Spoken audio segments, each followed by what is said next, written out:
Two. Check 2. Hello. 2. Oh, what's up, folks? Hello. Get in here. We're in. We're starting. How are you doing?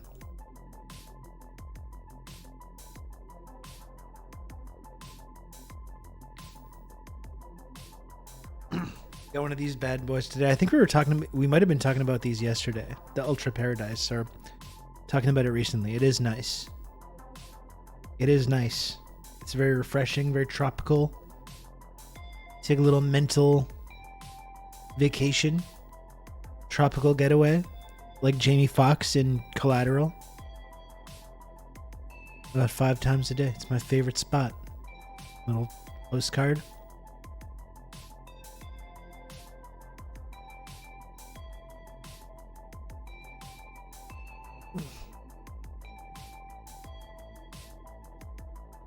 That's good.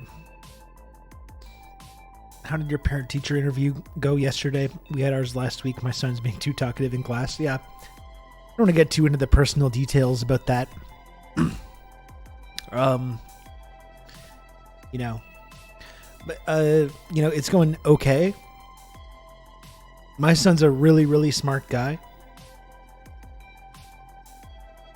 I also kind of feel like overall school for him is hard. So kind of just trying to make sure we maximize all the things that he's really good at.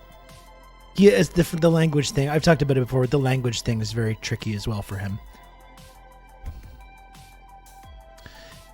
It's really important to be bilingual, learn another language. But I think about myself like being 7-8 years old and being instructed in a language that you just don't really speak at home and you don't understand it as much. I think I would have found that very difficult, and I think he finds it difficult as well. But he's doing great, honestly. He's doing great. It's challenging, but he's doing very good. Just wrapped up a 3-hour work meeting in which we accomplished nothing. Done for the day. Love it. B from TO. Great stuff. It seems very hard. My niece and nephew had a lot of trouble with that in the Netherlands. Yeah, well, just you see the problems, I guess, with the school system and trying to make every single person conform to a certain way of doing things. Some kids are totally fine doing that, and they're great, and they have no problem. And other kids don't. They're like, everyone kind of has a different way of learning things and doing things.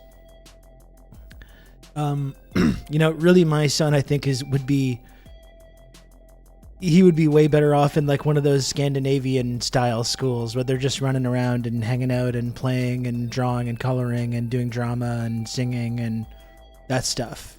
Probably if that was an option, I would probably like that for him. I think he would really excel in that kind of an environment. Some kids are really good at the school stuff. And the way we measure, like, who's good at what is a little skewed, I think, sometimes.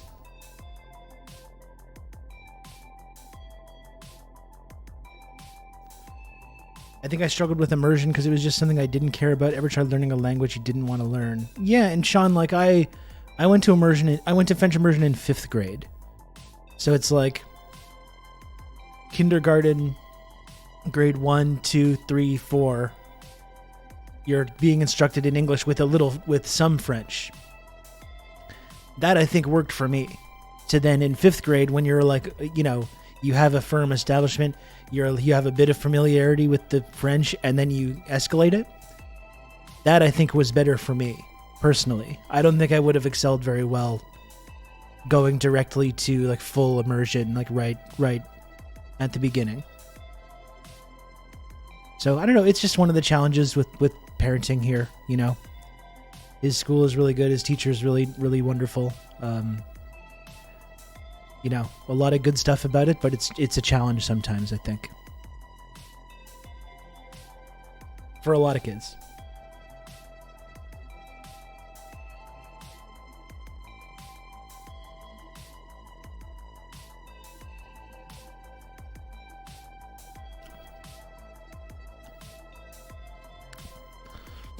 Oh, I think I gotta change some.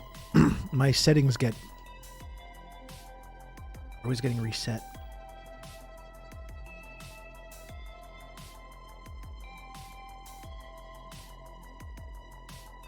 It does look like you have a BLL. It's a little early, I think. A little early for one of those guys.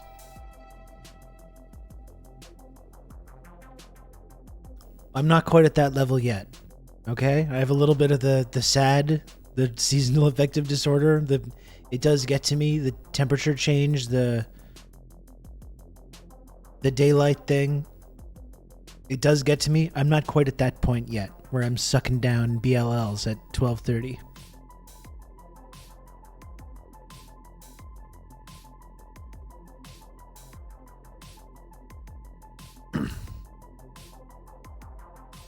You know, it brings up the temp a little bit. A nice BLL.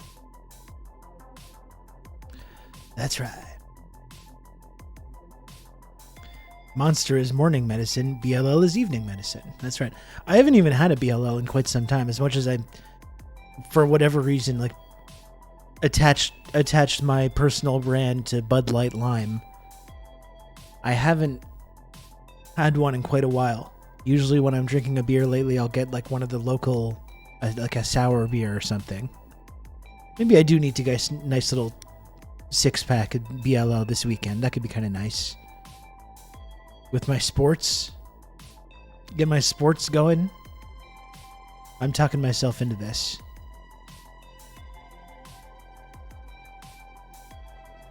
Vitamin D also rocks, as does vitamin C, which helps stave off seasonal bugs. I've been like telling myself to take vitamin D for years. A friend of mine even gave me some the other day, and I'm still just not taking it. I don't know why. I don't know. Why am I like this? I have no idea.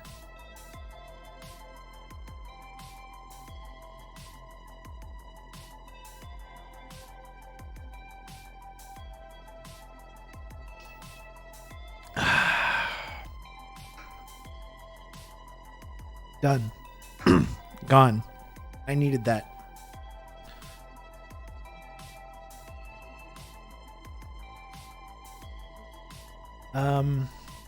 What's there to report here? I think there's a Raptors game tonight. Looking forward to that. They're playing the Magic. Playing the Magic tonight at 7. The Magic are pretty good this year too. I hope they can pick up that W. Did I miss anything subversive? I don't think so. We had a pretty good stream yesterday, though. It was a pretty subversive stream yesterday.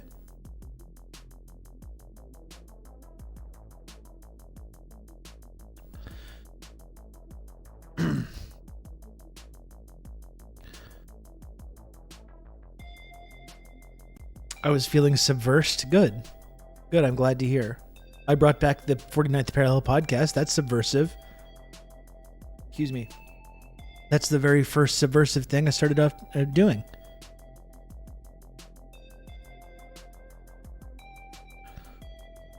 No defense in the Bucks game last night. They scored 142. What, were they playing the Wizards? The Raps put up, I think, 142 on the Pistons the other night. The Pistons are not good. The Wizards are really bad as well. The Raptors just came back against them the other day. They were losing by 20, which was embarrassing, but then they somehow managed to come back. The Magic and the Wizards. I've always liked the Orlando Magic name. Like I think that's at this point it's like an iconic NBA franchise.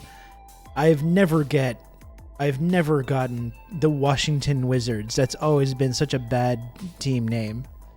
I understand the reasoning. Maybe it is kind of woke culture getting out of control in the 90s.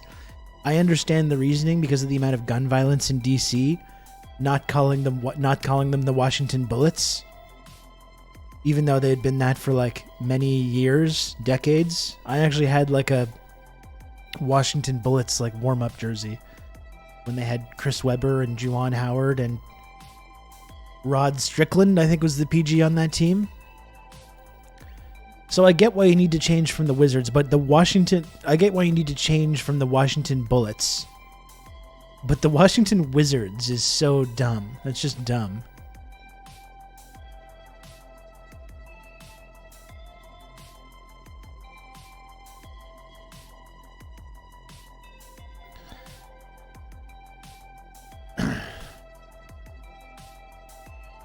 The Commanders, the Guardians, and the Wizards. The Guardians is really silly, too.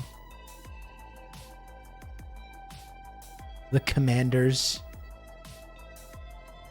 More like the bleeding Washington Wankers. The Senators might be the best Washington name. I think it makes sense thematically, but also like the Senate as an institution is so unpopular. I don't know if you'd want to tie your franchise to that. I think Wizards are overall probably more popular. No one likes the Senate. They'd be like, I don't want this team to be named after that disgrace.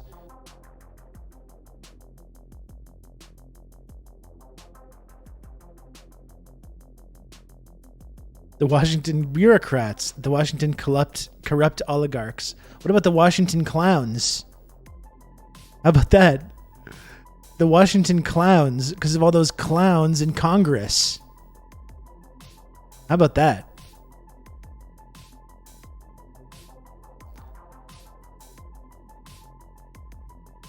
No, I know they used to be the Bullets and they changed it because of the gun violence in DC, which I understand. But the Wizards was a terrible rebrand.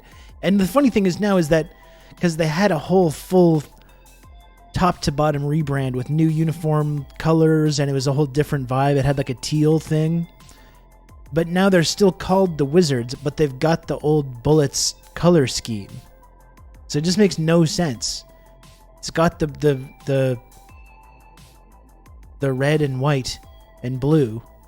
It's got the old Bullets color scheme, but it's the Wizards.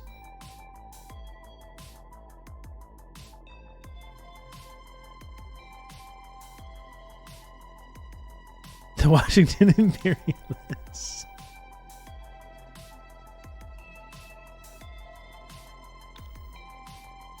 Anyway, they're really bad this year. I've seen Dacky Dude. I don't know if you saw Jordan Poole. There's been some amazing Jordan Poole highlights this year. One of these guys that was like a really good sixth man for a really good team and has learned under some really great players over the last couple of years. And it's like, okay, okay, you get your own franchise now. You can be the number one guy. And he's just, there's been some amazing Jordan Poole highlights with him getting that opportunity. I saw the thing about him not understanding the clock rules. That was I saw that, yeah.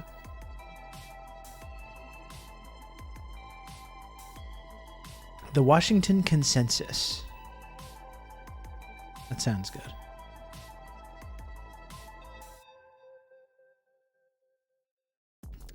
I think you just find an animal.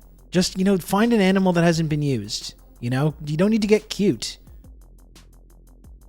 Animal like that always works. There's got to be a bird in Washington that has not been used as a sports franchise. Like, just use that. Why not a bird? Like, it makes sense. It works.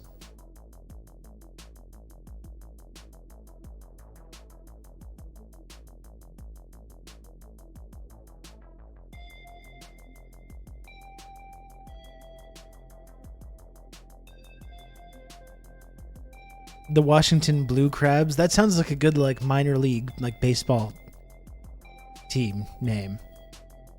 The Washington Chicken Hawks. That's good. That's good. The Washington Wood Thrushes. Wood Thrushes is better than Wizards, I would say.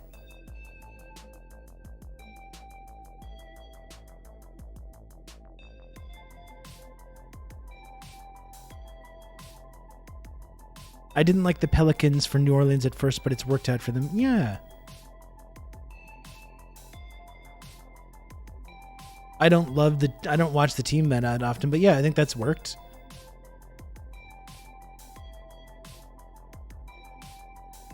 The Washington Vultures. Anyway, we can workshop this later. I just don't think it was a very good rebrand. They're going on 20 years of this with this name. Or longer. About 25 years.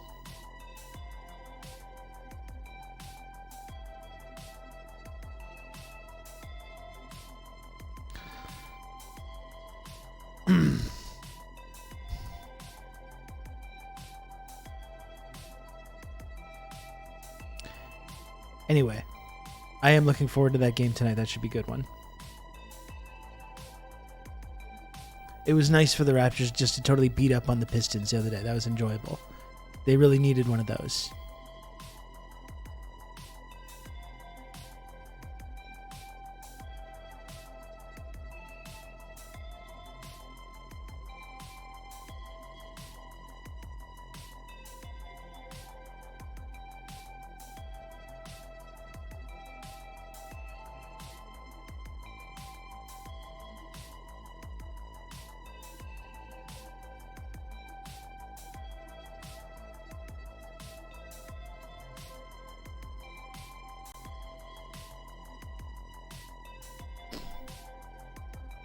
All team names should be based off of a popular movie like The Mighty Ducks or The Raptors. Yeah, just look at the box office, whatever's coming out.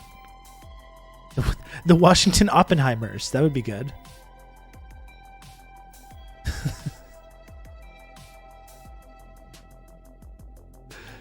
See, no problem.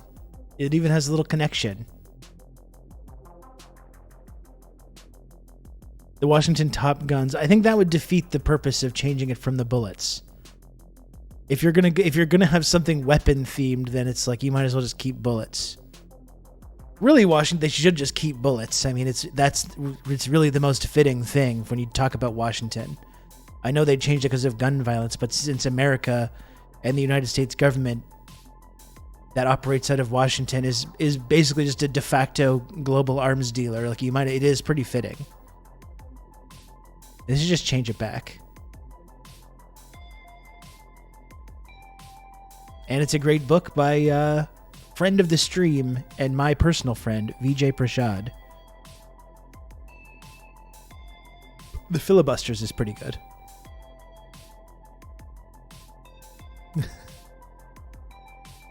Okay, we can stop work. That will be sufficient. We can stop workshopping different possible names for the Washington basketball franchise. I think we can move on. Or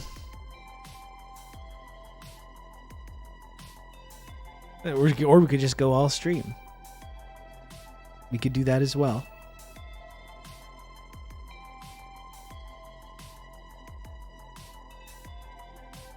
Look, Jack, we're doing mass incarceration again. When we're done, we get to use bullets again. This is what they took from you. We must return.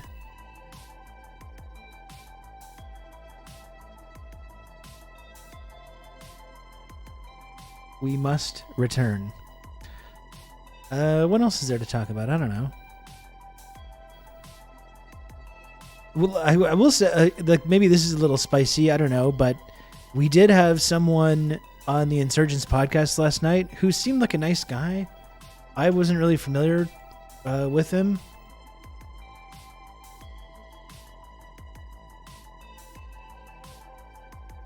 Mike Rothschild, who he just wrote this book about conspiracy theories called Jewish Space Lasers. Seems like a nice guy, but probably the closest I have come to like arguing with someone. As you know, folks, I'm not a big like debate guy. Usually if I'm ever doing a podcast or whatever and someone says something that I don't really agree with, I'll often just try and like gently and politely offer an alternative to whatever they're saying and see if they can respond, and then just leave it up to the listeners to decide who they want to listen to. I must say there were a few things on this episode last night that I was like,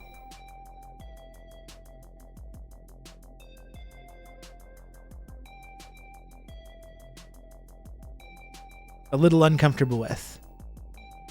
So I don't know if you're one of the paid interns and you want to give that a listen today.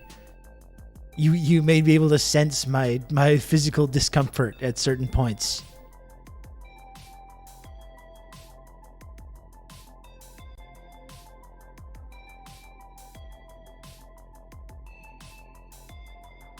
He did say something about Stalin, yes. That's not what I'm referring to anyways. Anyway, we don't need to get too into the details of that. It was a little, I will say it was one of the more awkward conversations that we've had, though. It was one of the more awkward conversations. Let's just leave it at that. Let's just leave it at that, shall we? You brought up the book. I love how that's just become part of the lore of the show now. That's great. The book. You must take out the book. It's like a Dune thing or something. Some like ancient prophecy.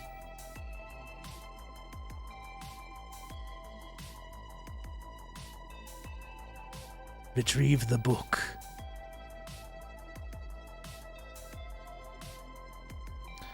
I think the book is actually being used right. It was used as a camera stand the other day because my son was making a stop motion movie.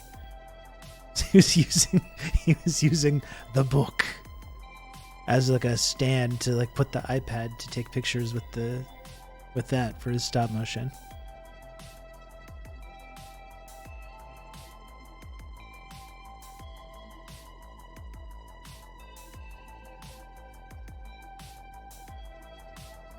I do think the name is kind of cool, ironic if it's real. Yeah, no, it's kind of a funny twist, isn't it?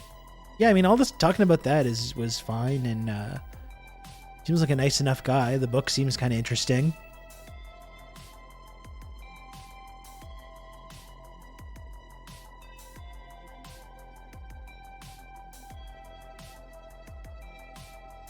What's with the TikTok "Aliens Are Among Us" music? Is that what, like, the music that's playing right now? I think I know exactly what you're referring to on TikTok. That's like do do do do do do do do do do do do do do do do. I don't think that's what this is. This is just the theme music to this show. It's not about aliens. It's about a subversive, unauthorized subversive broadcast.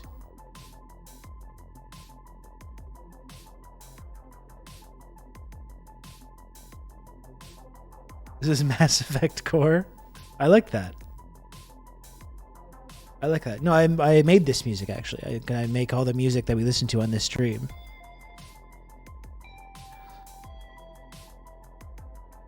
It's the music we play when we talk about the book. Retrieve the book.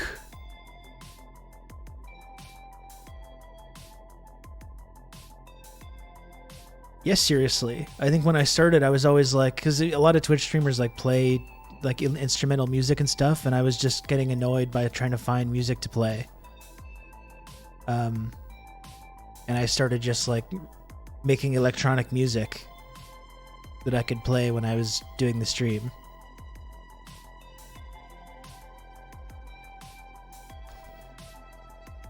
All the music that you hear on this stream was all made by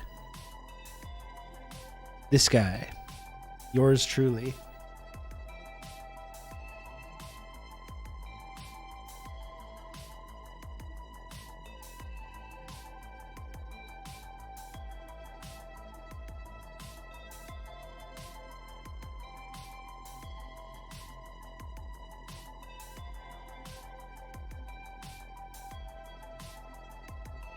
Rob can do it always. What they call in the industry a triple threat. It's more. I think it's more of a jack of all trades, master of none kind of thing.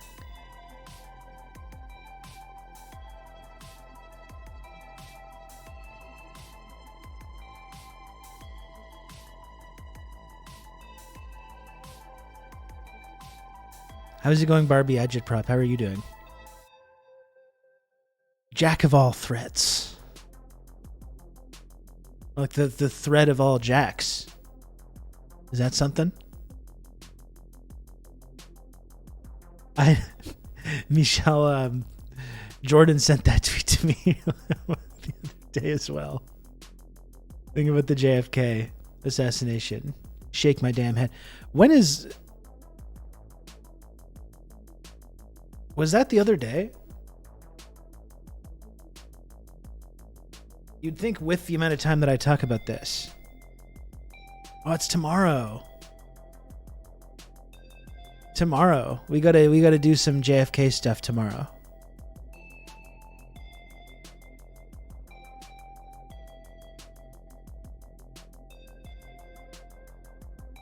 We are planning on having tomorrow as well, Jesse Hawken. I was talking yesterday about like having someone to come on to talk about the two Michaels, and I thought about a couple things, but ultimately it's got to be Jesse Hawken. I think it's just got to be Jesse. There's no one else to really talk to about it than Jesse. So Jesse Hawken's going to come on tomorrow to talk about the Michaels, our beautiful boys, our beautiful, sweet, precious boys. They're back in the headlines. A new wrinkle in the Michael saga. The Michaels expanded universe. Jesse Hawken's going to come on to talk to us about it tomorrow. But we'll definitely do some JFK stuff. I know I have listened to the Parenti JFK speech before as well, but it might be a good time to revisit that tomorrow as well.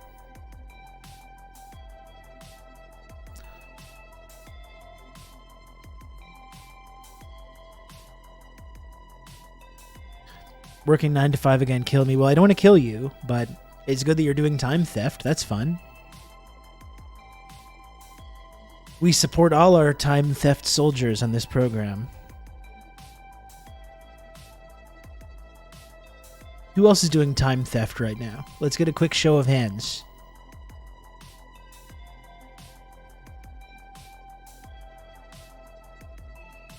We got any other time theft soldiers right now?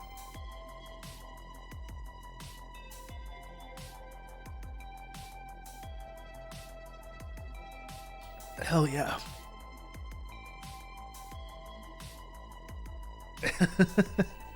Hell yeah. I am, except I work for myself, so not one of my better ideas. It's a congratulations, you played yourself kind of situation.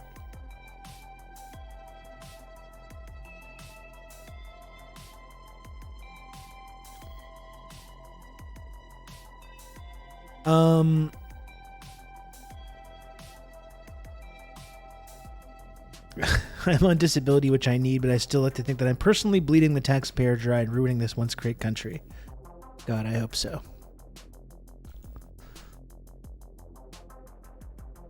I support that.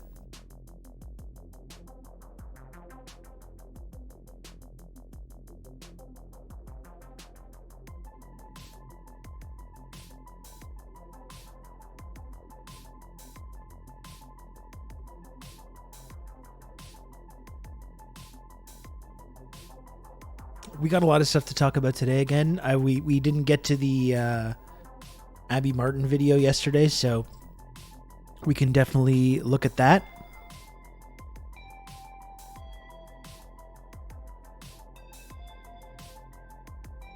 We got a number of things to talk about, a number of things to look at.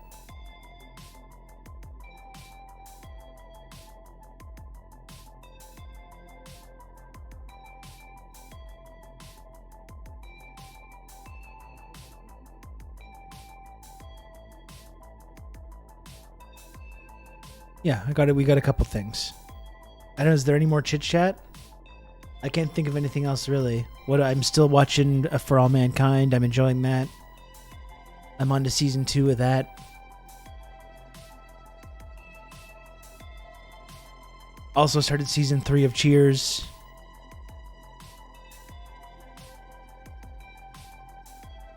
What else do I have going on? Not really anything. That's kind of all. That's kind of all I got.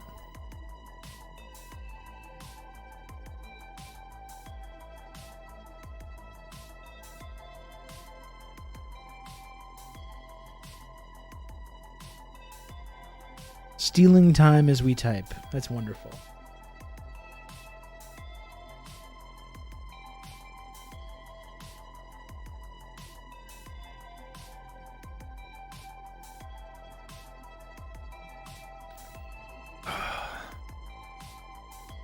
Getting hydrated. Yeah, I have no idea what this cop bunny situation is. Let's get into the day's the day's commentary. In season 2 is when they adopt the Vietnamese daughter. Moore's takes on Vietnam are pretty bad throughout the show. I did like the politically it's not perfect. I do like Ron D. Moore, and like it's not, there's a bit of anti-communism. There's also a lot of criticism of like the paranoid Red Scare kind of climate. Which I think is interesting. There's actually an interesting moment in the near the end of the season when there's this confrontation between Joel Kinnaman's character, Baldwin, I can't remember what his first name is, with this like Soviet cosmonaut, and the Soviet cosmonaut's talking about all the horrible things that he's seen, victims of good old American boys and stuff, outraging the crypto-fascist, blue-eyed, blonde-haired American boy, you know?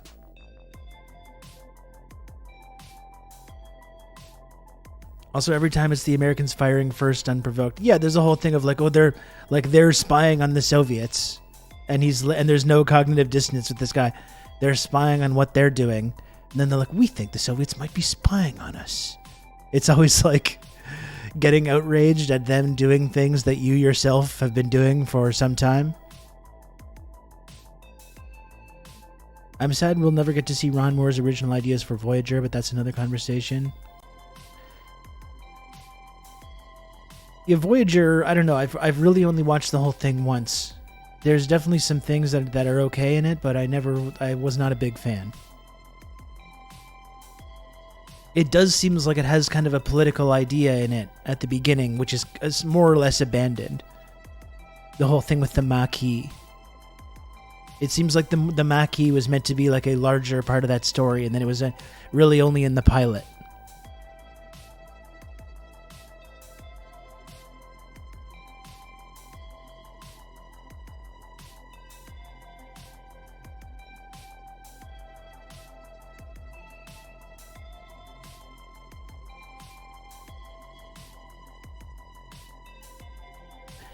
I mean, I guess that's what the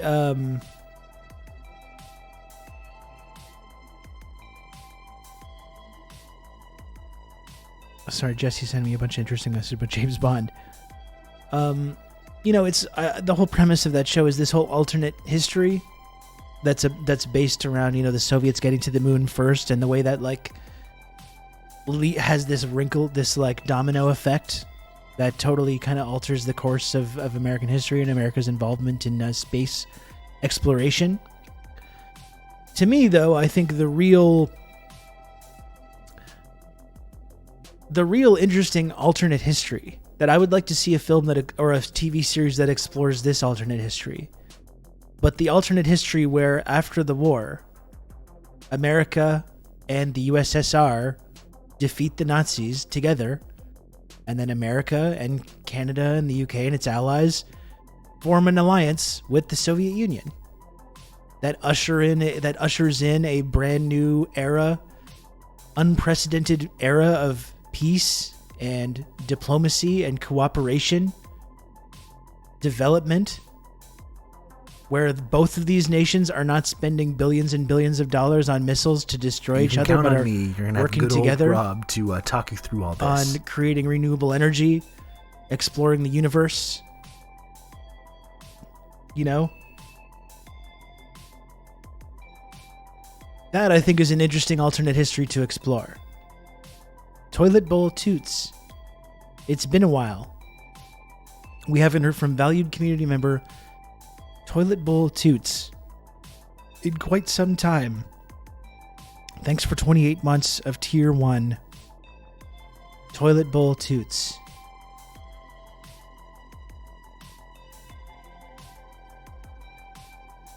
That's the alternate history that I would like to see. You can count on me. You're going to have good old Rob to talk you through all this.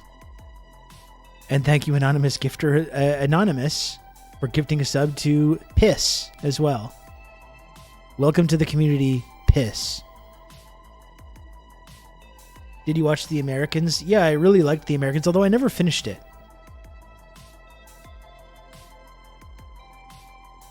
I work all the time from spring to winter. You'll see me a lot more come winter. Okay, that's good to hear, Toilet Bowl Toots.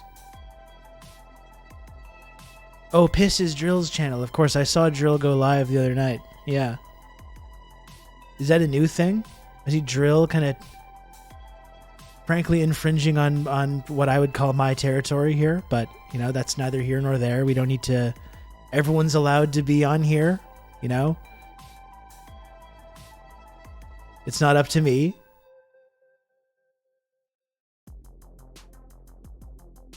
I have to do alt history with Eugene Debs winning the election to foster in that future, or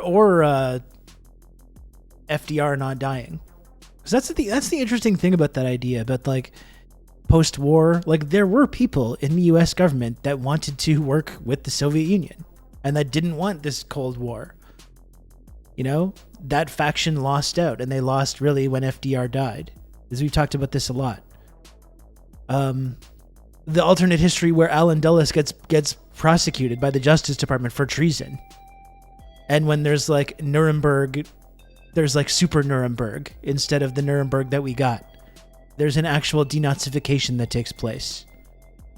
And then there's no Korea, and there's no Vietnam, and there's no Operation Phoenix, and there's no Operation Condor. That's the amazing alternate history to think about, right? If socialism was just allowed to take hold in the colonized world in the way that it was in Korea, in Vietnam, in Indonesia, in Central and South America, and then you have this kind of alliance, you know, coming together to defeat resurgent fascist threats, you know, within the U.S. government and elsewhere. That's something that I would like to see. I would like to see an alternate version of the future where we live in this world of like abundance that's been created through cooperation and friendship between the West and with the USSR.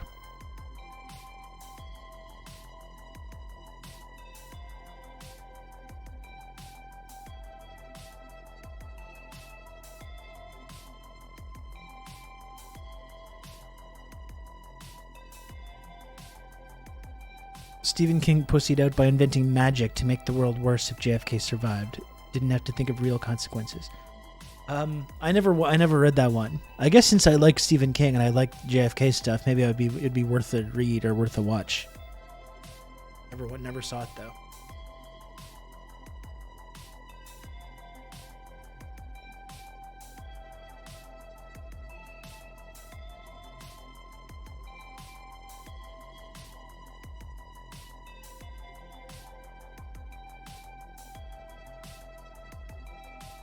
Wouldn't recommend. It's possible. I don't know. Like, I don't know if JFK living would have changed much. You know, maybe he definitely, like we've talked about, he definitely had a different kind of vision for foreign policy and for the colonized world. But at that point, the fascist wing was still so entrenched and so powerful. Even if he had stayed, they probably would have found other ways to limit his ability to change with their plans. You know. There probably would have been some scandal that they would have got rid of him like that way. You like my Canadian drip, Orblady? Got this shirt at a classic Canadian store called Walmart. He also was going to start pulling at the purse strings of the CIA. Yeah, for sure. I mean, he definitely had this intention to try and like wrestle power back from the intelligence community and from that kind of wing of the government, that faction. He may have had some success with that, but at that point they were dug in pretty good. Really, it was after the war that there had to be a purge. After the war, all the Nazi sympathizing and all these like extreme reactionary people in the CIA and the United States government needed to be purged.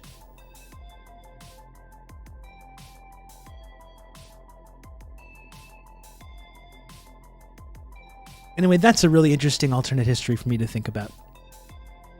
I think you could mine a lot of interesting stuff through an alternate history. You could see like some kind of 80s set thing.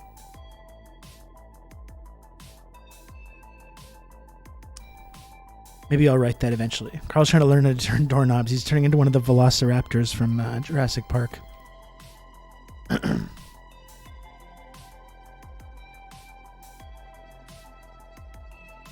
Oh, I'm having a hand issue. I don't know if you can see it. Like, does it look different? Here. I don't know if it's like an arthritis thing or what, but I just woke up the other day and it's like, my pinky finger. It's quite painful. I don't think it looks like King Charles. Let's not go crazy here. Okay? I don't have weird, creepy, incestuous sausage fingers, alright?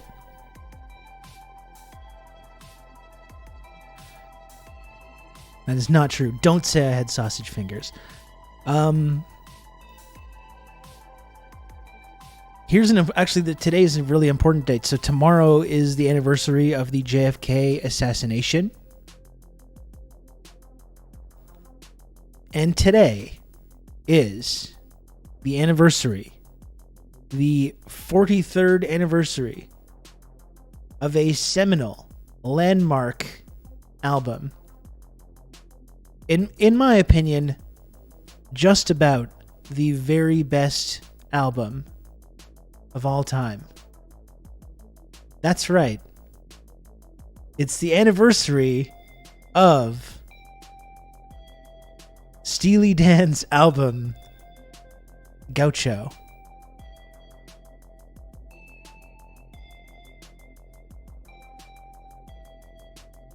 So just wanted to mention that, so all the Dan heads, the Gaucho heads in the community, of which there are many, especially G. Cluppy, Dakadoon,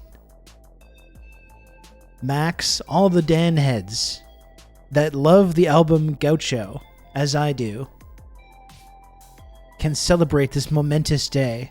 We all remember the classic songs: Babylon Sisters, Hey 19, Glamour Profession, of course the titular Gaucho, Time Out of Mind.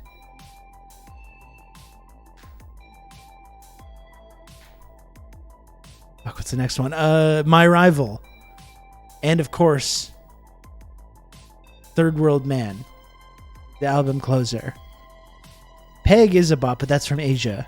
I love Asia, and Peg is excellent, and Deacon Blues, and Asia is an absolute masterpiece. But for my money, the very best Steely Dan album, Gaucho. Really, to me, it's like sonically, like the best sounding album I think ever. There's just something magical about it. There's something so magical about it. It's the late 70s, very early 80s. There are these new technologies that are available. But it's not totally the 80s. It's not totally the digital era yet. It still hasn't quite got there. It's got elements of that new era, but it's got the elements of the late 70s as well. And it mixes in this really interesting way that you can't replicate. You can't replicate that on purpose. It's this changing. It takes place at this epoch, this changing of the eras. The dawn of the Reagan era, right? With still a foot in that 70s analog sound.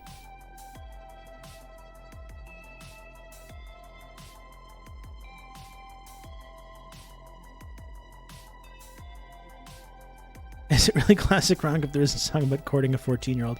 It's not really classic rock. I wouldn't classify it as that, but there is the title album, the title track, Gaucho, is about like a domestic dispute. In my opinion, anyway, there's different theories about it. It's about like a domestic dispute with like a gay couple that are going to some party full of heavy hitters in this high-rise, this luxury high-rise, the Custer Dome. And one of the people from this couple has brought along this Argentinian gigolo. And the whole song is his partner being like, what are you doing? Who's this guy? Who's the Gaucho, amigo? You know? I love it. It's so great. Would you care to explain? That's the whole song. Hansen could write Asia, but Donald Fagen could never write Mbop. So a couple things I disagree with there. I don't think Hansen could write Asia. I don't agree with that. And I think Donald Fagen could write Mbop, and I would actually like to hear him do a cover of that song with his unique vocal stylings. I think that would be really entertaining. No, we can't sleep on the floor. What do you think I'm yelling for? Thank you, Knots. First time chat from Knots. Instant valued community member from Knots there. We love it. Thank you, Knots. I love every single line in that song is just genius. It's funny. Like, it's so hard to write music that's like interesting to listen to and good sounding. It's also funny. And I just laugh. Like that. Through every line in that song makes me laugh.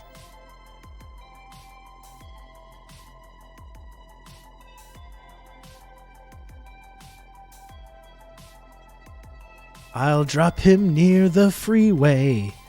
Doesn't he have a home?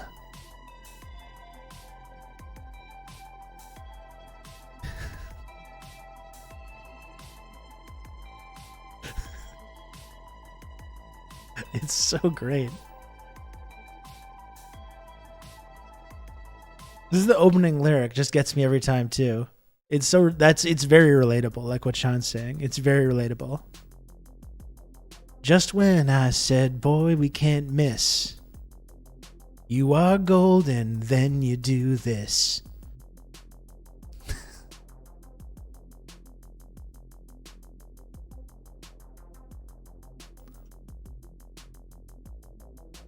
Classic. The classic album, Gaucho.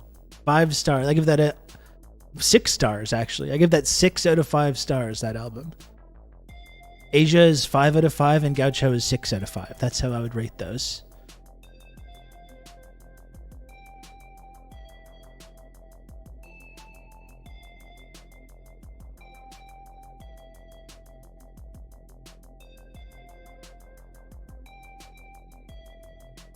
I love Royal Scam too. I love the earlier stuff.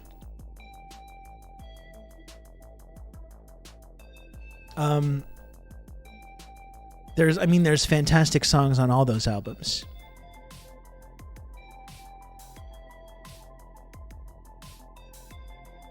Local boys will spend a quarter just to shine the silver bowl rather than go to therapy. It's true. Oh, Knots, I love the Nightfly, don't get me wrong. The Nightfly is a very worthy follow-up to Gaucho, actually. But that's the thing, I was talking about how it's got, like, Gaucho has that foot in the analog world, whereas the Nightfly is fully digital. It's fully, like, in that era. And I love how it sounds, but to me there's just something about Gaucho where they're still relying on some of that old technology, and it creates this mix that's impossible to replicate. I just love how it sounds. Like, I love the sound of it so much. That's why, like, every, like, high-end electronics store in the 80s was always just playing that album. But the Nightfly is incredible.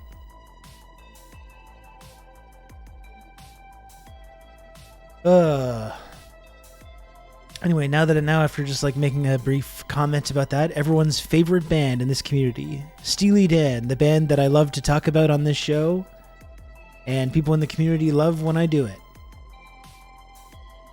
Everyone agrees. Everyone agrees that it's a classic band that we all love to discuss.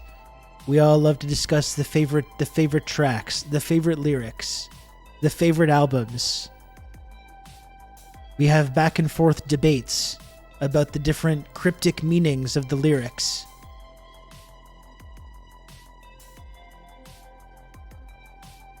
We love to do it, and today is another example of just that.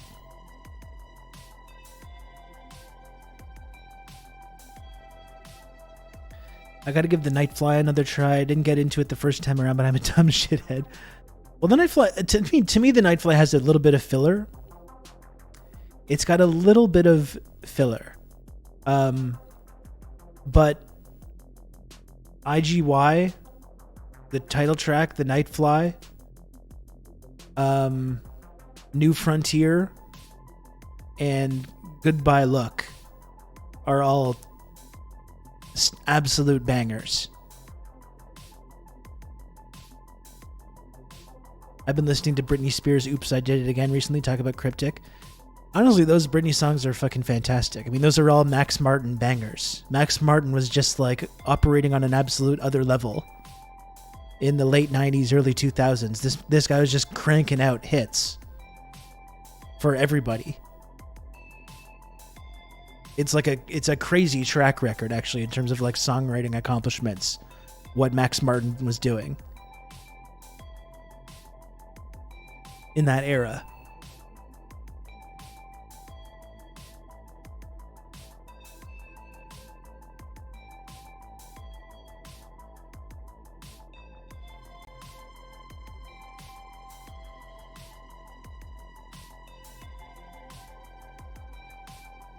Personally, I'm listening to Lara Trump's I Won't Back Down cover.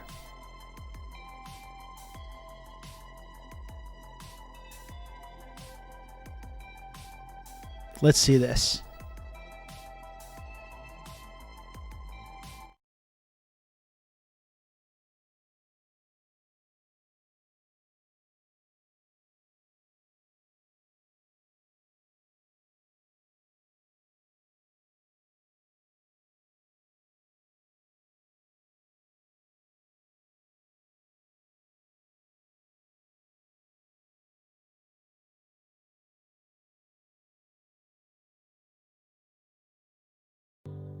No, I won't back down.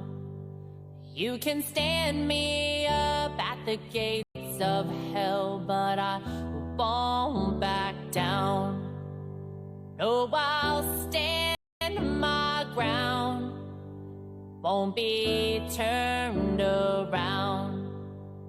And I'll keep this world from dragging me down. Gonna stand my ground. And I won't back down. I won't back down. Hey, baby. That is not good. My dad told me I can sing Lara Trump. What is Lara Trump like not backing down from? Like what has she ever had to worry about in her life, really?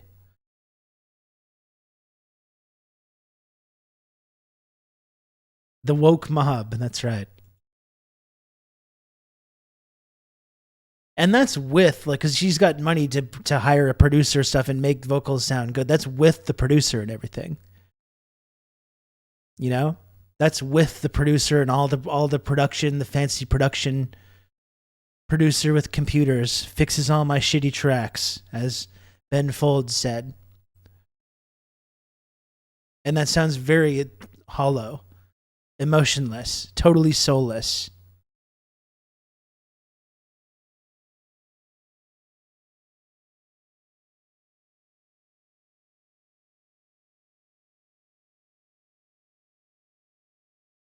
I won't lie, I'll use pitch correction on my vocal parts if I had to. I don't think there's anything wrong with that. When I sing, I usually use a little. I have like a little, like, there's a difference between having autotune and turning it all the way up to the highest setting, so it has that, like, share effect. I like to throw a little pitch correction on there just to give you a little helping hand. But, like, you can't just, like, use that to, like, be able to sing if you can't sing. Like, it just sounds like shit. There's no way that it sounds good.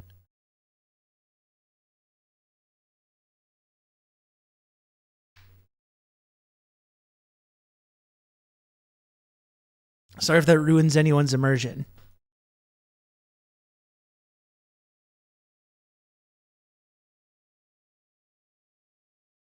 You know, I don't think there's anything wrong with using that kind of technology.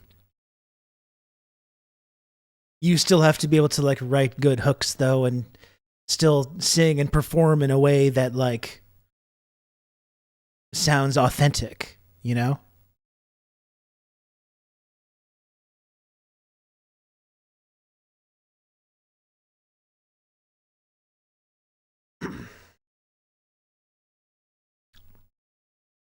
I mean, autotune is interesting just as a technology in general because like you do have to like do a performance that gets close to where you need to be, and it just if you're a little flat or a little sharp, it'll help get you onto the right pitch. Because the whole, especially when it's turned up, the reason that when it gets turned up, like the autotune settings, into the T-Pain era. Do you know Usher told T-Pain he ruined music by introducing his style of autotune? I think that's ridiculous because people were already doing that. It wasn't T-Pain that invented that. And T-Pain's actually a really good singer. If you ever heard him sing, he sings really well. The reason it does that, though, because that's when it's turned up to the highest setting. So if it's turned up to the highest setting, it means there's only the notes in that scale of the key that the song's written that you can sing. So when it's turned down, you can sing whatever, and it's going to kind of help you get on the right pitch. But when it's turned up to that highest setting, you can physically only sing those notes in that scale. So that's why if you're like a little flat or a little sharp, it's going to bump you up to the next note in the scale.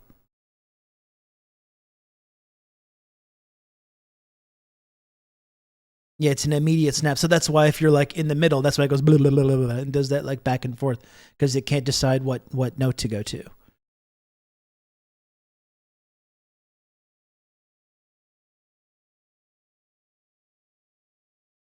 I'm learning so much about autotune. I know all the secrets of the biz. The biz.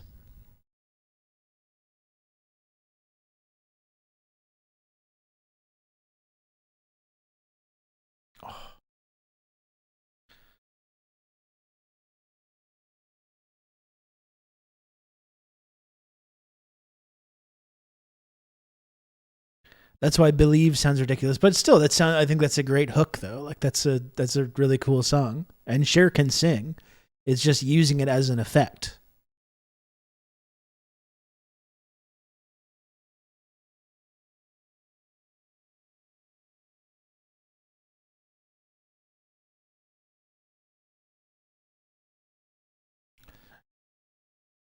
Okay. Well, I guess we should get into the real discourse of the day. What do you think about that? I got a few things to look at, and then we have that whole Abby Martin video to watch as well.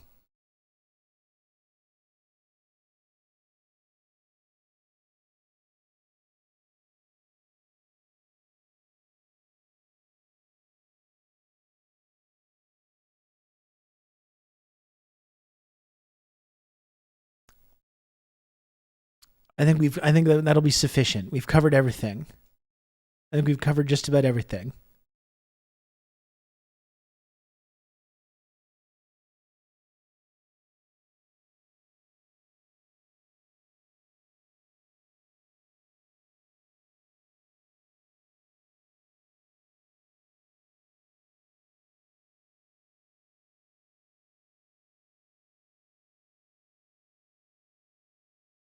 Trackpad, hello.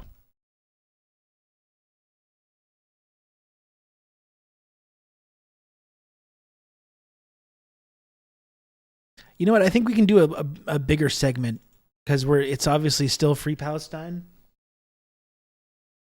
We've got to talk a little bit about like Ukraine and NATO as well, I think. So I'll look at overall, it's an empire in decline segment here.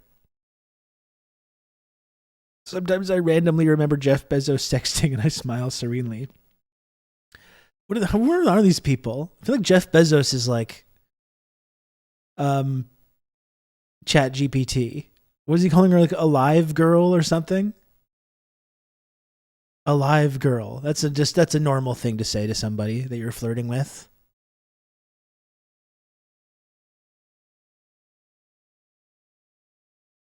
And he's like, I love to think about you and I love to think about kissing you or something like that.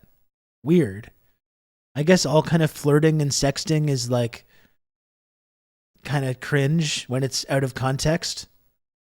But like that seems exceptionally fucking bizarre. I want you alive, girl. Or I want you alive. What a weird thing to say. Who says that? I like to think about him eating iguanas. Yeah, as one does. From the terrorism of the IRA, but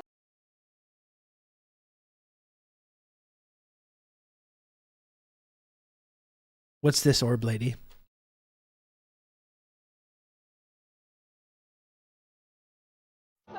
from the terrorism of the IRA, but we didn't go and bomb Dublin.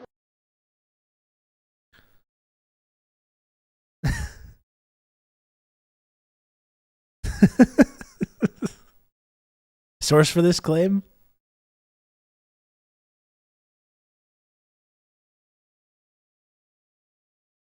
I mean, the dude built himself a penis rocket, so there's that. I love how he's just taken his weird like pee fetish and he's just made it everyone else's problem. You know, whatever you do in the privacy of your own home, you know, it's okay with me. It's fine with me, you know? When you make it everyone else's problem, though, I think that's when it gets to be problematic. Whether you're talking about religion or whether you're talking about your weird pee fixations like Jeff Bezos seems to have. It can't be a coincidence, all the stuff about all the delivery drivers like peeing in bottles and wearing diapers and stuff. Amazon workers in factories like getting timed how much they go to the bathroom. And then he builds a mansion that has like 30 bathrooms. Like, that's not a coincidence. There's no way that's a coincidence. You know?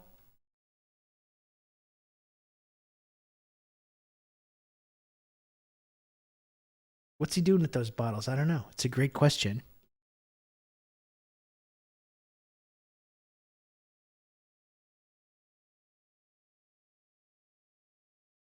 It's a fantastic question. Okay, so here's the first thing. First thing I want to talk about here, which is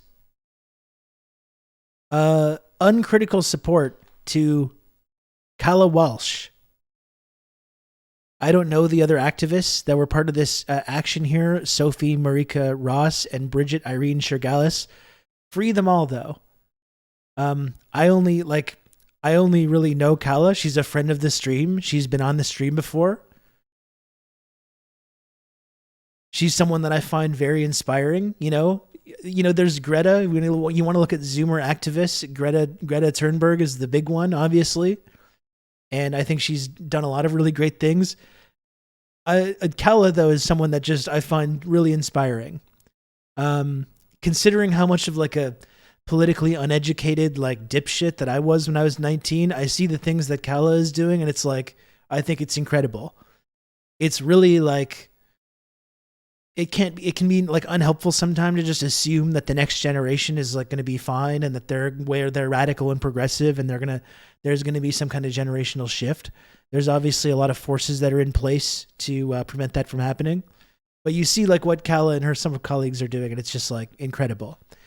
Anyway, so she was arrested after doing this direct action at in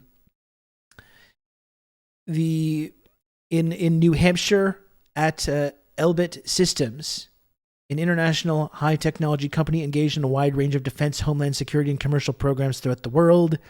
It is, if it's not an Israeli company, it's deeply implicated in Israel's defense systems. It manufactures drones and other technology that Israel uses, and it's been targeted by these kinds of direct actions. And now Calla and her comrades were arrested at this latest action. They seem like they're going to try and come down hard on them for this. And I just have a huge amount of respect for anyone right now. I mentioned Calla because she's been on this stream before. I'm in a few kind of like group DMs with her, and just someone that I respect a lot, you know, who kind of blows me away with the things that she's talking about and doing at the age of, like, she's only 19 years old. Like, I think that's pretty crazy. But everyone that's participating in these kinds of direct actions right now, I think are just like so inspiring. And they are going to definitely try and come down hard on her and her colleagues and everyone that's getting caught up, everyone that's participating in these direct actions right now. But we got to stand with everyone that's being affected by legal consequences for engaging in this kind of thing. So I believe they have funds and resources for their legal defense. If there is some kind of like a legal GoFundMe or anything that ends up coming out of this, I think that's something that we should all kind of like try to help out with.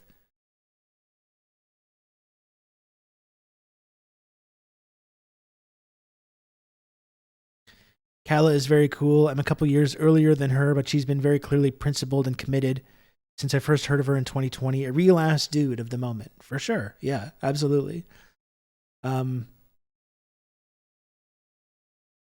She absolutely is a real ass dude, and she was great when she came on this show to talk about Cuba and the work she does. Fighting imperialism and building solidarity with Cuba as well. Drew Pavlo was saying she firebombed Elbit because the press release mentioned something about smoke. Here's the incredible rhetorical thing, and I tweeted about this earlier, but like, we've talked a lot about the whole, this is not a new thing, this cynical employment of these like anti-Semitism accusations, like going all the way back to the Corbyn movement and beyond that. It's trying to smear movements specifically that criticize Israel, that criticize Zionism, that stand with Palestinians, and suggest that they're being motivated by anti-Semitism. This very cynical employment of these kind of accusations, which the ADL often takes part in. Like you see Elon Musk can kind of like co-sign some like totally anti-Semitic great replacement theory conspiracy fuckhead.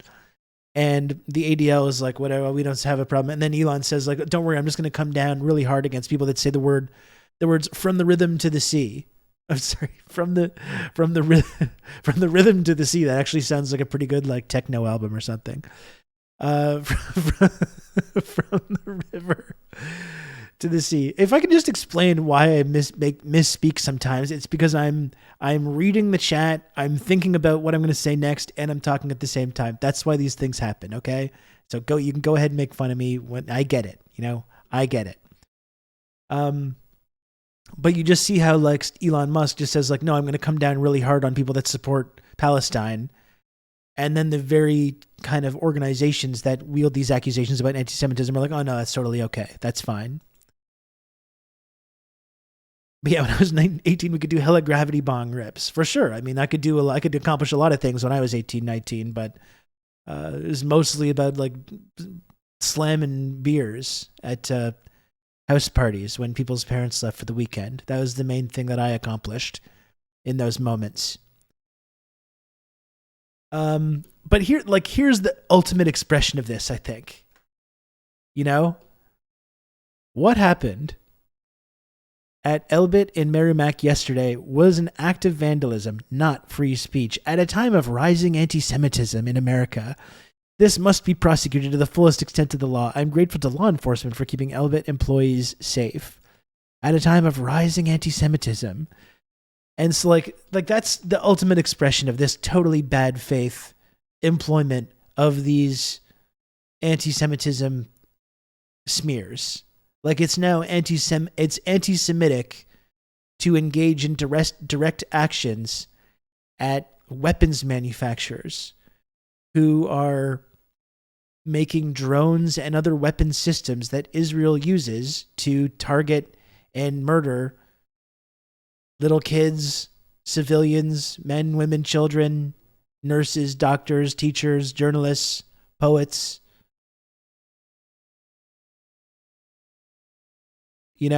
And so, but it's at the ties of, it's basically the Kristallnacht. Like that's what I was saying on Twitter. It's like this thing. This is a different version of what Jesse Brown was doing. These small little the Jewish-owned bookstore, Indigo, multi-billion-dollar corporation, just this little Jewish-owned bookstore, or the Starbucks in the Jewish neighborhood is being targeted. And now it's anti-Semitic to do direct actions at weapons manufacturers. Like if anything could perfectly articulate the way that's completely meaningless at this point. It's just totally meaningless now. They've like, congratulations to these people who apparently care so much about protecting Jewish people that they've now rendered these accusations of anti-Semitism, which should still be like important considering that there are plenty of like dangerous people out there with anti-Semitic beliefs who are even acting on it in this moment. But it's being employed so cynically that they've now rendered that completely meaningless. So congratulations to those people. And then saying, yeah, it's targeting a weapons manufacturing company who's supplying Israel while they're killing tens of thousands of people at a time of rising anti-Semitism.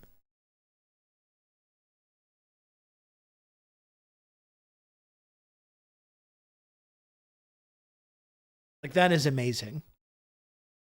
Everything is the Holocaust if you're scared enough. I mean, that was another one, like, let's see if I can find it.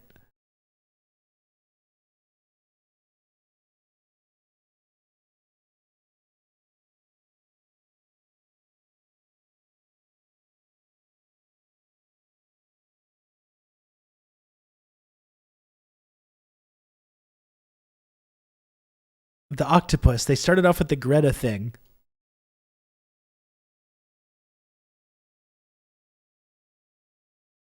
I'm trying to find the picture.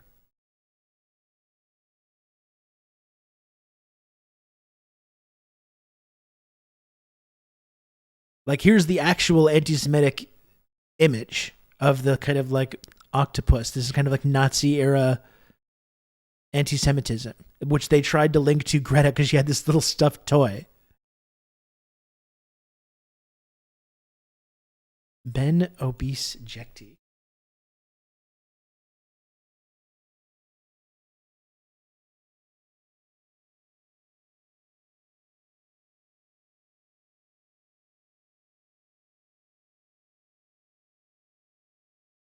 I don't know if he deleted the tweet.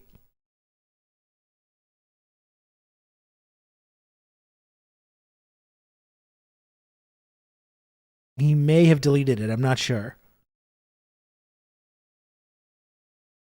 Yeah, something university challenge. Let me see if I can find the image. And they had the blue octopus was on there.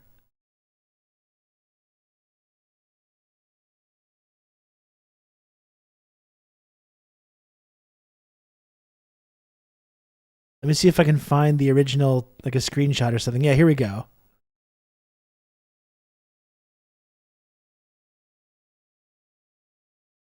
Some BBC show, the University Challenge, and they had a little octopus stuffed animal as their like mascot, blue octopus mascot.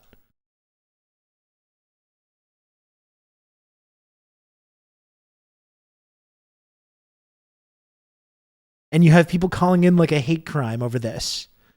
And this really sums up as well the whole difference between like supporters of Palestine and these Zionists. Like, you see people online, nonstop stream of people, Palestinians, saying like, I just lost 30 members of my family in an airstrike.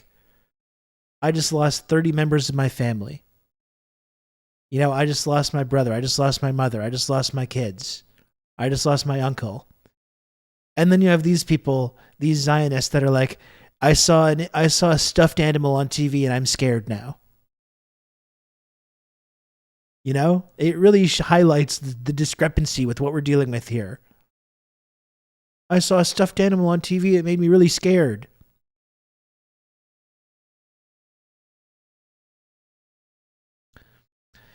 A common visual metaphor that's been used against basically everyone from the British Empire to the USSR has never been solely an anti-Semitic symbol.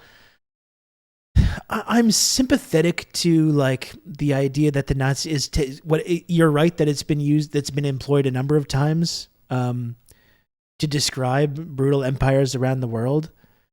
I'm sympathetic to the idea that like that specific kind of imagery of the octopus around the globe is kind of linked with anti-Semitism and fascist propaganda at this point.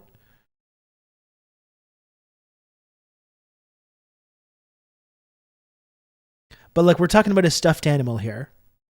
Itamar 234567889. Do you condemn the IDF? Quick. First time chatter, Itamar. Do you condemn the IDF and the Israeli government who were responsible for more violence against civilians than Hamas ever has been. And all the shit about partly, no. You can't partly condemn something. You can't partly condemn something. What are you talking about? And the whole thing about raping women and beheading babies, like none of that has been actually proven to be accurate. So you can't partly condemn the IDF. You either condemn the IDF or you don't. Which group is responsible for more rampant violence and death and destruction, deliberately targeting civilians? It's the IDF by several orders of magnitude. So I think that's something that you should condemn. I wouldn't feel comfortable supporting that. That's just my stance. But yeah, this is it though. You know, it's sad. I lost 30 members of my family. We're seeing nonstop images of kids getting their fucking limbs blown off. Just the nonstop images of the most horrible things you can imagine. And then you have these people. I saw a little octopus stuffed animal and I was scared. You know what I mean? And so to go back to what I was saying to James, like I do understand that like that specific kind of imagery of like the octopus around the globe, even though it's been used before to describe other regimes, I think it's pretty inseparable from kind of like fascist iconography at this point. But like this is a stuffed animal. Like this is a stuffed animal. Like people are getting scared by stuffed animals and like free parking signs and like whatever else.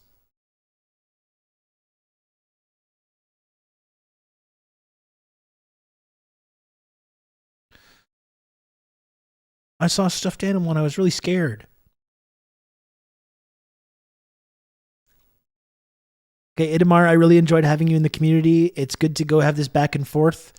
You know, I think we both learned a lot from this exchange, and we'll see you later, okay? Thanks for stopping by the stream.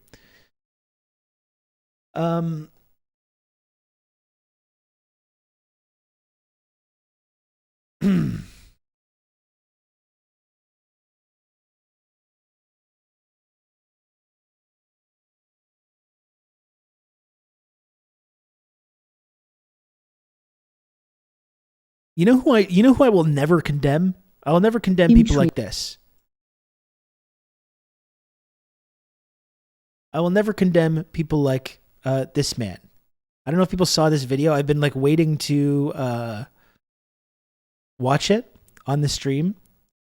This video, an Al Qasim fighter, formerly a gym trainer, explains with tears in his eyes why he fights and how much he loves his country.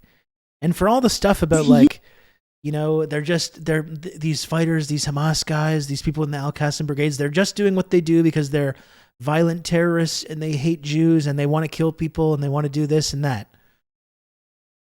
You know? And then you actually interrogate like what these people actually say. Like they don't want to go out and kill people. They don't want to go out and commit acts of commit atrocities. They just want to be free. They want to live. They don't want to live under apartheid. They don't want to live under colonialism. He used to be a gym trainer, but life under Israeli occupation made him change course. أكثر شغلة أثرت فيه اللي استشهاد صاحبي. من ناس تاريخ استشهاده بجزء 2013 استشهد. أثر فيه كثير يعني. إحنا اللي عايشين مع إسرائيل وإحنا بنقدر نقدر شو إسرائيل شو بدها. إسرائيل بدها كل فلسطين وبدها تقتل الشعب الفلسطيني وتشرده وبدها إيانا نبقى عبيد عندها. إحنا نقاوم الاحتلال. مستحيل إسرائيل تعملنا حل ثاني غير المقاومة، إنه حل سياسي أو إنه في هدنة أو سلام. مستحيل. هسه لو تجيبي كل السلام اللي بالعالم تحطيه بضد إسرائيل راح تلاقيهم ثاني يوم بيعملوا صوت نار، ثاني يوم بقتلوا، ثاني يوم بيأسروا. يعني بيأسروا نسوان وبنات صغار وشباب صغار أشبال. ما هو إحنا اللي بتطلب منا الشعب كله يكون ضد إسرائيل مش بس السلطة. He says his dream is to see Palestine free, so he can lead a regular life. أعيش حياة طبيعية وبطش وبروح على البحر وبعمل كل اللي أنا نفسي فيه، كل اللي أنا بدي إياه. ولا طبيعة فلسطين بتجنن يعني، وأنا من الناس اللي بحب أروح وأواجه على الطبيعة، على الجبال وعلى البحر. Okay, so my I'll play it again if you want to gym trainer, but life under Israeli occupation made him change course. أكثر شغلة أثرت فيي The thing that affected me the most was when a close friend of mine was martyred. Maybe in 2013, his death affected me. We who are living with Israel truly understand what Israel wants. We know that Israel wants all of Palestine and wants to kill all Palestinians and displace all its civilians and wants us to be slaves under them. We're resisting an illegal occupation. There's no way Israel will leave us with any choice except that of armed resistance. We won't put forth a political solution or a truce or a peace deal for Palestine. It's impossible. If you were to bring world peace to Israel, you'll find that the next day they are building new settlements that they're killing and arresting Palestinians, including women and little children. So for us, we need everyone to stand against Israel, not just a government body. His dream is to see Palestine free, so he can lead a regular life. I would live my normal life and go out to enjoy myself. I'd go to the beach. I would do everything I wanted, whatever I desired. Palestine's nature is stunning, and I'm someone that loves to go out to see nature, so I'd go climb mountains and go to the beach.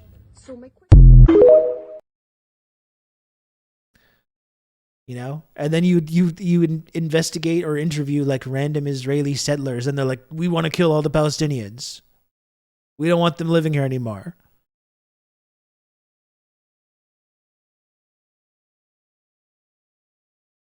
I thought Rob was going to say, "You know who I'll never condemn," and then play the Lara Trump song. That would have been a good bit.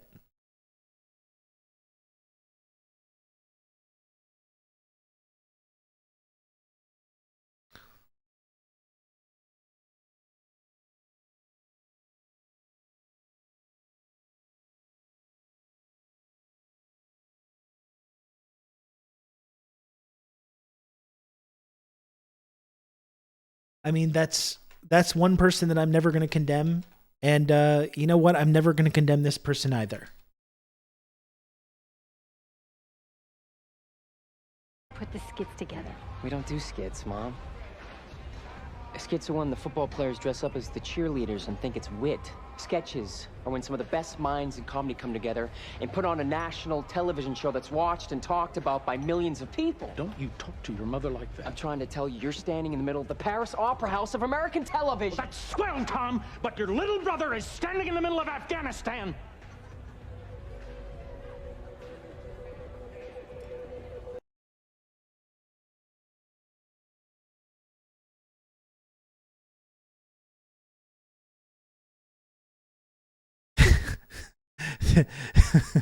This actor is actually, he's on For All Mankind, the show I've been watching, and I think about this scene every single time he's on the screen.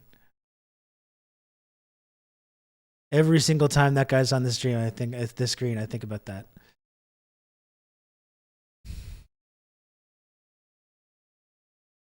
No, and then going back, so like listen to all the things that not just like random settlers have said, but actual Israeli officials. Like we've been talking about. They haven't been shy about talking about what their plans are for Gaza. Like they want to ethnically cleanse Palestinians. That's what they are doing right now. And any analysis of what's happening that doesn't like understand that is like not being serious. And it's not some kind of like conspiracy theory. Look at what Likud's charter says, what Netanyahu says, what all these psychotic, like authoritarian right-wing ministers in the Israeli government are saying. They're very clear about what they want. And then you still have the White House trying to pretend the thing that we can all see and hear and observe for ourselves, still trying to pretend that it's not happening. I said this the other day. Again, people can say what they want on the sidewalk, and we respect that. That's what the First Amendment's about.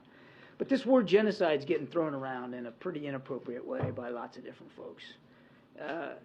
What Hamas wants, make no mistake about it, is genocide.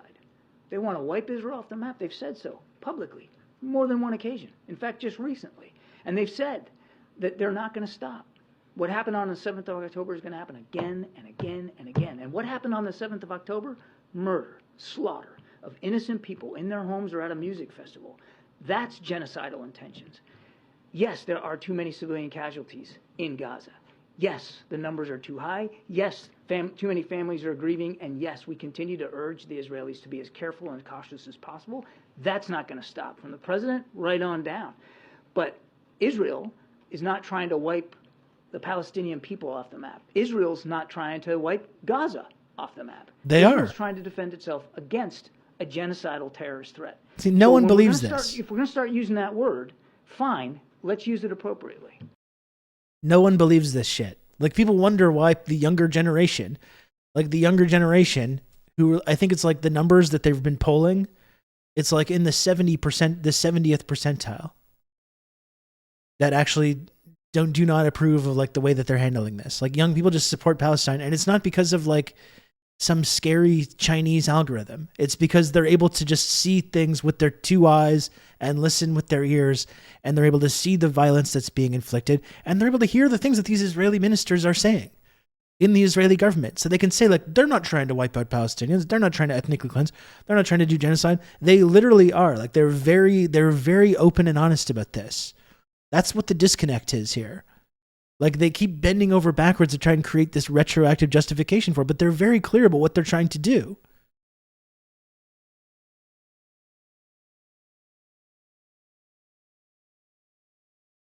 Admiral Kirby's going down with the ship. Yeah, that's for sure.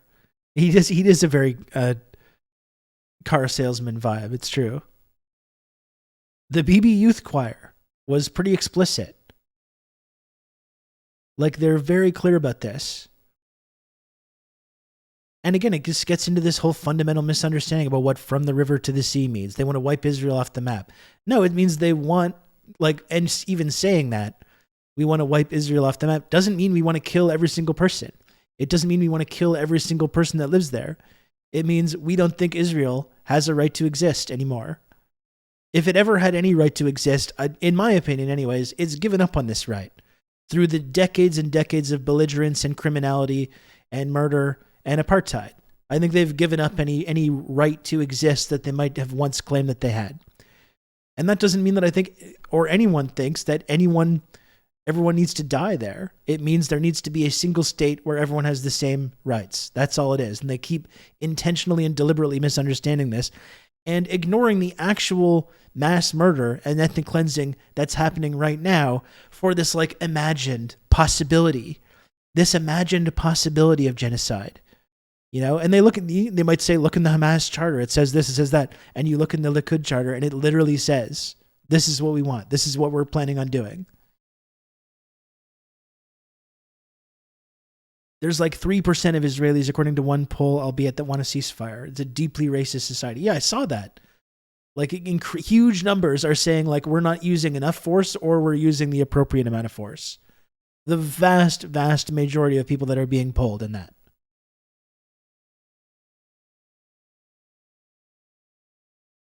It's surreal to see the level of propaganda being pushed right now. It's like delusional stuff you saw at the end of the Third Reich, but worse. Yeah, well, that's why I think it's fitting with this whole empire in decline kind of theme, you know?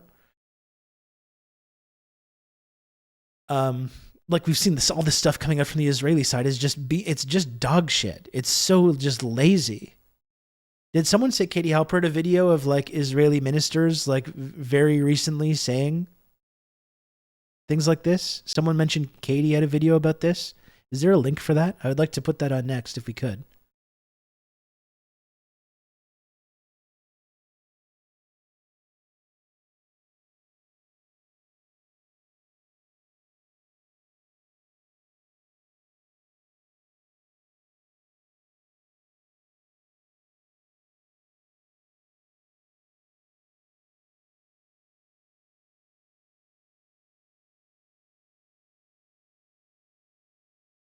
They're not trying to wipe Israel off the map. Different folks. This word genocide is getting thrown around in a pretty... Thank you so much for that, CCCRIS. Israel is not trying to wipe the Palestinian people off the map. זכור את אשר עשה לך עמלק, נצטווינו. אנו זוכרים ואנו נלחמים.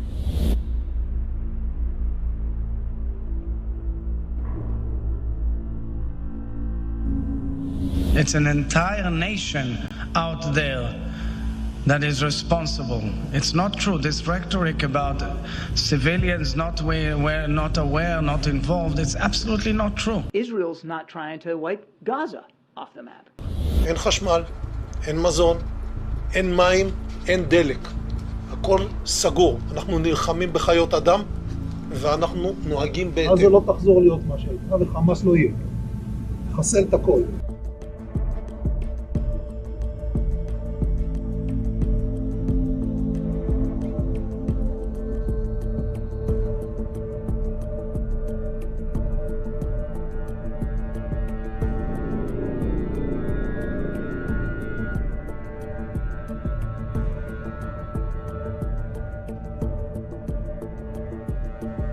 Like, תשמיד את עזה עכשיו!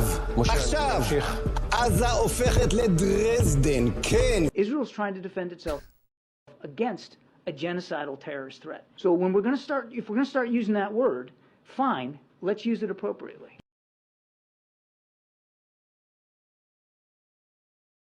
And their actions corroborate it. This is what I mean. It's like we're seeing the actual evidence of a genocidal campaign right in front of our eyes, and then we're supposed to say that's justified because of this like imagined fantasy that we've cooked up.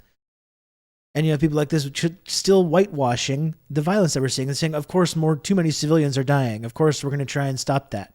And then in the same breath, in the same sentence, justifying it.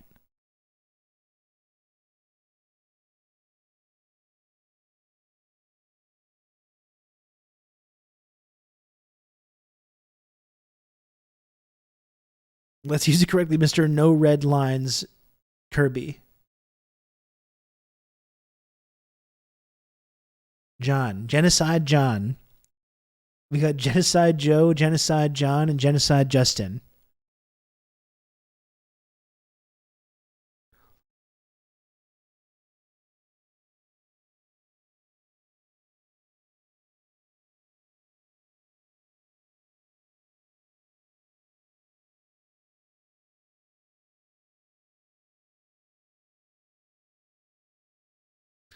We never watched the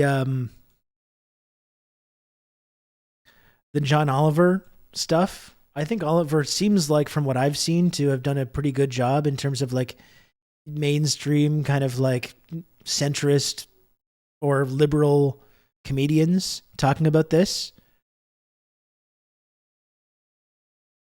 It's funny because this is always what the U.S. State Department has done. The difference is now people can see how badly they're lying in real time if they choose to look.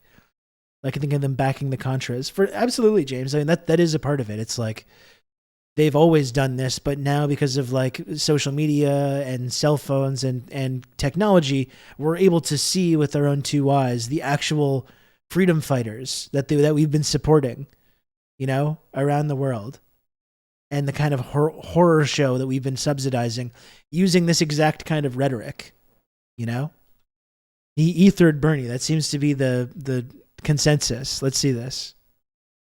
There was a tense confrontation between Oklahoma Senator Mark Wayne Mullin and the head of the Teamsters, Sean O'Brien. They'd gone back and forth online a few months ago, with O'Brien saying, "Quit the tough guy act in the Senate hearings. You know where to find me. Any place, any time, cowboy. Hashtag little man syndrome," with an image of Mullin standing on a box at a debate. Well, this week, Mullin answered that challenge. Sir, this is a time, this is a place. If you want to run your mouth, we can be two consenting adults. We can finish it here. Okay, that's fine. Perfect. You want to do it now? I'd love to do it right now. Well, stand your butt up. Sorry. Every time. That just pops me every time. That's one of the craziest things I've ever seen. I'd love to do it right now. Zero hesitation. I've loved that. That is so fantastic. For mainstream, John Oliver is pretty good, but only in that context. He's something I can safely show my lib parents, but he's still a lib. He's kind of like Jon Stewart if there had never been a rally to restore sanity.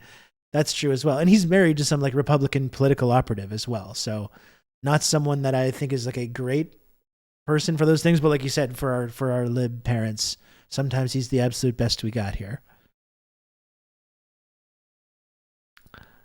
I'd love to do it right now. Zero hesitation at a Senate hearing. What an absolute legend. And then Mark Wayne Mullin is like, oh shit, now I have to pretend to like do something here. He does the fake take off the ring thing. It's so funny. We can finish it here. Okay, that's fine. Perfect. You want to do it now? I'd love to do it right now. Well, stand your butt up then. You stand your butt up. Oh, hold on. Big guy. Oh, stop it. Is that your solution? Every poll. No, sit down. Sit down. You know, you're a United States Senator. Now, that voice was Bernie Sanders. And respectfully, Bernie, shut up! I mean, it is nice to hear you call for a ceasefire. A lot of us thought that you'd forgotten how to do that. But shut up! I want to see anabolic Jim Halpert get his arse handed to him, because do you know who Sean O'Brien is? He's a fourth-generation Boston Teamster. He basically came out of the womb wearing brass knuckles. I want to see Senator Anger Management get his jock rocked by Beantown's Mr. Clean here. That's what I want. Mullin actually challenged O'Brien to a charity fight and later said this. I'm not afraid of biting. I will bite. Biting? I'll bite 100. Yeah, I mean, a fight, I'm going to bite. I'll do anything. I mean, I'm not above it. And I don't care where I bite, by the way. It just is going to be a bite. Wait, you don't care where you bite? There's simply no other way to interpret that than Mullin is going to bite him in the dick.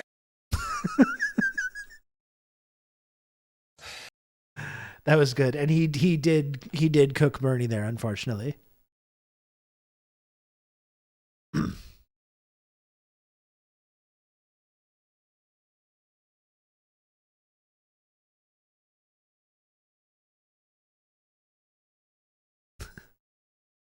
That was good. Man, that scene is just fantastic, though. You stand your butt up.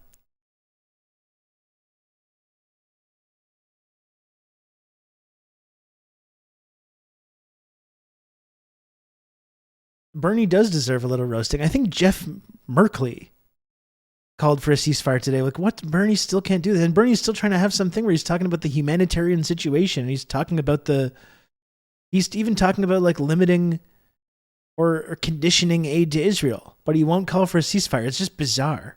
It's honestly fucking bizarre at this point.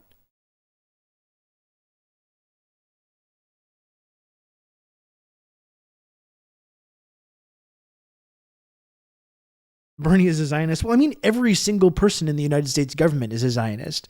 You're like not allowed to be in the United States government if you're not a Zionist.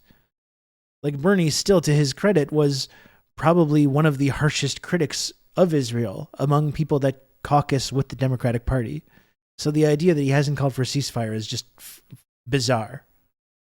Merkley's is misleading. He supports Hamas unilaterally surrendering. Okay, well, yeah, good luck with that one. What else do I have here to look at?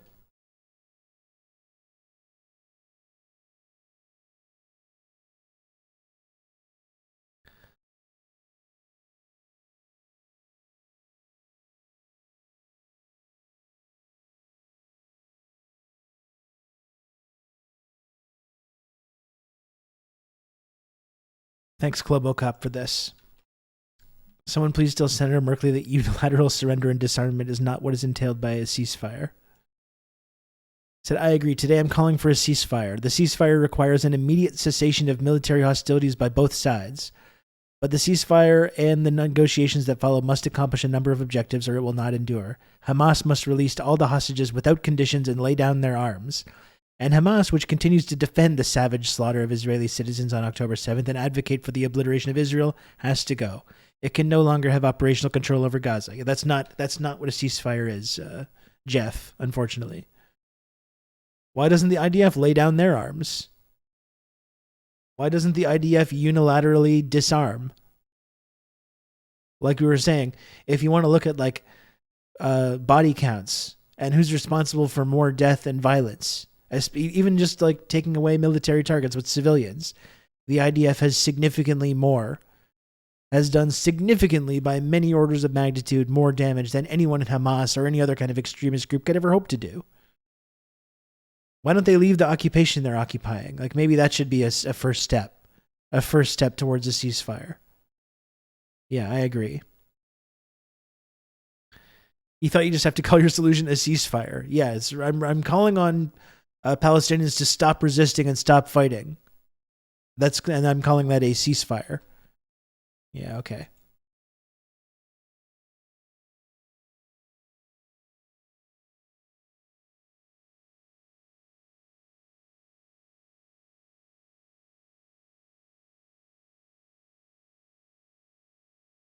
And we do have to look at this too. It's related, obviously, because Ukraine is another Western proxy that we've been arming for a long time now. And we've talked about Ukraine and the whole purpose of turning Ukraine into this pro-Western, pro-NATO, pro-EU proxy to be able to park missiles directly on Russia's doorstep with its former most strongest ally. And the way that this has totally now wrecked Ukraine. It fully initiated a war that was devastating for Ukraine, where hundreds of thousands of people have now been killed, and they've lost 20% of their territory as well.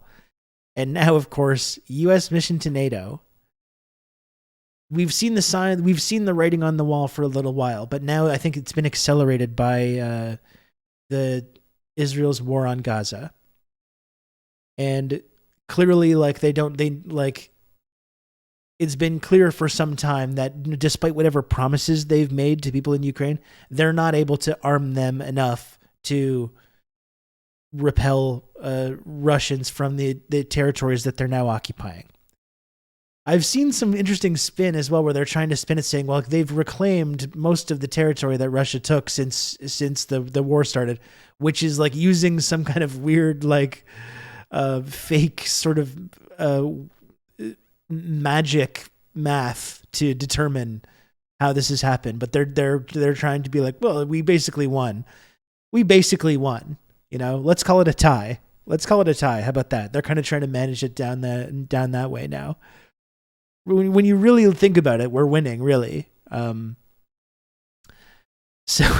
we won the fourth quarter. That's a good analogy, yeah. So this is what we've been saying. The writing has been on the wall for a while now. I think for multiple years at this point. That's the insane thing about the Russia-Ukraine war, is that it never had to escalate to that point. The whole last year or two has been a total just waste. They could have negotiated before the war to stop it from happening in the first place, which they did. That's what the Minsk agreements were about, which they didn't abide by. They could have negotiated early on. Boris Johnson and others flew to Ukraine and said, no negotiation. And now it's been a year and a half. They have not accomplished any of their goals. It's clear that we don't have enough armaments to even send them to even compete anymore. And now they're starting to see the writing on the wall that we've all seen for a long time. And they're now starting to articulate these things. And NAFO, we're going to look at the rabid NAFO pups in the replies. NAFO is on suicide watch now. So the U.S. mission to NATO says Ukraine is this is exactly what I was talking about. Ukraine has taken back more than half of its territory seized by Russia's forces since February 22. I would like to see the reasoning behind that statement. I don't think that's accurate. I think you really have to kind of if you zoom into one part of the map and expand it so it's the whole thing, you might be able to make this case. But it's very dodgy, this whole idea that they've taken back more than half of its territory seized by Russia's forces since February 22. In this tough and dynamic battle, Ukraine's soldiers are fighting bravely every single day, and they continue to inspire the world with their bravery and courage. We will continue to support them in the strongest possible position at the negotiating table when the time comes. We continue to stand united with Ukraine while they defend their freedom. But yeah, the writing is on the wall. We're winding this thing down. We're winding this thing down now. Now it's time to negotiate. Yeah, 2 years later, after we pushed you to continue fighting this war with all these promises that we're going to be in it to the end, and you're going to take back Crimea, and you're going to take back these eastern regions, and the Russian invading orc hordes are going to be repelled. All these promises have amounted to absolutely nothing. All it has led to is pain and misery for everyone, people in Ukraine, for Russians that get caught up in being part of this special military operation. It's been just a disaster for everybody. None of it had to happen. But now that it's 2 years later, now they're saying, okay, it's about time to wind this thing down. And of course, they get all this pushback. So Let's be clear. We reaffirm our enduring commitment to Ukraine and its people. A just and durable peace means not caving to Russia's brazen attempts to redraw borders by force. This battle is not over. It's winnable. We will continue to support Ukraine for all it takes, because that was a response to all the people freaking the fuck out in the replies to this. Like John Cipher. And there's yours truly as well. The only sustainable peace is through victory and humiliation of the Putin regime, says the CIA's John Cipher. But this is a fantasy land, though. It should be clear by now to anybody that is not happening. That was never a possibility. It's certainly not a possibility now. It was not a possibility 2 years ago. This has always been just a total fantasy that they've sold to people in order to justify this like ongoing barbarism. It's over, John. Like, just, it's sad now. It's sad at this point. You're just getting more people killed for nothing now.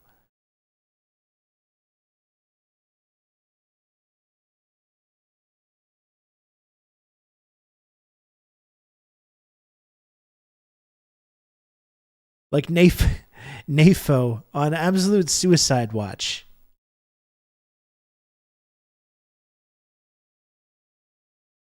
So you mean NAFO Ben, Free Ukraine 91, says, so you mean the complete and total surrender of Russian forces and the restoration of Ukrainian borders, including Crimea, and then the toppling of the Putin regime in Russia, followed by war crimes tribunals.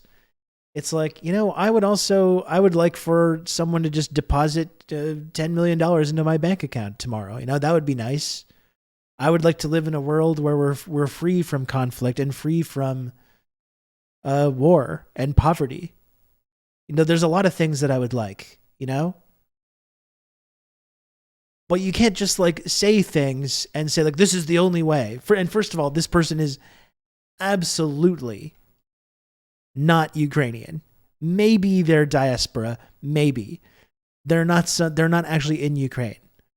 So they're saying like the only way this can ever stop is if this totally impossible circumstance comes to be. Like, these people have talked themselves into this idea that this was possible, that there's going to be a complete and total surrender of Russian forces, and they're going to get all that territory back. They're going to get Crimea back.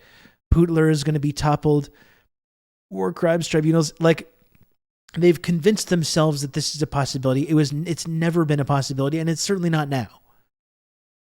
So like, if people like this are saying like, well, that's the only acceptable solution, it's either endless war, I guess, or we lose even more of the country, or this fantasy land scenario that I've convinced myself is a possibility.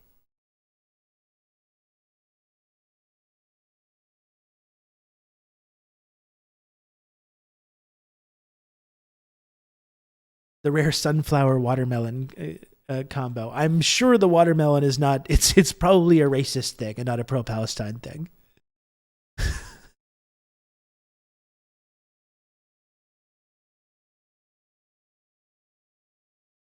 I would be genuinely shocked if that was an actual reference to like Palestine or Palestinian resistance. At least that would be somewhat consistent, I don't agree with people that are the Ukraine flag and Palestine flag people.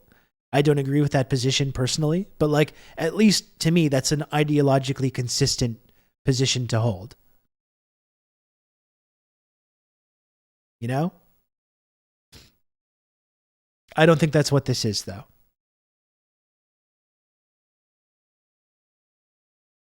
But this is it. These people have spent the last 2 years in this like delusional fantasy land where like that NATO is this like all the NATO Bidenists or whatever it is. They think NATO is just as this progressive force, this anti-imperialist force, NATO, that's going to arm Ukraine and protect the brave freedom fighters of Ukraine and drive Putin away from the country and destroy Russia and all this stuff.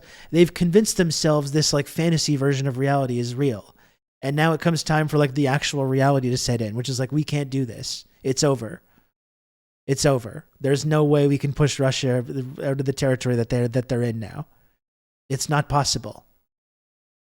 But they're so caught up in this delusion now that it's like they're never going to be able to accept it.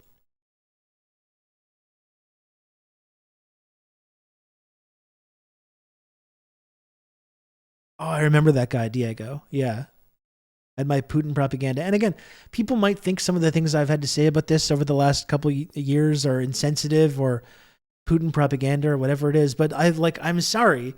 I have been proven, my analysis of this has proven to be correct.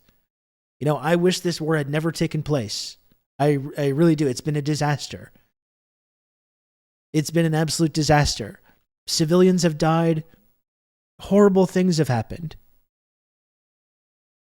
But it's also just like a materialistic understanding of the situation, of how it started, how it got encouraged.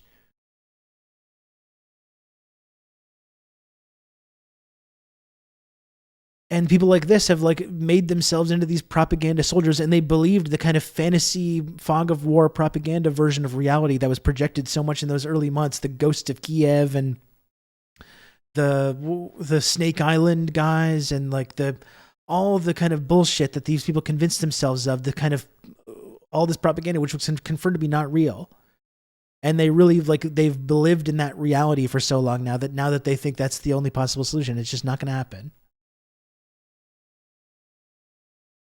What causes Free Ukraine 91 supposed to take up next? It's going to be Free Taiwan next. They're just going to move over to that.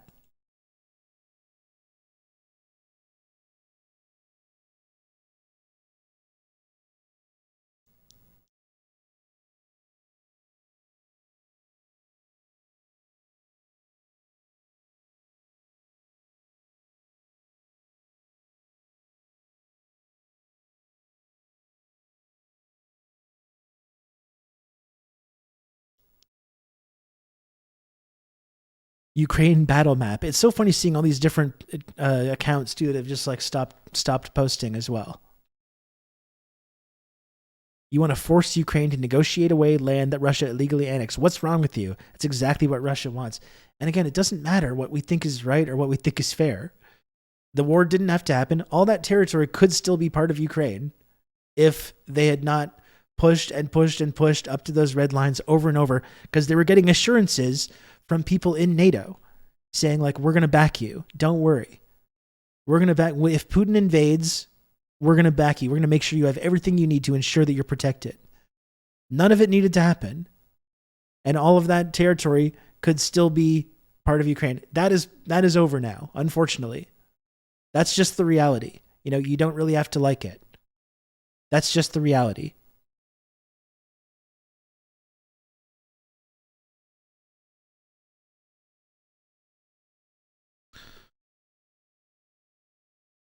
Looked at the updated front line. It's barely moved since last year. That's the thing. This whole counteroffensive and this whole last year, even taking away the first year of the conflict, none of it needed to happen. It's so sick.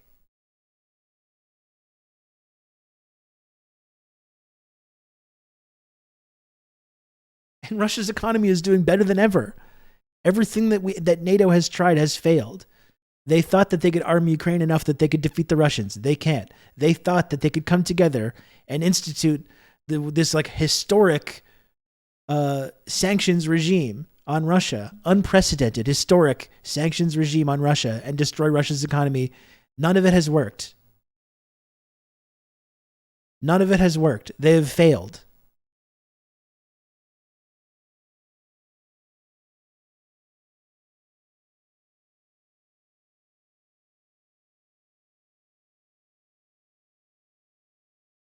Yeah, and the pipeline. And they fucked Western Europe as well. Not only did they fuck Ukraine, they fucked Western Europe as well.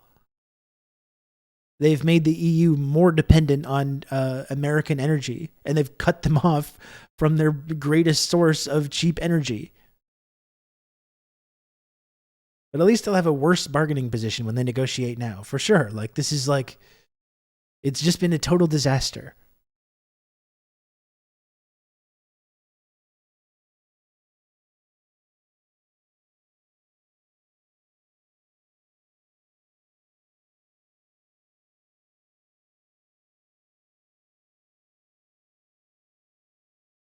All these NAFO people, what the hell is this? What negotiating table? Because they were told that, who wrote this? All the NAFO people. Who wrote this? What's going on? Like, they're literally just saying what anyone that doesn't have their heads entirely up their ass have known for now years. Ray Chan Cloud. I joined Twitter for current info on Ukraine. I stayed for the fellas. Here's a peace plan. Get the fuck out of Ukraine. Okay, but that's not going to happen.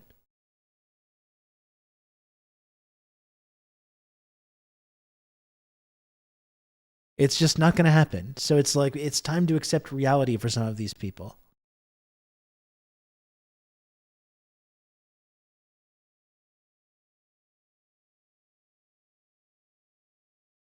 Anyway, these people are just completely losing it now that like all their illusions are just being shattered, you know? All the delusions that they've like immersed themselves in. This whole big propaganda war is all a game for these people, right? These NAFO people that are on there making these posts all day, every day for the last 2 years.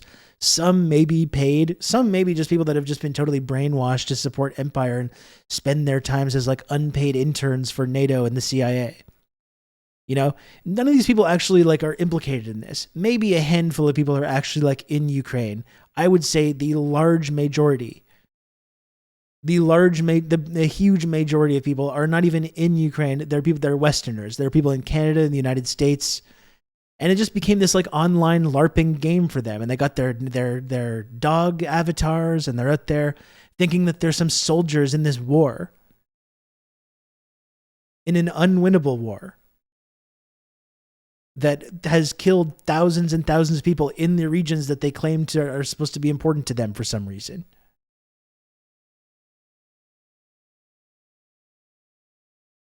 The NAFO conference was one of the worst things I've ever seen.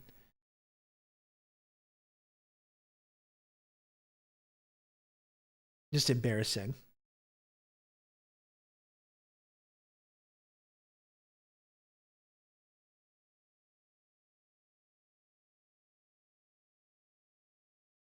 Dan has got his channel suspended. Look out for a wave of mass reporting. We will keep our eyes on it. I mean, there's not much I can do, but like it's a concern for me, but there's not something I can do really except continue just doing the same coverage and analysis that I've been doing this whole time. I don't know. You know?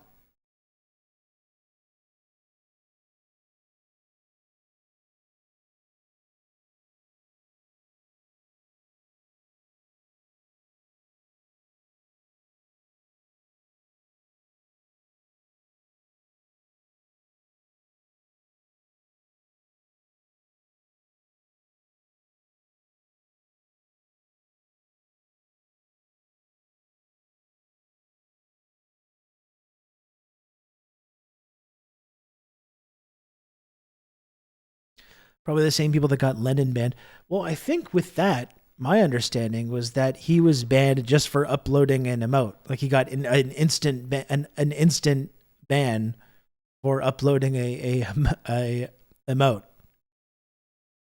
It wasn't about mass reporting or anything like that. It was like an automatic thing.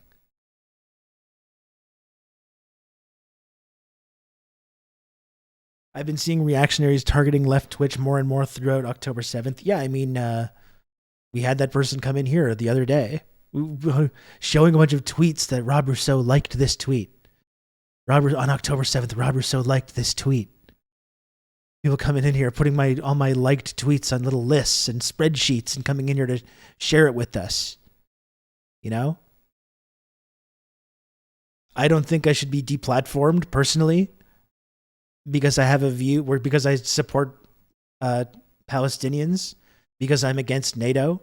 As far as I know, we still do live in like a free country where we have freedom of speech, right? I know this is a private platform, but should that be a cause to be like removed from a platform because I say things that people don't agree with?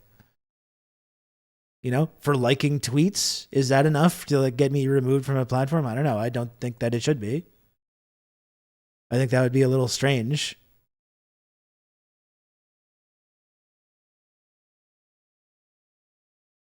That's kind of helpful, actually. An indexed list of Rob's tweets. It wasn't even my tweets, of which I have a couple from that day that I'm sure I've gotten passed around with some unsavory circles. But this was just tweets that I liked on October 7th. And as I've said a number of times, folks, like I woke up on October 7th.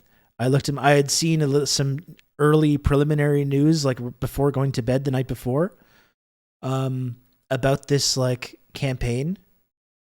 I woke up to seeing images of the Gaza prison fence being bulldozed. I saw videos of like paragliders landing in these like IDF checkpoints and engaging the IDF. And I celebrated that. And anyone that knows anything about Gaza and what this conflict has been like for the last 70 years should celebrate that.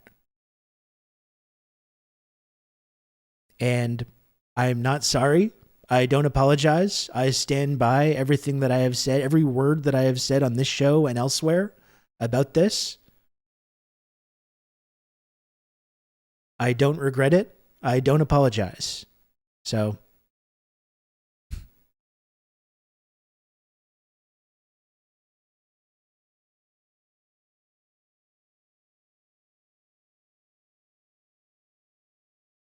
licking eggs should at least be a timeout. If you're going to have to come after me for something, you know, if you're going to have to come after me for something, at least do something serious. And you can take that to the bank. The blood bank.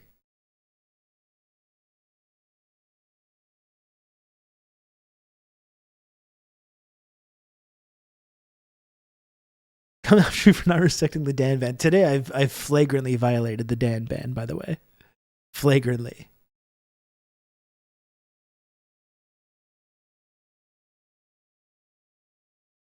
And I don't apologize for that either. You know what? It's my fucking show. Okay? It's my show. This is my favorite band. I can't talk about my favorite band on my own show on the day of the anniversary of one of my favorite albums of all time. What kind of a society are we living in where this kind of suppression happens, where people's speech and their thoughts and their ideas are suppressed, where there's a Dan ban that's put in place to limit people's speech and their freedom of expression?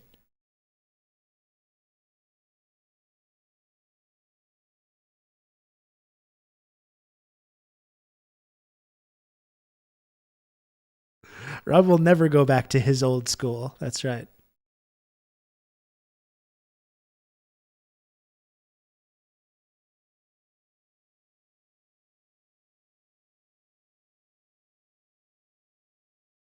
Slightly off topic, but do you have any thoughts on why House Speaker thought releasing all the J6 vids was at all in the Republicans' interest? I mean, this is a little off topic, and I don't want to spend too long on it. I did bookmark something about this, though. A really interesting video. But I don't know if it's interesting in the way that people are sharing it think that it is. We've often talked about the role of the police on January 6th, right? And I had never seen this video, so frankly, I'm thankful that it did get released. January 6th, from Michael Tracy, who sometimes is still someone that I think shares things that are worth discussing, to be very generous. January 6th defendants have long argued that the initial entrants were peaceably escorted into the building by Capitol Police and therefore had no reasonable expectation that their conduct was unlawful. Here's the initial... Has anyone ever seen this video? The initial wave of people coming into the building. Check this out. We've often wondered about the role that the Capitol Police played in this. And I found this very surprising.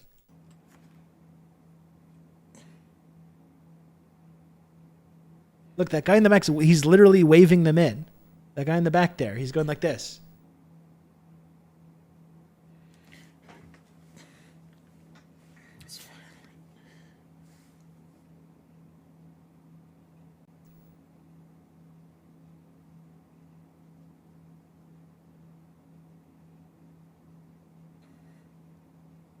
You know, we've often talked about the idea that January 6th was some kind of like a honeypot operation.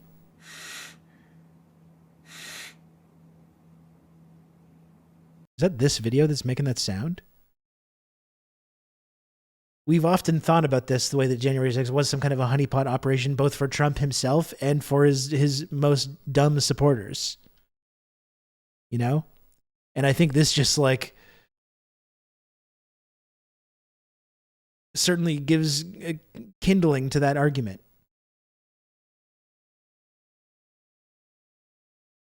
That was John. Okay, sorry, John.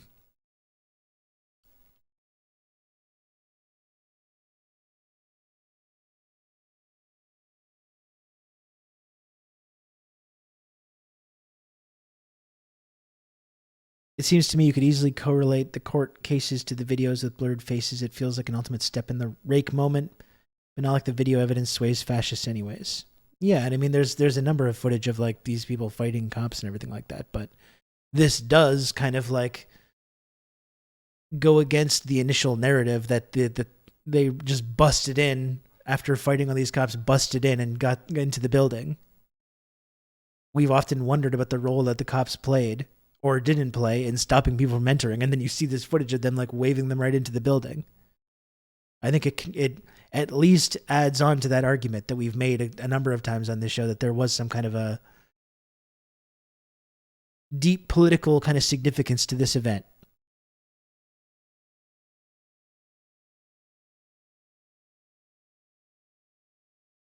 Half the people in the group were cops themselves or informants. Yeah.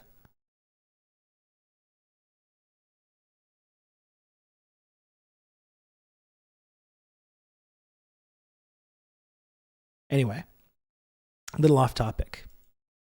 So we got a good breakthrough news video right now, and there's that. Let's watch that Abby Martin video. We meant to get to that yesterday, and we didn't get to it. I'll just briefly remind people before we get started with this. A mere 33 subs to the goal. But if you do enjoy this program, folks, please subscribe if you can. It's $5 a month. It's totally free with a Twitch Prime account. You can count on me. You're going to have good old Rob every little bit talk helps. you through all it's this. The only way that I'm able to continue doing the show every day is through the generosity of the subscribers and community members such as Top Scruffy. Thanks, Top Scruffy, for the 31 months. Tier 1. I appreciate that. If you can, folks, please support. Help me keep this show on the air. Help me make the little number go up. All of it helps.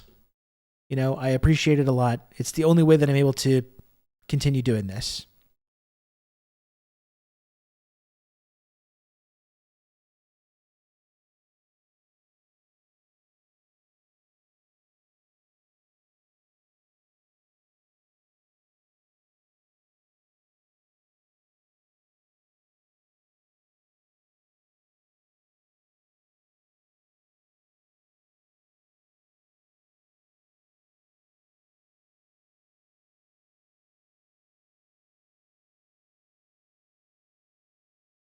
Do we have any other takers? Any other fine folks? Do any other fine folks want to support this program and help me make the little number go up? Help me make the line go up. It's the only way that I'm able to do this show is through the extreme, extraordinary generosity of our community members. So if you can, please subscribe to TRRS. He's waving them to keep them calm, moving them in an area away from important congressmen. Congrats to the thin blue line for keeping the crazies away from important people. It's a pretty generous interpretation, I would say. We simply use the computer to mark up the size of the account. From the rhythm to the sea, Jeff Bezos is hoarding pee.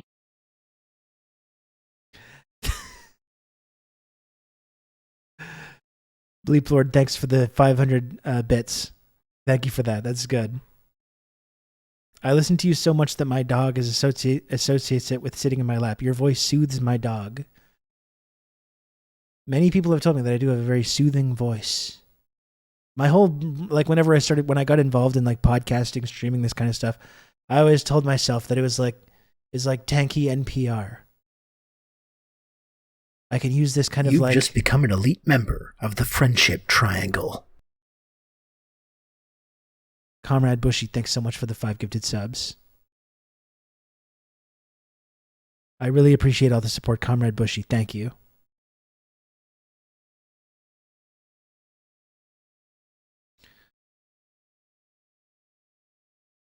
You can count on me. You're going to have good old Rob to talk you through That's kind of what I try to do on here.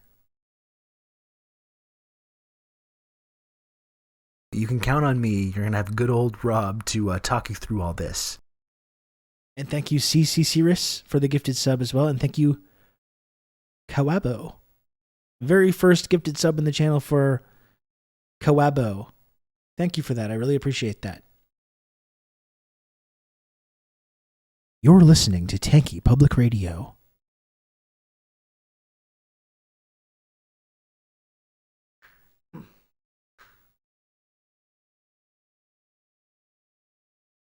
The countries in the third world are not poor countries. Most countries are rich. The Philippines are rich. Chile is rich. Brazil is rich. Only the people are poor.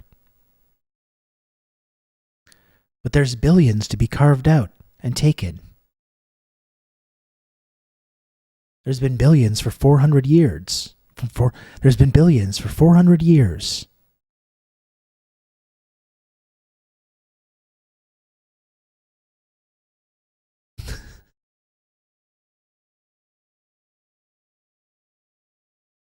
The British, the French, the Spanish, the Dutch, the Portuguese, and recently the Americans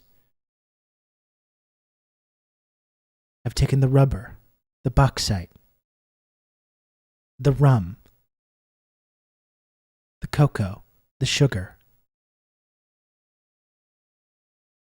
the slaves, and the cheap labor. I'm trying to remember it from memory.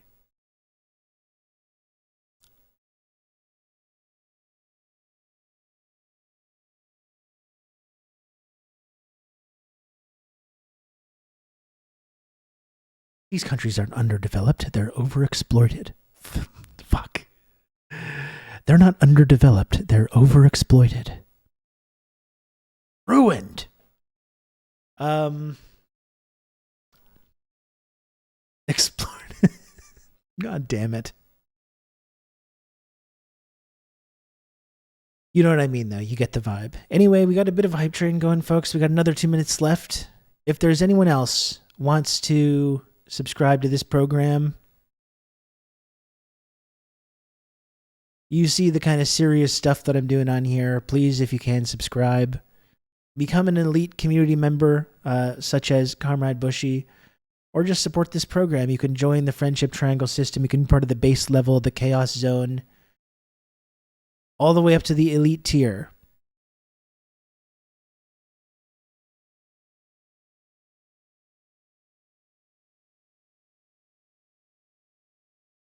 And then we can move on. Comrades like you.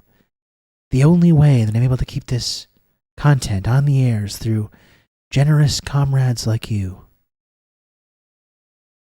And I can use this platform to support the Palestinian resistance, to fight against NATO disinformation. Count on me. You're going to have good old Rob to talk you through all this. To contribute to the ongoing decline of our empire.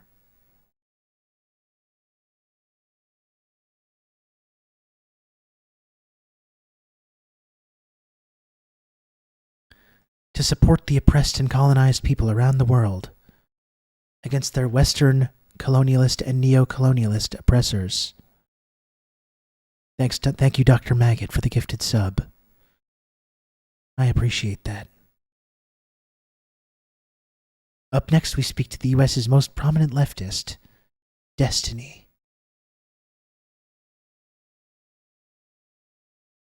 I really do hope the Norm Finkelstein and Destiny debate happens. I think that's one debate that I would watch. I think I might actually, maybe highlights, not the whole thing. Let's not get crazy. If it ever happens, but I'm sure it won't. I love he's like, I'm reading to prepare for Finkelstein. He's like looking at Wikipedia articles and looking at like fucking Yasser Arafat speeches. No, good job. I'm sure this is going to go really well for you.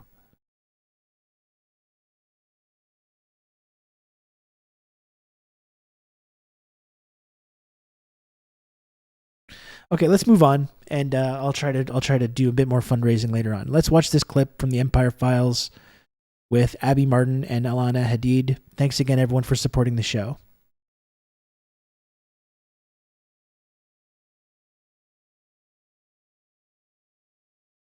I really appreciate you murder all of them, level it, take them all out.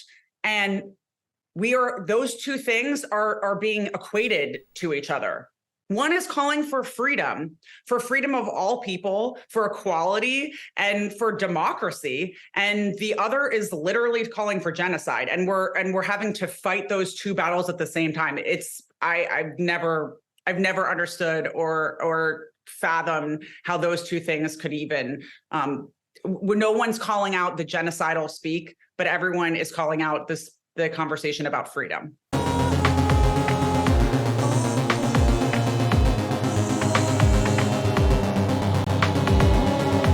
Alana, thank you so much for coming on the Empire Files. It's really great to talk to you.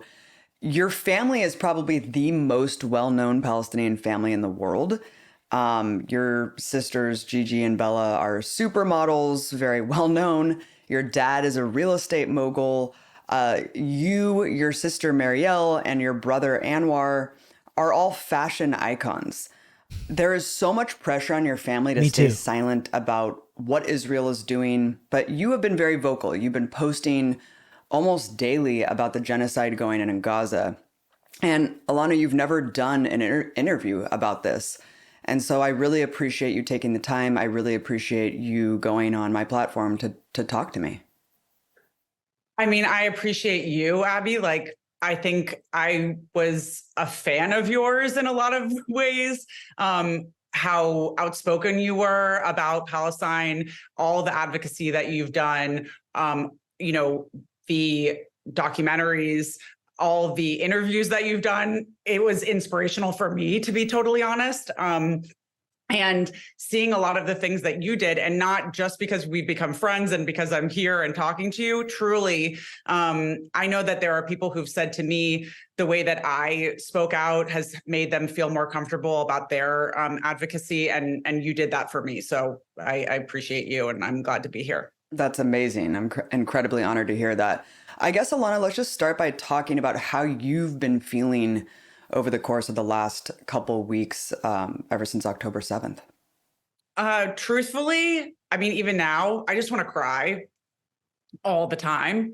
God, I didn't think I was going to start crying already. It's so hard. I just want to cry. Yeah. I think it's a horrible, I want to be strong. I am strong. I think, my family is really strong. I come from a very strong stock. I'm Palestinian and Irish.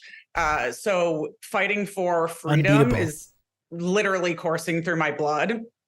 And I think I get a lot of it from both sides of my family. I got this amazing power from being a Palestinian. And I also have this kind of broad and beautiful lineage of speaking towards truth to power and liberation from my Irish side as well. So I think since October 7th, all I've really felt like doing was just speaking.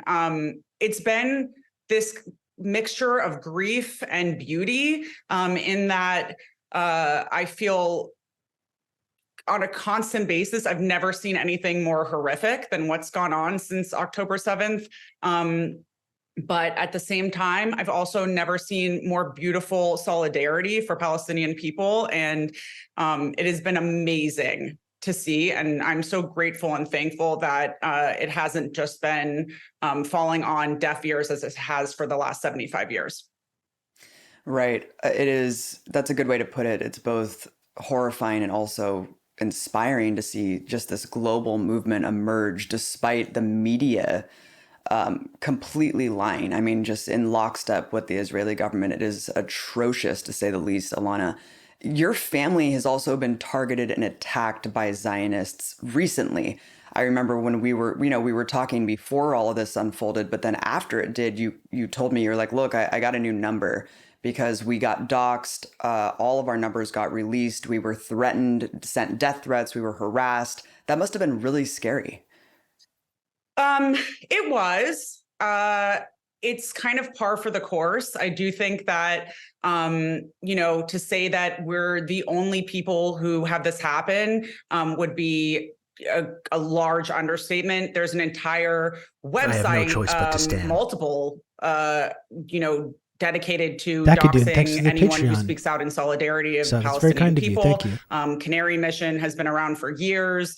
I think for me and my family, I won't speak for everyone, but for me, it's a badge of honor.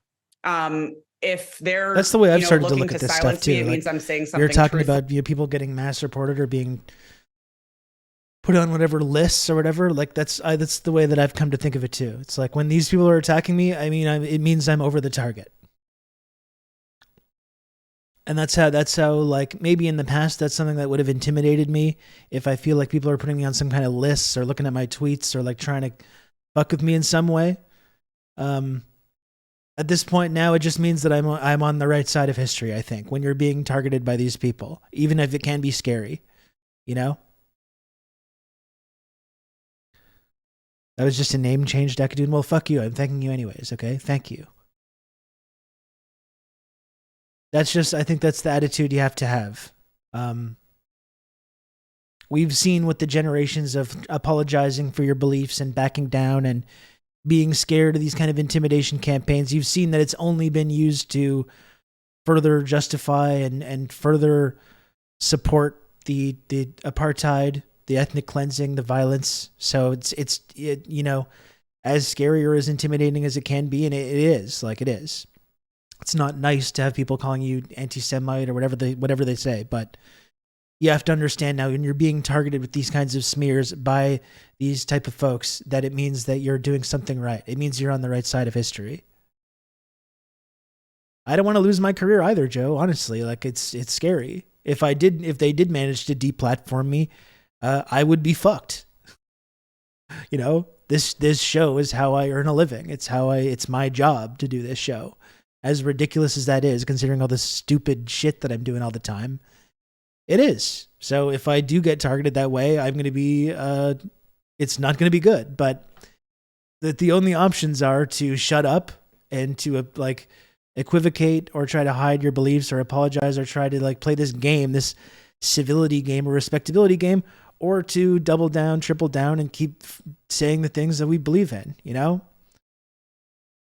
It's just... It is scary, but it's the only thing. It's the only possible option that you can do. I'd follow you to Rumble. Thank you, Matt. I'm not sure much of an audience would, but I would love that though. You know, but that's it. It's like it means you're over the target when people like the ADL or Canary Mission or whoever it is are going after you. You've seen when it comes to the ADL, you've seen just in the last couple of days with the whole Elon thing that they don't actually care about genuine anti-Semitism. They don't care. If people go on Twitter and say oh, I think Jewish people are responsible for immigrating impure races into the West to dilute and mongrelize our genetic bloodline, the ADL would be like, but what do you think about Israel? And if you say, well, I think Israel's great, they'll be like, okay, good, no problem. Continue. You know? They don't actually care. So when these people who clearly have abdicated whatever responsibility they might have had or whatever credibility they might have had to fight anti-Semitism, they've long ago abdicated that. So if they're out there criticizing you, it's because you support Palestine. And that's what it's about. And it means that your words and your actions are having an impact somewhere. So that's what I try to keep in mind, as scary or as intimidating as those moments can be. On something they don't want people to hear. So I'm willing to change my number every week if that's what I have to do. I'm not worried about that. What I'm worried about is not getting the truth out. And so it's important to me that, that doesn't stop me, and it never will. And I do want people to know that that doesn't scare my family and myself. We will continue to speak out and speak out in favor of the truth. I mean, the Israeli government absolutely hates your family. I mean, it's crazy.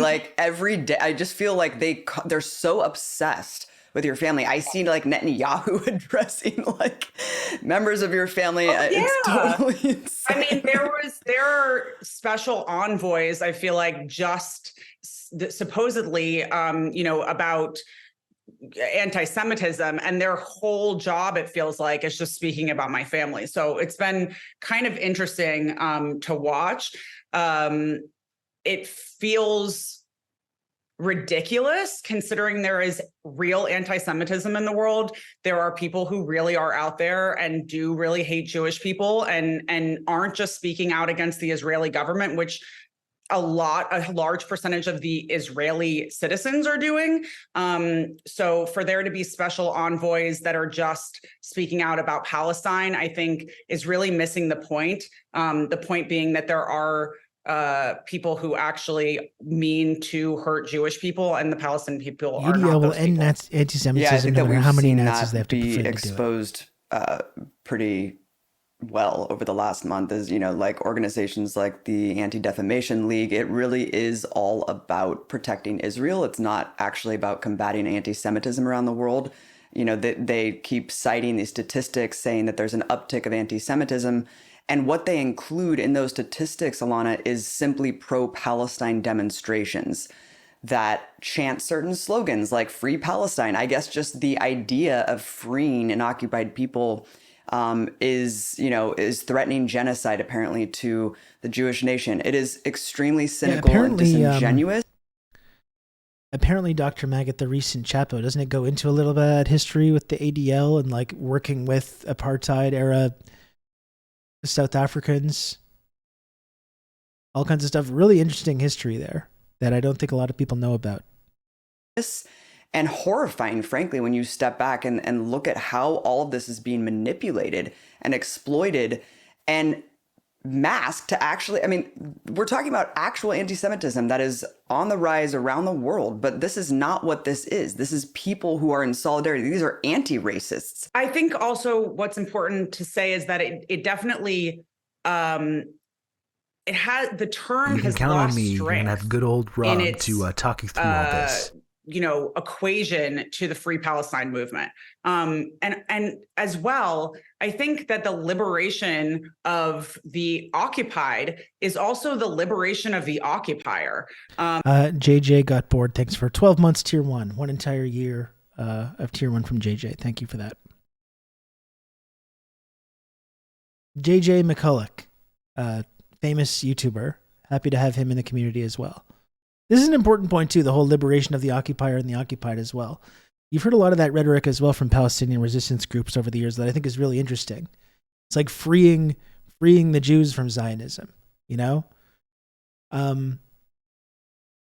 It's not mutually exclusive. This whole idea that like Free Palestine, that's what it means, like genocide. It means wiping out all Jewish people. Like it literally means creating a place where everyone can live together and be safe and just live normal lives. And when we say it like that as well, it's the exact argument that every single colonialist regime has ever made throughout history. When you talk about giving rights back to the people whose land you're stealing.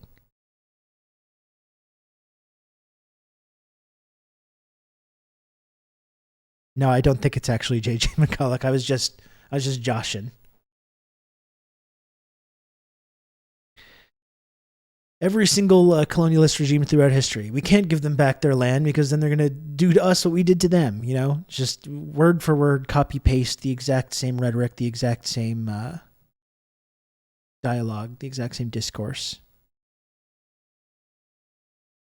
And I think that that's something that people forget, that when you put yourself in a position like Israel has, where they're speaking for the entire Jewish community, which many anti-Zionists take offense to, that you are putting yourself as a community in the position of being an occupier. And that is not a great position to be in. That is definitely putting the Jewish people, I think, as a whole, in a poor position. And obviously, it puts Palestinian people in a much poorer position, a horrible position. But it's locking those two things in place, the occupied and the occupier. And I just think that there's a possibility of freeing both people. Couldn't agree more. I mean, you know, Israeli Jews will have a place, as a very important place in the post-apartheid one state, which I think is where this is all going and has to go in order for everyone to be equal. It's the only option left on the table. That canard is really falling apart, especially when you see Israeli officials writing op-eds in Israeli publications saying, denounce your Judaism. Alana, denounce it because you're not a Jew anymore if you are participating in these protests. That's not anti-Semitic at all either, right? It also exposes an insanely racist assumption about people of color and also betrays the colonizers, colonization defenders, deeply held, probably subconscious for some knowledge that they desire to eradicate the colonized. Yeah, and again, you can look at what people actually say. You know what I mean? Like we were talking about, you can look at Israel's current actions and the things that their leaders are publicly saying versus this like fantasy idea of what might happen if Palestinians were given their land back, given the right to return. But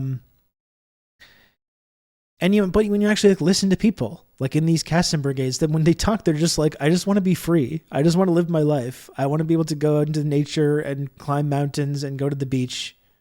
You know, none of them are saying like, we must eradicate everyone or we must kill all people or whatever. Like no one's actually saying that.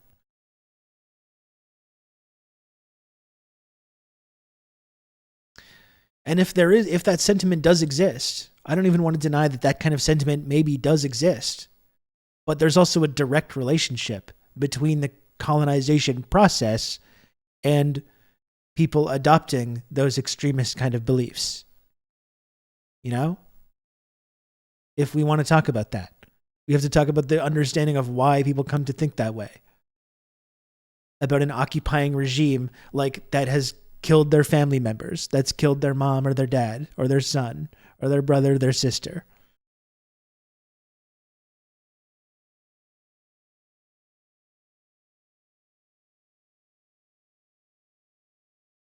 All the Zionist project has accomplished is create the very anti-Semitism they say they oppose, which only makes me think that's the point they want it to be around.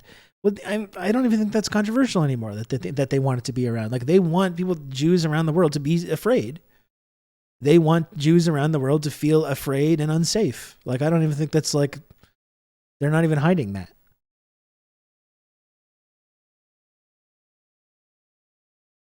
That's a big part of their project. They need people to feel that way, because then when you feel that way, you'll support whatever it is they do. And you'll think that you do need some kind of like fortress country that can get tough and bomb everyone that tries to fuck with them.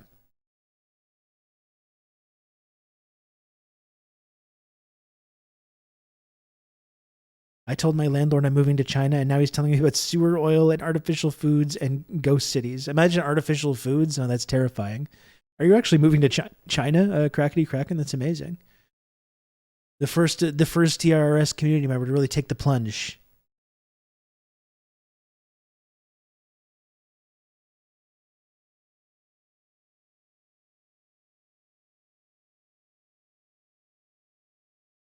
Perilous, what happened with denims? I've been watching a lot of docs about Palestinian resistance fighters. Almost all of them share the same. I just want to live a dignified life. I was a student studying this or that, and then they massacred my family. Now I'm ready to die to fight back. I mean, like we've talked about, like that's like a normal reaction to have when someone murders your family, to spend the rest of your life trying to fight them. And that's like, ironically, that's the justification that's used for like Zionist aggression. But no one in Palestine carried out the Holocaust, as much as Netanyahu wants to try and make that link. Palestinians had nothing to do with the Holocaust. That was Germany.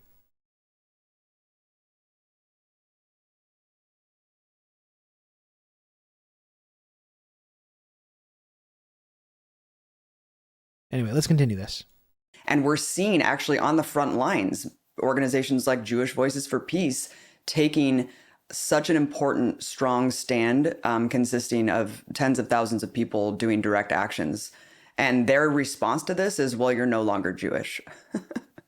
It's honestly insanity. It's ridiculous. And that's anti-Semitism to me. Yes. I think that is, if you don't think that silencing Jewish voices because there are anti-Zionist Jewish voices isn't anti-Semitism, then I don't really understand anti-Semitism. Truthfully, I think it's ridiculous. It's honestly, it's insane.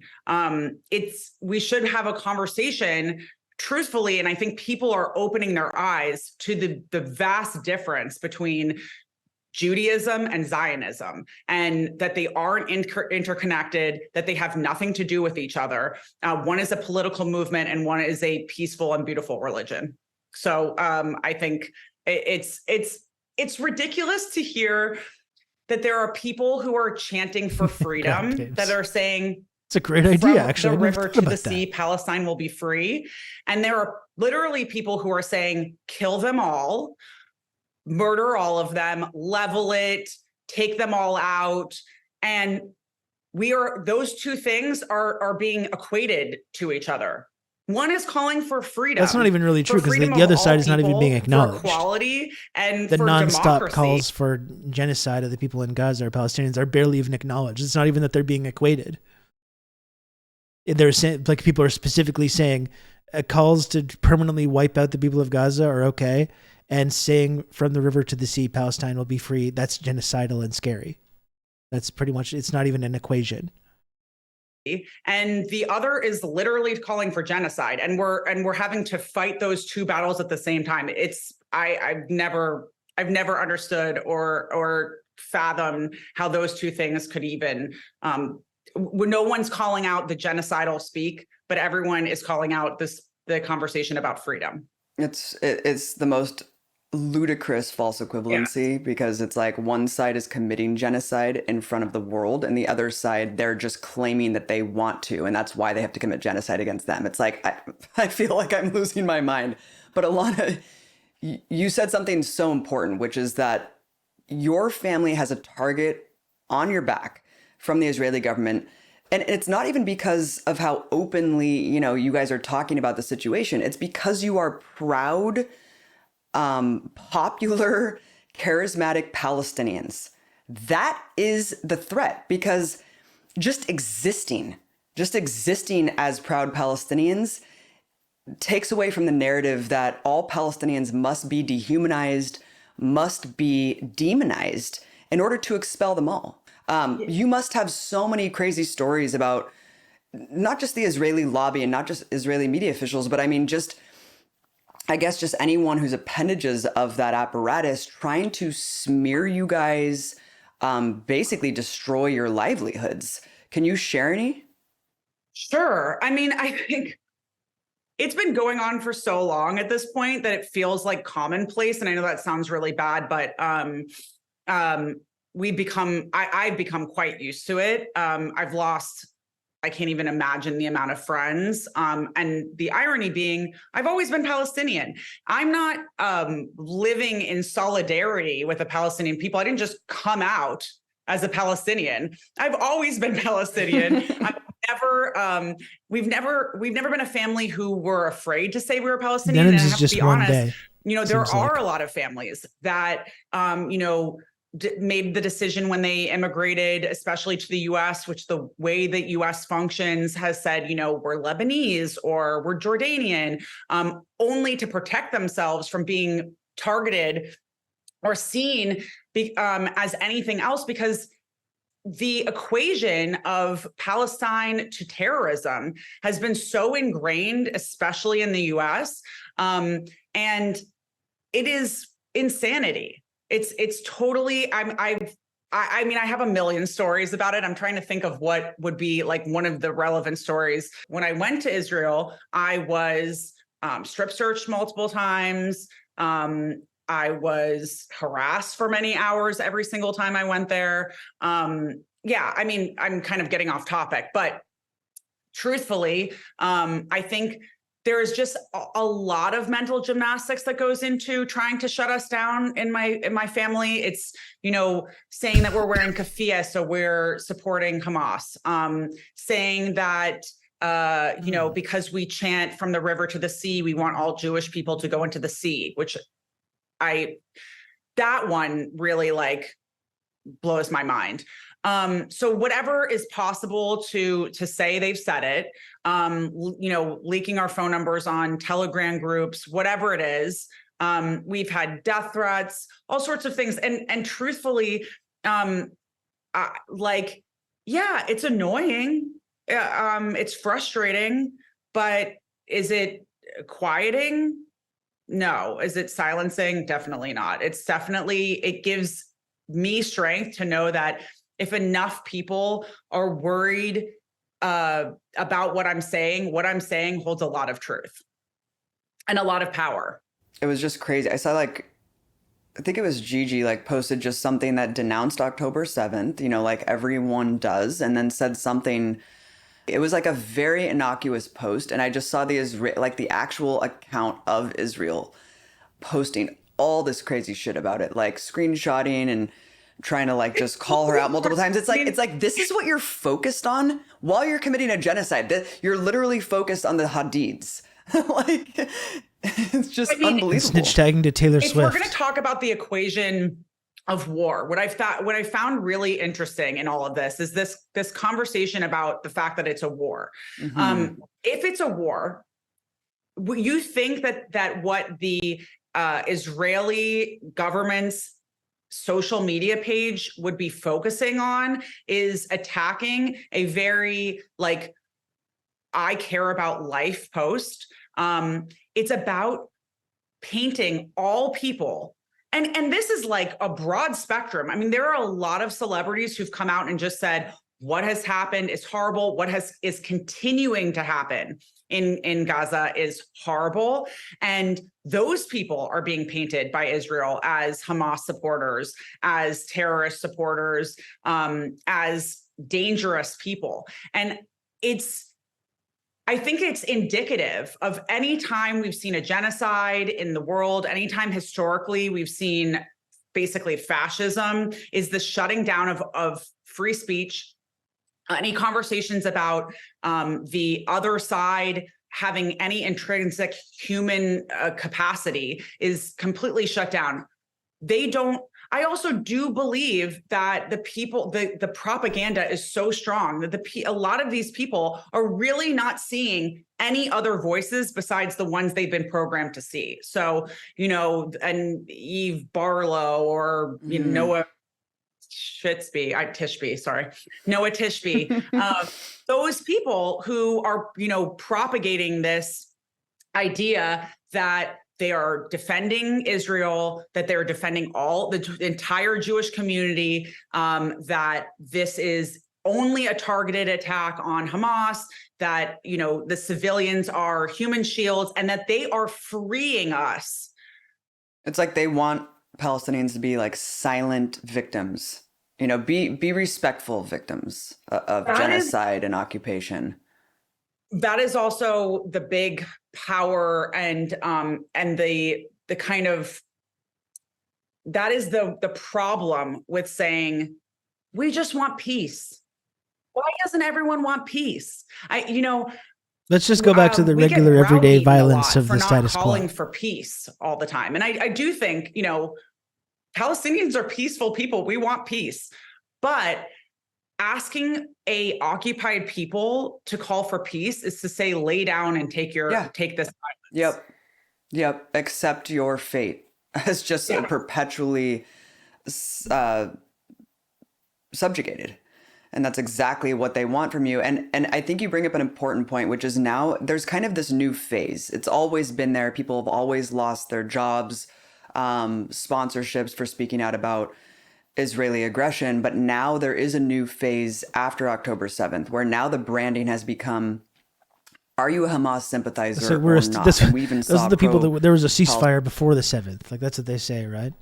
There was a ceasefire before the 7th. What that means is because as we know, there was not a ceasefire, and that Israel was still killing people in the West Bank and in Gaza, including a prominent journalist, Shireen Abu Akleh, when this supposed ceasefire was ongoing. But that's what that means. Is we have the monopoly on violence. That's what a ceasefire means is to those people. We have the monopoly on violence. You're not allowed to commit violence. We were allowed to. We have the right to defend ourselves. You don't have the right to defend yourselves. That's how it works. Like, no wonder no one is buying this anymore, you know? No one believes this shit anymore. Nobody. Palestine marches right afterward to stand in solidarity with what we knew was going to be a very genocidal onslaught in Gaza, as saying they're pro-Hamas demonstrations, even from the likes of some progressives in Congress. If you dare to criticize Israel's response, and even worse, like we said, I mean, the anti-Semitic label is still branded on you if you dare to talk about the root of the violence, the siege and the occupation. And then there's the constant gaslighting by Western media. I just can't even fathom what it's like as a Palestinian, because this has been going, we've talked about this before, it's been going on since 9/11. It's always been conflated with terrorism forever. But it's ramped up to such an egregious level where you are told as a Palestinian, no, Israel, see, don't you understand? Israel's not actually committing genocide. Hamas is committing self-genocide. The Palestinian people are doing this to themselves. They're blowing up their own hospitals. They're using kids as human shields. And the latest horrifying image that's come out where there's 37 NICU premature babies that had to be ripped out of their incubators and covered with foil. This is some on the guy, ground. Rob Russo, some leftist based in Canada. I was turned on to this sick individual, and I found this. Hello, DJ Mule. What's up? What's up, Raiders? Thanks for the raid, DJ Mule. Everyone, please give a follow to our friend DJ Mule. Are you actually a DJ Mule? Like, do you actually like spin records? Or is your name DJ? Is your name actually DJ Mule? I've never really looked into this. Anyway, I appreciate the raid. I hope your stream is really great today.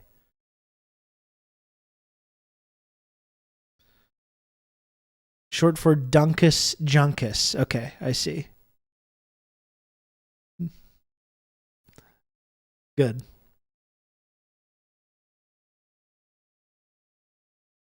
Donald J. Mule. Donald Jonald. Okay, good. I wanted to get more clarification on that. Donald Jonald. Classic. Anyway, we're just watching this video with Abby Martin and Alana Hadid. You can count on me. You're going to have good old Rob to talk you through all this. What a supportive friend. Hell yeah, resub. What a supportive friend this DJ Mule is. Donald Jonald himself. Thanks for the 5 months of Prime as well. I really appreciate that. This video is pretty great. Still a ways to go, so we're going to get back to it. But I appreciate the raid. Welcome in, Raiders. By the way, I'm Rob. It's nice to see you. It's nice to meet you. Thanks for stopping by today, each and every one of you.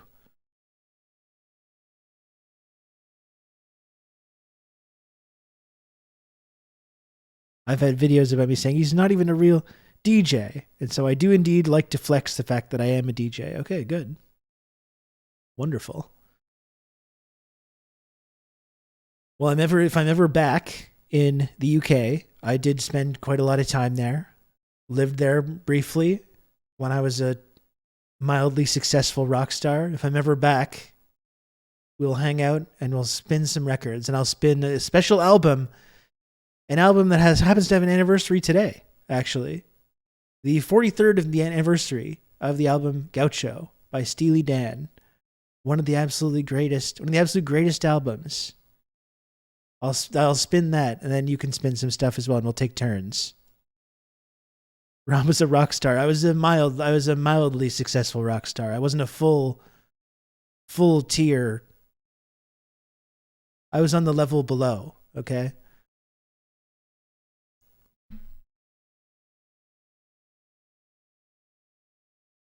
Very briefly, for a very, very brief period.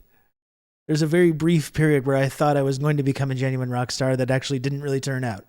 It didn't turn out that way, unfortunately for me. But it's okay. I was in Kerrang, the DJ Mule. Did you know that? If you have other UK listeners and chatters, I was in Kerrang.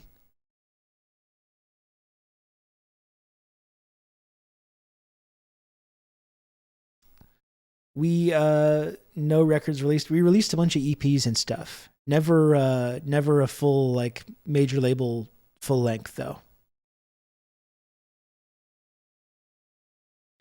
Yeah, I can't find the issue anymore. Like I had it for a long time and I think I lost it. We did a whole like photo shoot that was in Kerrang. I don't have it anymore. I wish I could find it. We were hanging off a cliff in the photo shoot. Anyway, probably not a good time to be talking about regaling the community in the chat and DJ Mule's chatters with what I was doing in my 20s. We don't need to get into that. Probably not a good time for that. We're talking about serious business here.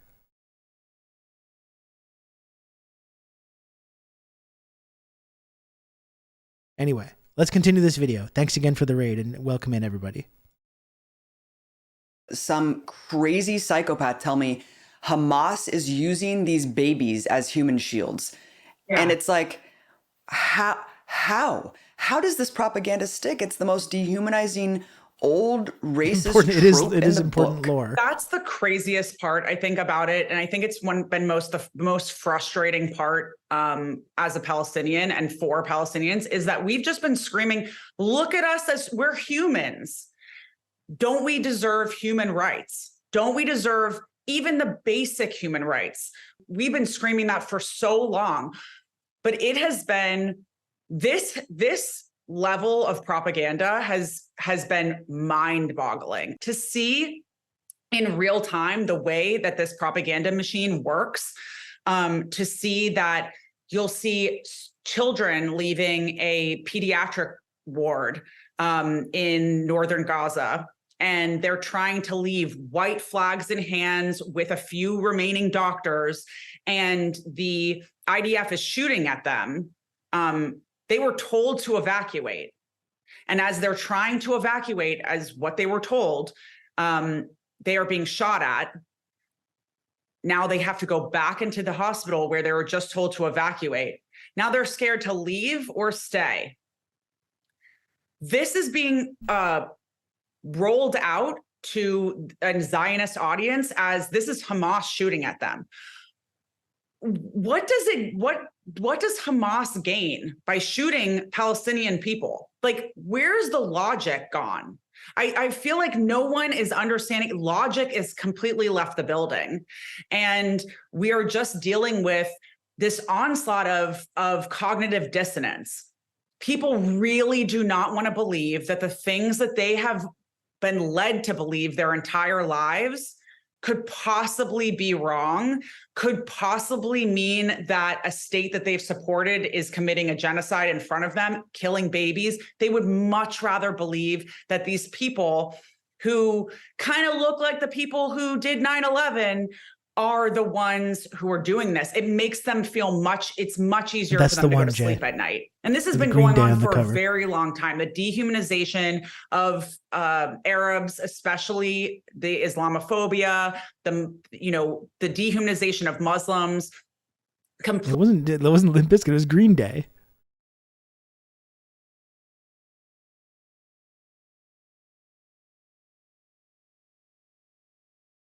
It was Green Day. I guess Limp Bizkit had a little square there. Anyway, let's move on from this. Complete erasure of the fact that there used to be a large Christian population in Gaza. It's almost down to nothing at this point, the amount of Christians who've been murdered. But the dehumanization of Palestinians has been built into the dehumanization of Muslims so that they can do all of these horrible things to the Middle East and get away with it. Truly, it's horrible to watch. I don't think that anyone was ready for this to be the way in which the world saw what was going on in Palestine. Yeah. The lies, the fantasies that are being peddled by Israeli media with US media in tow. I mean, not even Israeli media, actually. Let me correct that, because Israeli media is proudly declaring that every civilian dead, which there are over 4,000 children, thousands still buried under the rubble. The Israeli media is actually proudly declaring that every civilian dead is a terrorist that they've killed. They have a tracker going. live. Meanwhile, Biden and the rest of the embarrassing stenographers that call themselves journalists are just repeating the fact that we cannot trust the civilian death toll because That's it's amazing. Hamas. So Hamas Israel's is the bragging government. about it. And you're right, the logic falls apart they're because still it's all denying about the dehumanizing brown death people to the tolls. point where they're such barbaric animals that they just kill their own. Yep. And they just throw babies in the front of bullets. It's mind-blowing that you can think that every human life is not precious and that every family doesn't want their children to die, that they cherish their children's lives. And when you're looking at like they told everyone to flee from the north to the south, and that Israel basically told everyone, if you're just still stuck in the north, then you are essentially going to be lumped in with terrorists and you are fair game. All of the doctors, and now they're bombing the south, that are still people in hospitals can't leave. They cannot flee. The doctors stayed, Alana, these heroic, selfless doctors that stayed, put their bodies on the line, and they are getting bombed because they said, there was one just on Democracy Now!, his last remaining words that will stick with me till the day I die, where he just said, I did not go to medical school for over a decade to leave my patients. I am staying. And he died. And that is what we're dealing with right here. And the audacity to say that it's Palestinians' fault, that it's Hamas's fault, as we're seeing a genocide unfold in real time, be live streamed by the victims. I have never seen such horrors. And Israel is scared that they're losing the narrative, Alana, because no matter what the media says, people are waking up. You look at generationally, and the TikTok. younger you are, the more you disbelieve the corporate media narrative, which is great. And they are so desperate to get Hollywood on board. Like, I don't know if you just saw this, where Gal Gadot, their favorite celebrity that they trot out there because everyone else is kind of really. They were so desperate. They had all these celebrities sign on to that stupid letter condemning Hamas for what Israel's crimes are. And I was actually really taken aback and surprised to see a lot of names on that letter. And I was horrified, frankly. I have to be honest, I truthfully don't believe that those people knew what they were signing on to. Probably a lot of publicists just being like, yes, sign there were this. a lot of people who were disgusted by what was going on for sure up the Reds. I mean, this is the thing we talked about yesterday, but it's been coming up a lot, right? Like, we're so isolated. We're a group. We talk as if we're the arbiters of like what everyone in the world believes, but we're a small group of like extremist countries against everybody else, the vast majority of the world's population. Every country besides the US and Canada are just fed up. And people in the US and Canada are fed up as well. Like, everyone is just tired of our shit. And they're right to be. The Hermit Empire, that's right. Yeah. You know, but it feels like a dam is broken though on that. I think that's the one thing that is like a moment that's something that is encouraging under this horrifying moment. Something that we have to like work, I guess, ourselves as socialists or whatever you want to describe yourself. You know, when you see that shift starting to happen, it's our job to. You see those contradictions being heightened. You see the cracks and the fissures forming in the narrative. It's to do everything we can to try and widen those cracks even more. Yeah, that's true. I saw that. Yeah, one of the Biden administration quitters literally said they'd lost the entire global south. Like, what? Like, to what extent they still had any credibility? That's gone now. Like, they've lost. That's gone forever, and it's not coming back.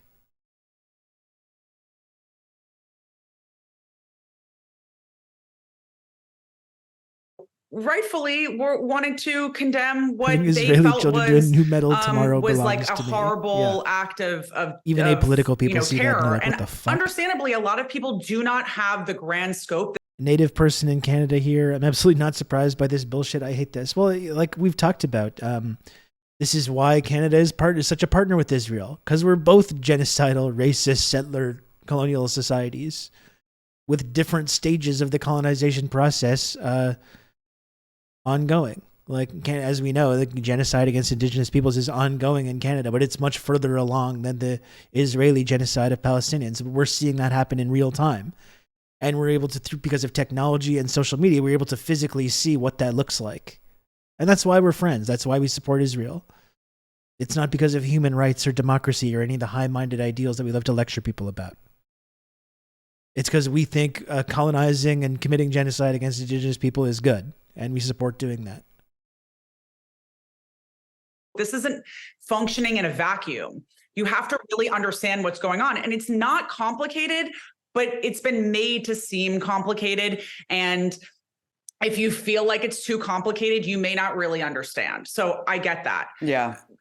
As for the doctors, I think it is so, what's so mind-boggling for me is going from you would COVID, think, Comrade Timmy, where yes. we were literally standing on our, outside our doors, clapping for. Maybe we shouldn't have treated the global south exactly how Israel is treating Palestinians. Maybe if we didn't treat it as our own personal treasure chest to exploit and turn into our industrial toilet. Yeah, and the people to either be just massacred or turned into like slaves to make products for us.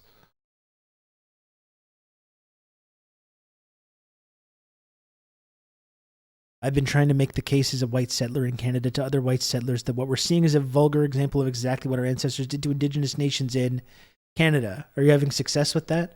Some people just don't want to see it, do they? Some people just really don't want to see it.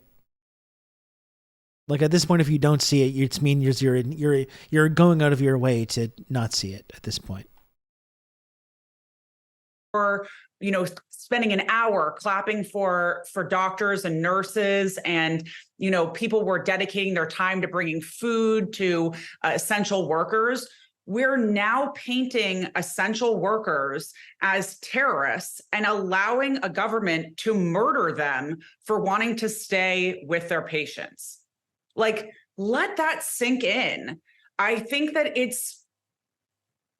I just don't understand how the world can vacillate this way, from believing that doctors and children are important and need to be safe, that we're all going to mask up to make sure that, people are safe, and then going all the way to the other side where it's like, oh, fuck these people. They can die too if they don't want to move from the hospital where they've been trying to evacuate, where there are snipers outside who will probably shoot them if they try to leave. Gazans can't even bury their dead because they can't go outside to take them in the north. These are people who can't move. They have nowhere to go. A lot of the people who haven't left are disabled. They're elderly. They have children, small children, and they can't walk the 5 to 10 hours to the south. I think people are really losing the plot in not understanding the ramifications. Why didn't they just leave? Imagine if you lived in Los Angeles and someone said, you need to walk from your house to Malibu right now. You have 10 minutes to leave. And you have a child, or you have your grandmother lives with you. And many times entire families live together. Imagine that. Like, I just don't understand how people aren't getting how just leave doesn't mean just leave. They're not going to be able to go back. Their houses are not going to be there when they get back. Also, you have no public car or public transportation. Also, we reserve the right to bomb you when you do leave. We have to push back on this. It's coming for us eventually. Capital requires expansion. It will come home. Shit, I see it happening here in the Midwest. Billionaires and private equity are buying up farmland. The contradictions have been heightened. We're in the end game now, to use a Marvel reference. We're in the end game now. The only way out is through. But we got to continue. That means we got to keep going.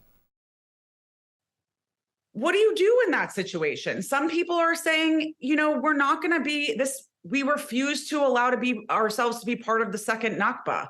And to be honest, it's the third, kind of the fourth.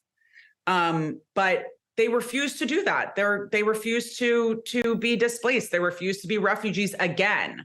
Some of them for the third time. So. Right. And just pride. I mean, staying in their homes just because they said, I'd rather die here than die being bombed out in the streets aimlessly. And so fleeing to the south doesn't really do anything, especially when Israel is bombing the south. And not to, roll out the red carpet to Egypt, but I don't think that they should stand up and say, we're okay with another Nakba. We're going to just allow you to displace these people and annex Gaza. Like, they definitely don't need to say okay to that. Yes. It's one of the reasons why many Arab nations have not taken in Palestinians, because there would be no right to return if they lose their refugee status. People don't understand the complexity of that. If they take in those Palestinians will not be able to go back to Palestine. People need to really grasp that. I have to mention this because you mentioned that a lot of celebrities didn't know what they were signing on to. And I agree with you, because especially when you look at someone like Justin Bieber or Jamie Lee Curtis, who were posting images of destroyed Gaza and saying, pray for Israel or stand with Israel. And it's like, okay, if any aspect of your brain can actually wrap your mind around this image and think that this is Israel, you have no idea what's going on. But of course, they had to take those images down, and then they didn't post anything else. It's like, okay, if that horrified you, the leveling, the carpet bombing, and mass murder of children, if you saw that in that image and it really struck you enough to post that, why does it change when you find out it's Palestine? I mean, it's so obvious, Alana, and it's so sad, the amount of pressure. But again, I think that people don't want to put themselves out there too much like they may have before, because other than Gal Gadot, who's like the poster child, she tried to organize these screenings of like Hamas body cams, just like murdering people, I guess, and wanted to show this in Hollywood. I think at the Holocaust Museum, and I think it really fell flat. I don't think any celebrities showed up, and I think even she dipped out last minute because she was like, this is embarrassing, no one's coming to show up. Yeah, I didn't hear much about it, Dagadu. And that's good, right? That at least people didn't want to participate in that. Well, so it was supposed to take place at the Museum of Tolerance, which is kind of like a Holocaust museum. And yeah, she didn't show up at all. The spin control has happened right away.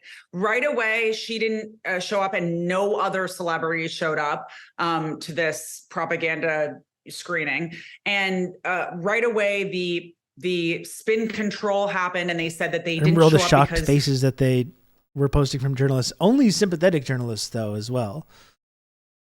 Like, you'd think if they were trying to like maybe convince people, you'd bring in everyone, but it's like, it's only like the people that are already inclined to repeat Israeli propaganda. I wonder why that is, It's an interesting thing to speculate on as well.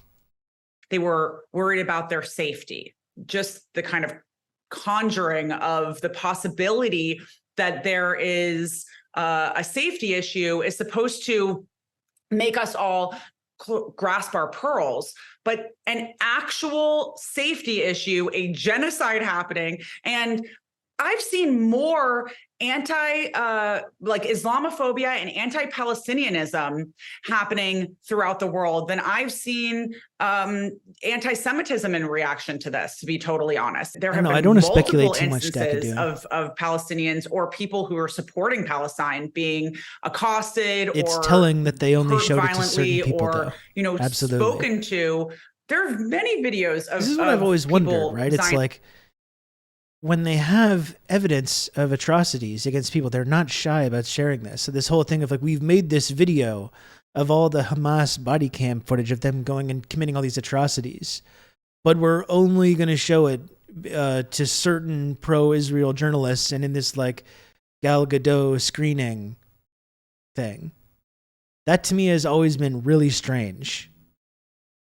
We have all the evidence, and believe me, we're going to show it to a few sympathetic journalists and in this like weird Zionist Hollywood screening. And otherwise, no, no one sees it. It's a little suspicious, I think. Especially since we're seeing this nonstop stream of footage out of Gaza of the most horrifying things you can possibly imagine. So it's like your video that you don't allow anyone to see except journalists that you know are going to repeat your propaganda. And we're supposed to use that as evidence to justify all the horror and violence and mutilation and misery that we're seeing like with our own two eyes. It's really weird. And meanwhile, they're just showing all this the laziest propaganda, wag the dog style propaganda campaign you've ever seen, with fake phone calls and fake nurses. IDF, you saw the video today of the IDF guys. They're jealous of the Qassam Brigade's triangle thing, so they're trying to do their own version of that. And it's just these IDF guys going, just like shooting at nothing, just shooting into the air.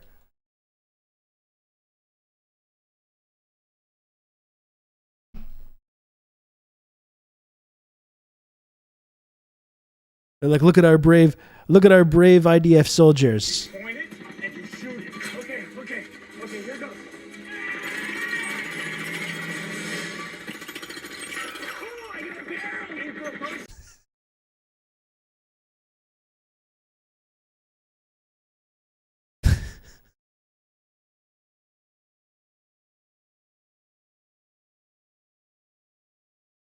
Screaming horrible genocidal things at Palestinians. And people who work in solidarity. I could probably pull up my DMs and show you some of the horrific things that I've gotten in response to my posts from people supporting Israel. And that was more real because there's actually people constantly having conversations about how scared I am. There is no reason for an ethno-state to exist, and it can't exist forever because of the problem of ethnically cleansing the indigenous population to maintain a Jewish majority. And that's the big problem with Israel that no one wants to address. And until that is addressed, Alana, there are going to be severe problems with how Israel functions and operates and quote unquote defends itself. You know, one of the reasons that Israel hates Palestinians so much becoming popular, like you and your family, is because all Palestinians have a shared history that exposes Israel for what it is. Can you quickly talk about like your family's history? Because I'm sure you grew up with stories about what happened to your father and your family history in Palestine. Sure. So much like many Palestinians, although some were ethnically cleansed in 1967, my father and his family were ethnically cleansed in 1948. They lived in Safed. And there was actually a Hadid quarter of that city that was built by my family. It still exists. It's now, Safed's now called Sfat. It's a quite Orthodox Jewish city. And the buildings that my family built are still there. My father was born in 1948. As was tradition, my grandmother went to Nazareth, where her family was, to have her children, so that her family could rally around her while she was giving birth. So she had gone to Nazareth to have my father. She took her children with her. And the family, the Polish family that was living with my family in Safed, had, while my grandfather was at work, had taken over the main house and were protected by soldiers. There wasn't an IDF then. It was the Irgun or Haganah, but they had surrounded the house and told my grandfather that he couldn't take anything with him, that he had to leave. My grandmother was also expelled and her family from their home in Nazareth. And she walked with her children and a donkey to Damascus. And they were refugees there. I think it was months later that she found her husband, my grandfather, and they were refugees for 14 years. Rafat, Free Palestine, from the river to the sea. All over the Middle East, until they eventually immigrated to the US. It was violent. The family that my family had allowed in to live in their home when they had no home, when they had been expelled from Poland, ended up taking his home. And it's Bella Hadid's sister. They were forced to leave by gunpoint. So what we're seeing right now has brought up a lot for my family, my father especially.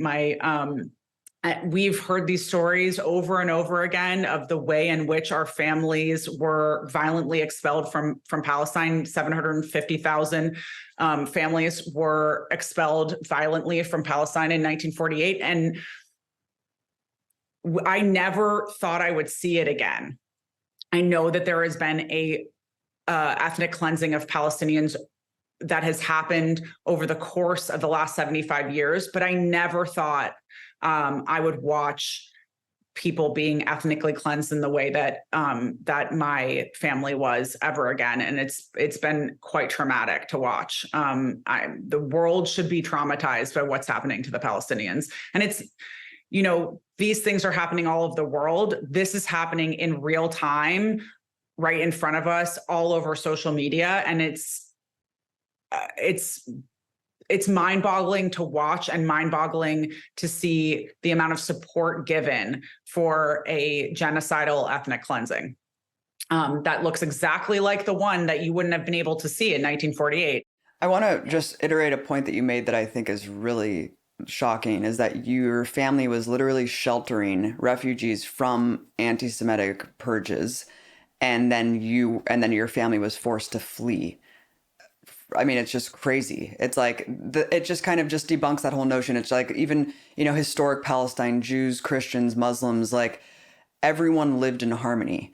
It's just incredible that Comrade Timmy, it's amazing that's starting a year out before the election. Sorry, I think not to, what you're saying as well, Comrade Timmy, getting really tired of the y'all lefties are going to be at fault if you don't vote for Biden bull crap on Twitter.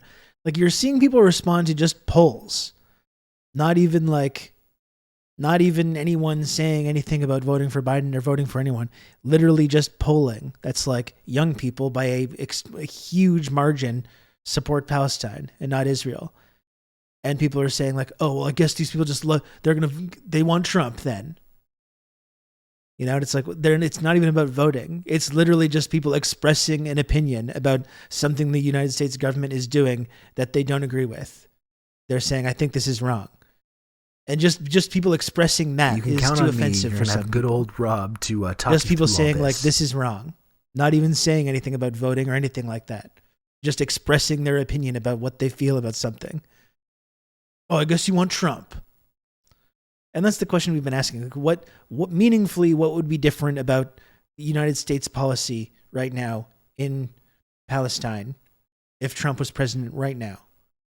Like, what more could America be doing? Like we were saying, maybe there would be a rhetorical shift. Maybe there would be less efforts to be like, yeah, of course we protect civilians and talking about humanitarian corridors and stuff. But meaningfully, that's not actually a difference. You can count on me. You're going to have good old Rob to talk you through all this. Maybe in the language, there'd be a slight difference. In terms of the actual policy, zero difference. Like, it's not possible to support the ongoing violence more than the United States has been doing. Relic, thanks for gifting a sub to our friend Rafat. And thank you, Space Robo Dragon, for 15 months. Thank you for that. But that's what I mean. People are vote shaming over poll results. Do you support what the U.S. government is doing in Israel, in Israel, Palestine right now?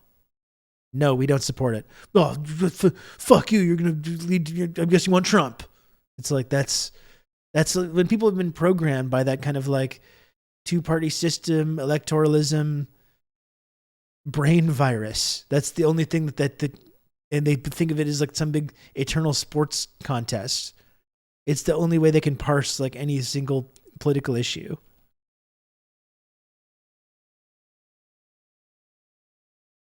It is brainworms. I mean, there's a Latina woman running right now for the Party of Socialism and Liberation. Do we support, immigrants and people of color and women? No, don't vote for her. That supports Trump. Every single vote or non-vote is a vote for Trump, unless it's a vote for Biden. That's how it works. You vote for Biden. If you do anything other than that, it's a vote for Trump. That's how it works. Gloss over, like, nowhere is perfect. I don't think everyone was, holding hands around the world and that there weren't any issues. I do think that some of the issues came about with the knowledge that there was a very high possibility that the creation of the state of Israel was going to force out anyone who wasn't Jewish. That did cause a massive amount of unrest in what was, I would say, a fairly peaceful place, where people of all different ethnicities and religions came. My family member, who Daher al-Omar, who was one of the rulers under the Ottoman Empire, he built mosques and churches and synagogues all next to each other. They still exist in some parts of the country.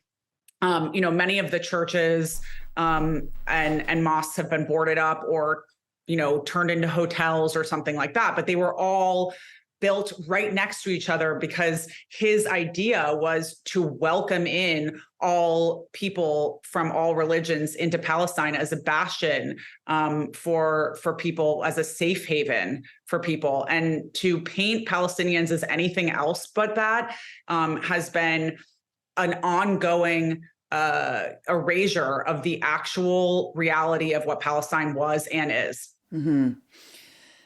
There's a lot of pressure on all Palestinians. There always has been, of course, but I mean, especially in a post 9/11 world, to conform and just shut up and obey and don't talk about your oppression as the Palestinian people have been enduring for so long. And it's weird, you talk about Rafat living in the West Bank, no place to go without a checkpoint, which is interesting because there is no Hamas in the West Bank. As much as people say it's not a war against Palestinians, it's not a war against Gaza, it's a war against Hamas. And that's why we must bomb the civilian population into the ground.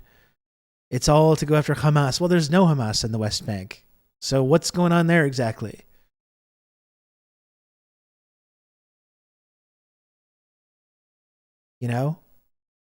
What's going on with that? What's the justification there? And again, you have the United States government kind of condemning settler violence against Palestinians in the West Bank, but not doing anything to stop it. They're talking about, I think the one thing that I heard them talking about individually sanctioning Israeli individuals that carry out violence against Palestinians in the West Bank, and that's their solution.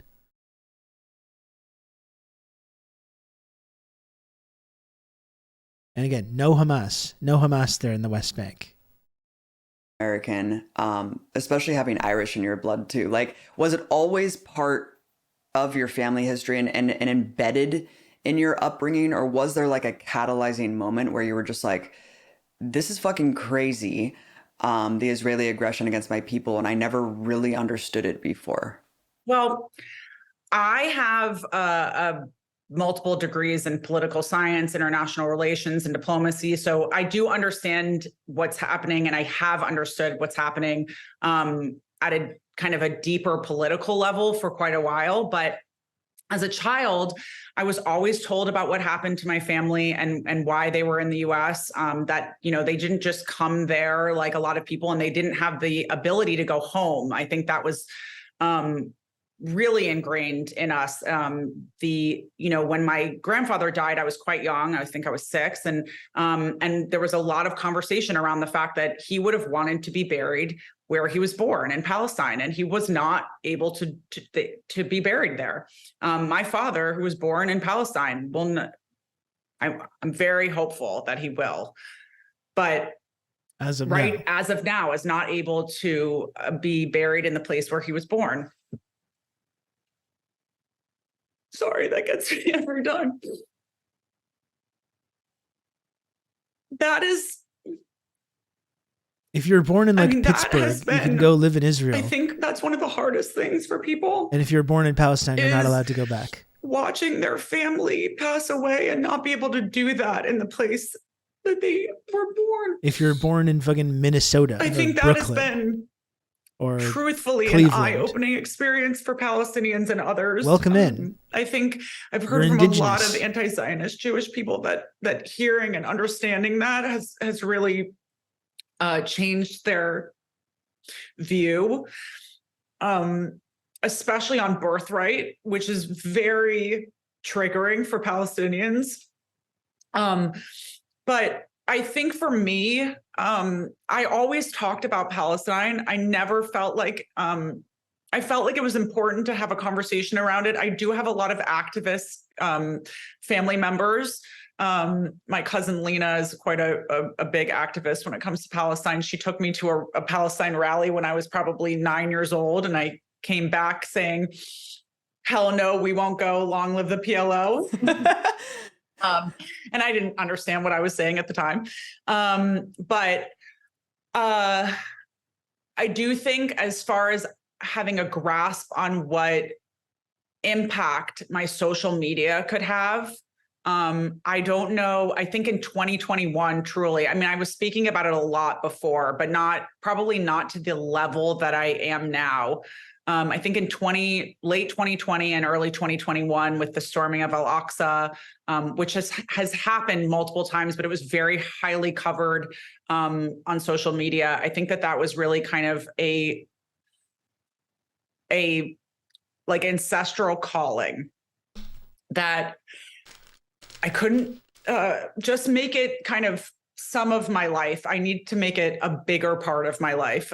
It is important for me. And it's not just about freeing Palestine. I that sounds really, a lot of people don't believe it, but it really is. All of these people, these fights for liberation really are intrinsically tied. And they're not just tied because, no one can be free until everyone is free, but they're tied because the people who are perpetrating these genocides are all the same people. The people who are arming the people who are allowing for this to happen. Israel has a big part in a lot of the genocides that are happening throughout the world. They arm Azerbaijanis. They are involved in the Congo and Sudan. The U.S. has been fighting proxy wars in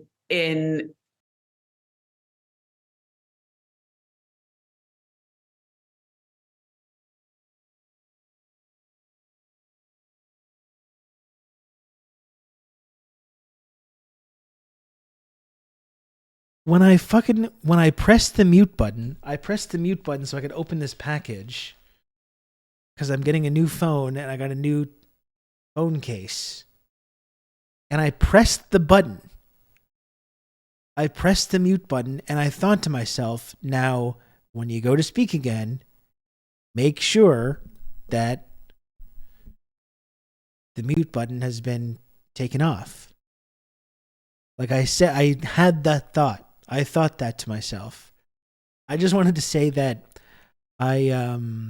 we've talked a little bit about Africa this summer, especially talking about Burkina Faso and Mali and the Sahel and all that kind of evidence of our empire in decline there, and the kind of burgeoning sense of sort of anti-colonialism and sentiment that's kind of growing there. I do feel like we need to pay more attention to what's happening in Congo. I haven't really talked about it because I don't know all the details, and it's the kind of thing that I don't want to talk out of my ass about. But it seems like there's some horrendous things going on in Congo as well that we probably need to devote some more time to paying attention to also.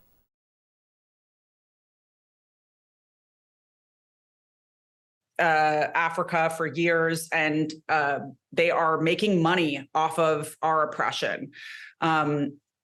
The stock market is a good place to take a look. If you want to know why this is happening, take a look at what stocks are going up right now, and who's invested in those stocks.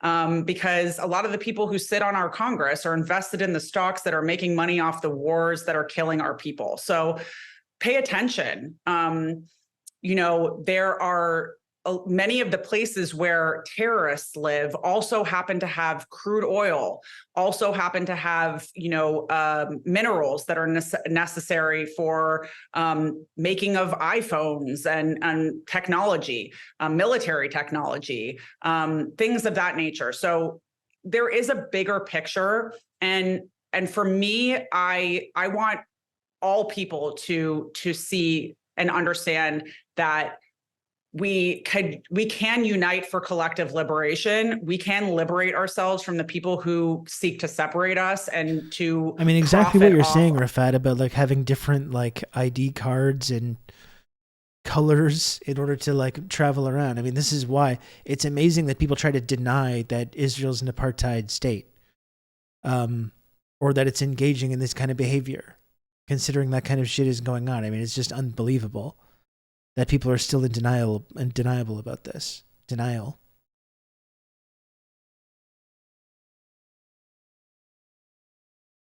No, it's anti-Semitic to say that it's apartheid, but yeah, there's different roads that people have to go on, and you have different ID badges depending on what your race is. Like, yeah, other than that, though, it's the shining democracy of the Middle East. Like, it's just absolutely pathetic that people still believe this shit. Our separation. We can unite for collective liberation. We can liberate ourselves from the people who seek to separate us and to profit off our separation. Very well said.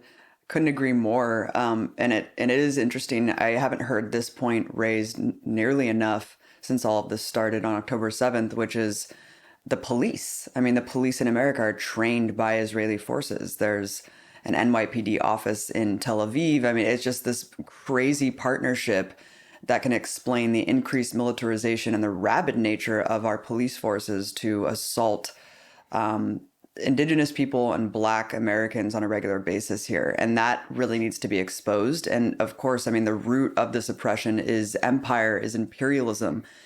And you just heard, I mean, Biden said it himself like a couple decades ago. He was like, if Israel didn't exist, we would need to create her. I like how they call genocide Joe. Israel her. Telling it like it is. Like anthropomorphizing like this genocidal maniac ethno state as like a woman. But he was just like, we would need to create an Israel to serve our goals.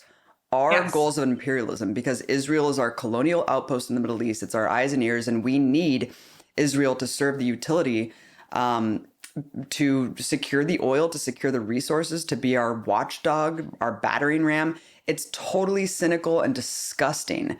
And this humanitarianism that's folded around what the raw reality and the horrifying truth of that partnership, it's sick, this liberal humanitarianism. I mean, to perfectly exemplify how grotesque this is, I just saw an Israeli soldier on the leveled plains of some of the ruins in Gaza holding an LGBTQ flag.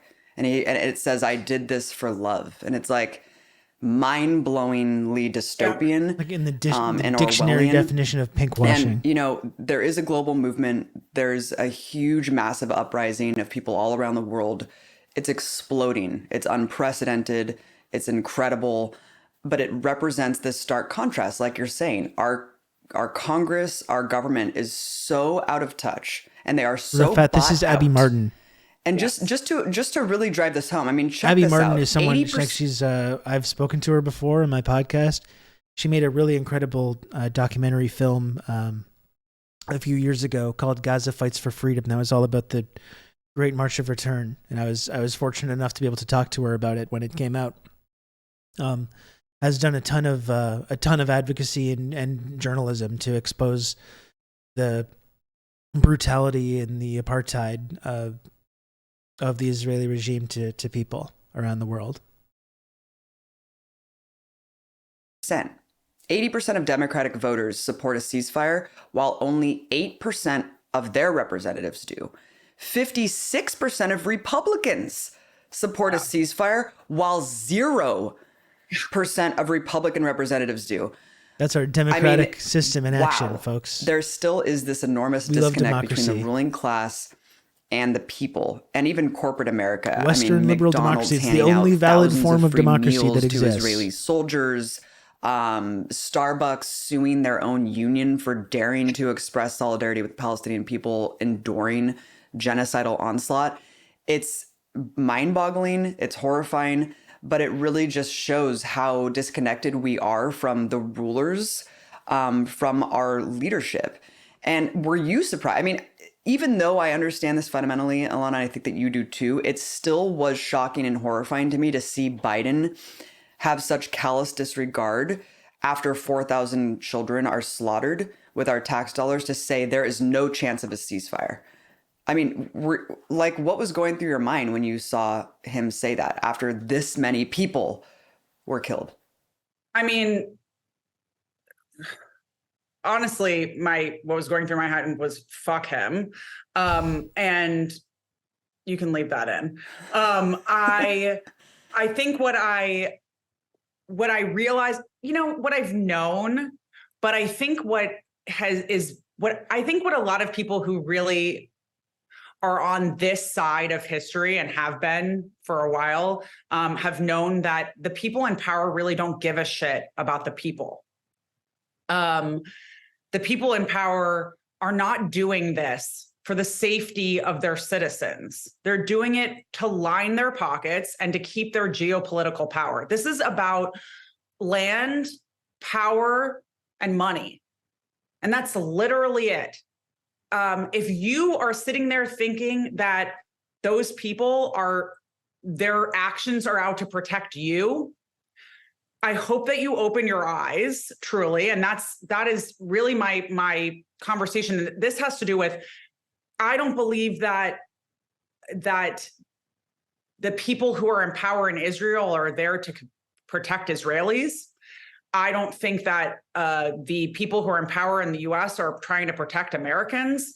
I think that there is a larger power game, and that power struggle will take out anyone in its way. And you're the next one that it could take out. That's the thing. Anyone, it could be anyone. The Palestinians could be anyone. And I think that's why there's been such a beautiful solidarity with the Black community. There has been for a very long time. This isn't new, but it's been amazing to watch even more people come to this place because they understand that the people in power don't give a shit and can very easily subjugate you, oppress you, and will do so when they feel like it. And so I think not to call for a ceasefire is a disgusting reminder that they do not care for human life, and that their power position in the Middle East is much more important to them. And I do think that we really do need to use our power of the voting ballot, and we need to vote out all the incumbents. It's like, if they haven't come out already and said that they don't want a ceasefire, get them out, vote them out. And I'm talking about anywhere around the world. I'm not just talking about in the US. Use your voting power and vote people out, because if they don't care about those human lives, they probably don't care about yours either. And I think that's been a big wake up call for people. I think that has been what has brought a lot of people to this movement, to the Free Palestine movement, has been, holy shit, if they're really willing to allow babies to die, and they're really allowing tens of thousands of people to just be murdered and ethnically cleansed, then they could probably do it to us too. Yeah, and seeing the crocodile tears being shed for Ukrainian children from our State Department spokespeople when asked about Palestinian children, it's just like, well, civilians have to die. It's a war, right? Well, really, it's a war because one side doesn't have an army and the other side has high-tech weaponry and is bombing a caged people with nowhere to go. So it's, I keep thinking, how could it get worse? And, first it was the hospital bombing, 500 killed. Then it was the refugee camp, 400 killed. And then it just became normalized, like, not to me, but I mean, it almost just seemed like people stopped having that unified outrage, like in the media, saying, how could this happen? This is horrifying. It just became like every day there's a new massacre with hundreds killed, and the death toll just continues to rise. And now it's the babies. Babies literally being pulled out of incubators, manually trying to keep them alive. This was the propaganda that was manufactured to consent for the Gulf War about Saddam. And this is like the most atrocious behavior imaginable, pulling babies out of incubators. And this is what is happening while the world watches. I don't know what it will take. I don't know if we have an answer to that. Like if you haven't woken up now, if your humanity isn't shocked to the core with what you are seeing now, what will it take? What will it take for our leaders to step up? I don't know if it's just tens of millions of people refusing to move going to the houses of our representatives, going to the offices of our representatives, sitting there and saying, we are not going to move until you do the right thing, Alana. And I am so inspired by the movement that I'm seeing around the world, and my friends and colleagues who are in Gaza. All of them have been displaced, homeless. All of them have lost people. And when I ask them, what can we do? They just say, you just need to keep the pressure up, because it all falls on our shoulders. We are the children of the empire. And it's unfortunate because, yes, this is a problem worldwide with all the junior collaborators of the empire. But like we're in the belly of the beast right here. And our government, if Biden said no, it would end today. And it's crazy. Nothing we can do, that Jack. This is continuing. Do you have any last words of optimism, or even just, it doesn't even have to be that. I mean, because we don't have to pretend. I mean, any last words that you want to say? I think my last words are, don't stop talking about it. It's truly, like, as you said, the people that I'm speaking to that are in the Gaza Biden with the cake and in is the West demented. Bank are saying, and I imagine the like QAnon Democrats are like baby eating Satanists. People must have really had a field day with that one. You see his face too, is like with like the glowing fire thing. It freaked me out. Truly demonic energy of that picture. Palestinians who are living all over the diaspora are saying, please, they're begging us not to stop talking about it. And there's no platform too small. If that means having a conversation at Thanksgiving dinner, or, DMing a friend, or posting to your Instagram, or going to a march, doing a sit-in, whatever it is, don't stop, because there will be movement if we don't stop. Hundreds of thousands of people millions of people have turned out for marches, and it is moving the needle. It may not seem like it's moving it so quickly, but I promise it's the only thing that we can do right now, and we really need to do it. So don't stop talking about Palestine. It's the only thing that is giving any hope to the people of Gaza. So please keep asking for a ceasefire. Please keep talking about the occupation, and don't stop until we see some change. And West Hollywood isn't the easiest place to live. I just moved from there. It's a big Israeli stronghold. A lot of people who are dual nationals live there. Have you seen the sentiment changing just where you are? I mean, you're in LA. It's not that easy to discuss these things there. I remember seeing kids with IDF shirts at the playground where I was at with my son. Yeah, I think I think a lot of people who felt like they didn't want to be political, or they didn't want to get involved, or they didn't understand. That was a lot of what people thought was, I don't understand, so I don't really want to get involved. It's hard not to understand what's happening now. It's hard to look away and act like you don't understand the death of babies, children dying, and women, children, and men. Innocent people dying. It's hard to look away from that. So I have seen a lot of people who I never thought would speak out about Palestine actually speaking about it. I have run into people that I never thought I would see at marches. So I do think that, people call LA Little Tel Aviv. And I do think that The needle is moving. There's a lot more Jewish people who are understanding why they should be anti-Zionists.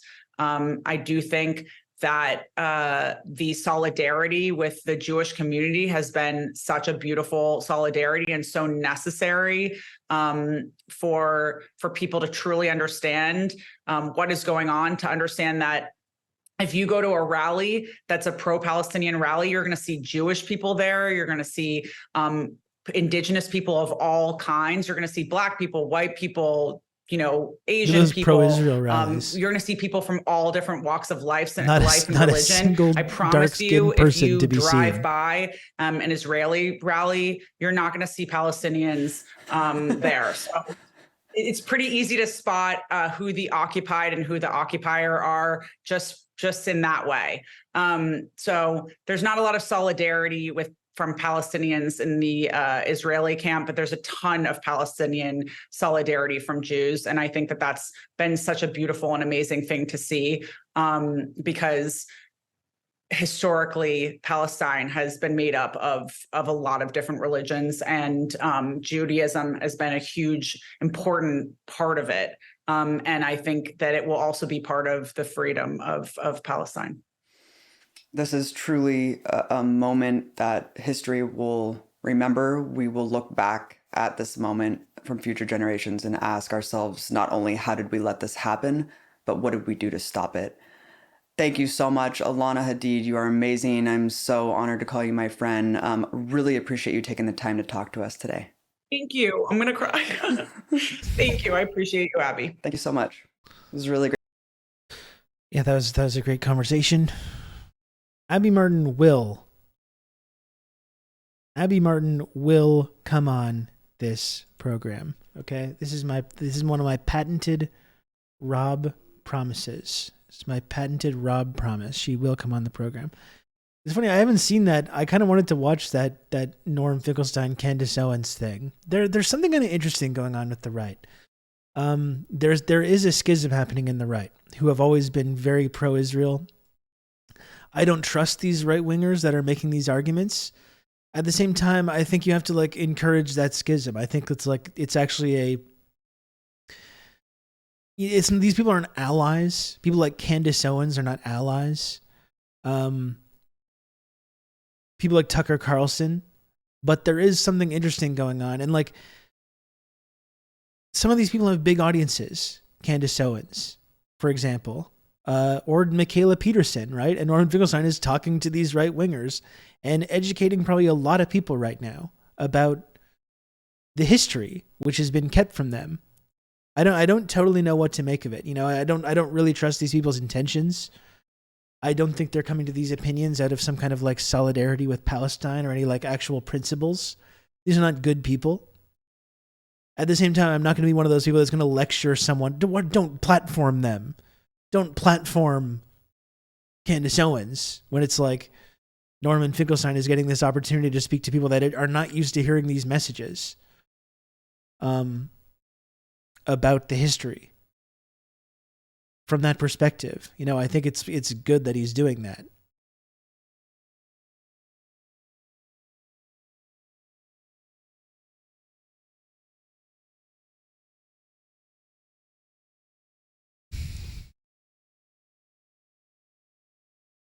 No, I totally agree, PM Trio. I don't think people from that world are doing things out of some kind of genuine principle, some kind of genuinely held principle.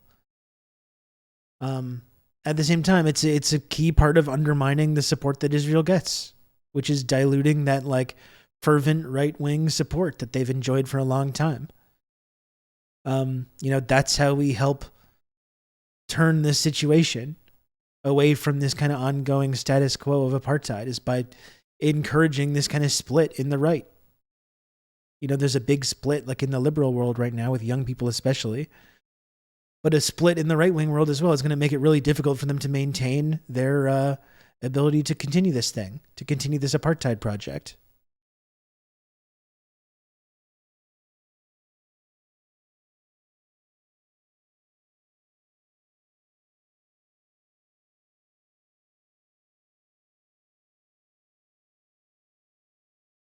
Anyway, just a couple more things. I do have to get going soon. I just saw this video was released of some psycho like harassing a halal cart vendor, which we can look at, which actually turns out to be someone who has like filled important positions in the U.S. government under the Obama administration, has actually worked on Israel-Palestine before. It's not just a random psycho harassing a halal cart guy. To my friends in immigration. Really? Okay, go, yeah. And to the Egyptian, the Mukhabarat wants your picture. Okay, yalla, go. Yeah? You know the Mukhabarat? The Mukhabarat. No, I don't know. You don't know? I just speak English. No? Yeah, go, The yalla. Mukhabarat in Egypt will get your parents. Go. Does your yeah. father like his fingernails? They'll take them out one by one. يلا روح منين يلا go. Why should I go? Why should I go? Tell me why I should go. I'm standing here. I'm an American. I have free. It's a free country. You can't it's not threaten like Egypt. someone and get them to report their parents to have their fingernails being torn out. You're not just standing there. You're standing there and threatening someone in an unhinged and deranged and racist way. So I guess that is an American right, I suppose. But like, this man has worked in the White House. This is not some random guy. We're gonna get to that. This is not some random guy.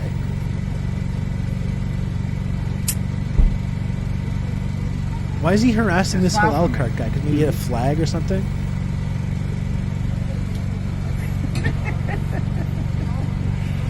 Did you rape your daughter like Muhammad did? Did you rape your daughter like Muhammad? I speak English. You only speak English? No English, no. You don't speak English? Yes. All right. Well, that just shows how ignorant you are. Because Muhammad was a rapist. It says in the Hadith, in your holy book. Oh Muhammad. What? Oh Muhammad. Muhammad, your prophet. You know who he is. My prophet? Yeah. He was a rapist. He raped Aisha. Does it say that in the Hadith or not? You know that? I do speak English. What? No English. You don't speak English? What do you speak? What do you speak? You speak Arabic? The language of the Quran? The Holy Quran? That some people use as a toilet? What do you think of that? People who use the Quran as a toilet? Does it bother you?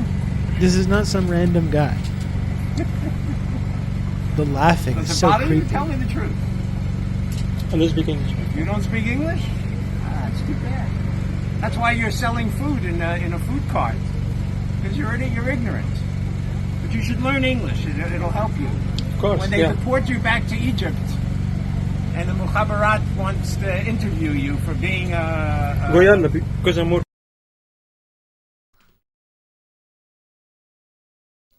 Here's the guy, Stuart Seldowitz. He's a career diplomat who's worked in the State Department and served as National Security Advisor under President Obama. Gotham Government Relations. Stuart Seldowitz brings a distinguished career in federal and state government with interests in governmental, political, and business fields. Mr. Seldowitz comes to his work at Gotham Government Relations after nearly a 30-year career with the United States Department of State and New York State. A 3-time winner of the State Department's Superior Honor Award. Which actually makes sense. If that's who they're giving the Superior Honor Award to, I'd hate to see the people that don't get the award.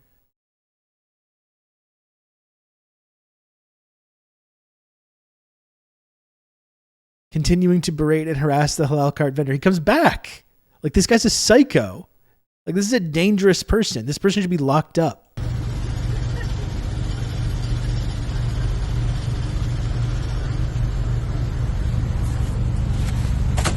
I wish we had halal carts in Montreal. Go. Side note. Why stay here? Go. We don't have halal carts. I would really love it if we did.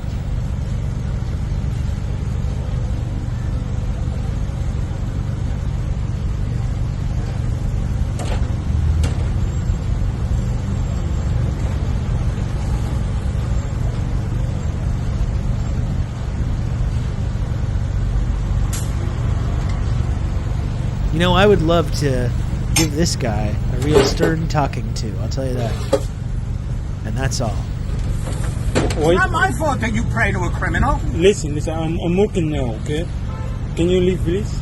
Go, please. You're not working. I'm just here. working here, yeah. Go. There's nobody here. I'm going to put big signs here that say this guy believes in Hamas. Do you want to buy something? No, I don't. Okay, why stay here? I won't give you a penny of my money. Listen, why stay here?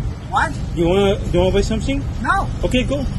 I don't want to go. I have a right to stand here. You have no right to be on the sidewalk. You have a permit? Yeah, I have a permit. I have everything. I have a license. Okay, but you don't have a visa. I have a passport, my friend. Go. What do you have? It's not your business. Go. Oh, it is my business because I actually know the guy who owns all these. I have an American citizen. Do you have it? American citizen? Yeah, do you have it? How? How did you become an American citizen? It's not your business. Go. Oh, you're right. I'm born here. But you're a terrorist. You support terrorism. Listen, go. I'm not support something. You do. You support terrorism. I'm not some. Go. I'm just working here. You're a terrible person. The guy with the fucking children, Israel. not me. What? Go. My kids? What about my kids? You kill children, not me. Go. I didn't kill children. Okay, why stay here? You know why? If we killed 4,000 Palestinian kids, you know what? It wasn't enough. It wasn't enough. Go. And sick people. Yeah, there it is. You kill children, and also when we kill children, it's good, and we need to do it more. That pretty much sums up the whole Zionist mentality, doesn't it?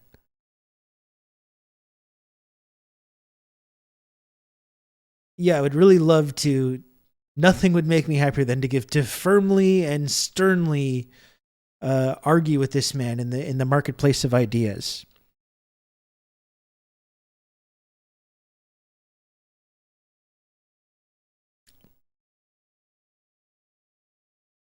With the fucking State Department. Oh, and the Gotham Government Relations have deleted the profile page of this individual. Whoops. Stuart, are perhaps some consequences? It's my right to stand here. Well, that may be true. That may be true for our friend Stuart Seldowitz, but it's also when those comments that you're making with your freedom of expression, your God-given American freedom of expression, when those go viral and your racist, delusional rants where you're bragging about killing children and they go viral and thousands of people see them, that doesn't actually protect you from having any fallout from that. Unfortunately, your God-given First Amendment rights.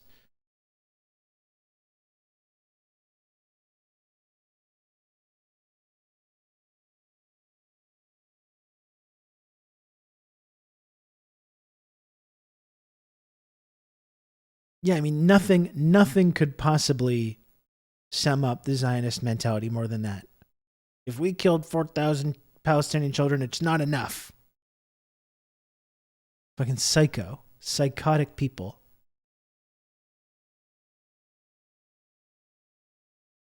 Threatening the guy's family is racist, laughing and chuckling is creepy. Least racist Zionist, yeah.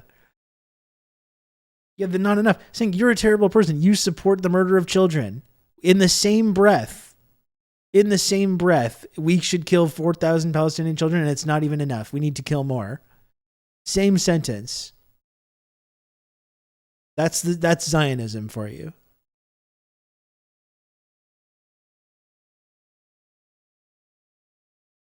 Fingers messed up.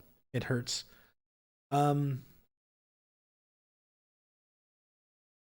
I hope the world start looking with America with disdain over a lot of things, not just this guy.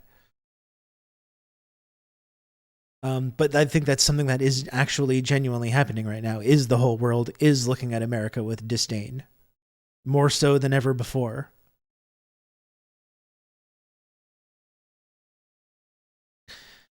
Folks, I gotta get going soon. We're over 4 hours into this stream, so I think it's about time to wrap it up over here. So I really appreciate everyone tuning in today. One final time, I'll just let people know that if you can, subscribe to TRRS. Every little bit helps. And fortunately for everyone, we're so close to the goal. We're only 20 subs away from the goal. You're going to have good old Rob to talk you through all this. So really close. It's within reach. Thank you, Old Dutch, for the gifted sub. I appreciate that a lot. Only 19 subs to go now. So if you do support this program, folks, if you want to support this community, if you enjoy this show, if you want to help keep this show on the air, please subscribe. It's $5 or it's free with Amazon Prime or Twitch Prime. Support this community, support the show, help keep it on the air. Yeah, I'm live daily. Well, Monday, Tuesday, Wednesday, Thursday, Friday. At noon Eastern, 1 a.m. Pyongyang time, Rafat. A measly 19 subs to go. Exactly. And yeah, it's as I mentioned before, doing this show is my main source of income. It's the only way that I'm able to really do this is if people subscribe and support the show. So if you can, please subscribe. Please help support the community. I appreciate it a lot. Every little bit helps a lot.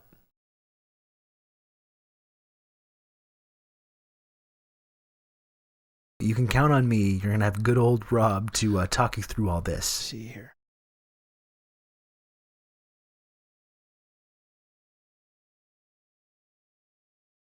Let's see here.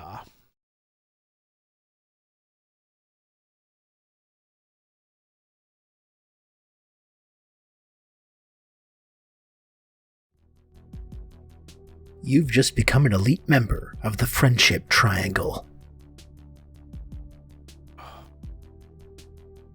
Kijiji Genie, thanks so much for the gifted sub to Captain DPRK. I really appreciate the support, Kijiji Genie, and thanks Ben as well for 5 gifted subs. Ben Bang Boom, thank you for 5 gifted subs. That's so kind of you. I really appreciate the support.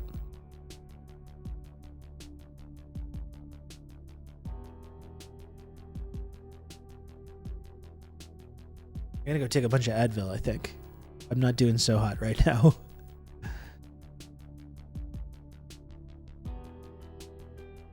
To murk that guy in the marketplace of Zionist tears. I mean, I would like to track what goes on with this guy. I would like to see the result of this clip going viral like this.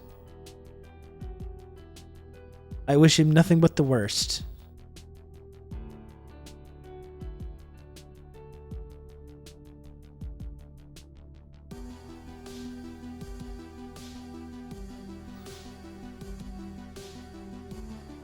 And now, only 13 subs to go, folks. There'll be a commentator on the right. Yeah, I'm surprised fucking like MSNBC hasn't brought him in for a comment.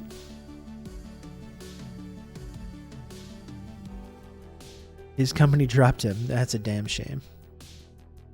That's a damn shame. A mere 13 subs to go, folks. Do any other takers want to support this channel and this program? If you enjoy tuning into this program each and every day, if you can, please help drag my ass across the finish line for the day. Only 13 subs to go. A few brave heroes could step up and keep this show going for another day. Allow me to live another day.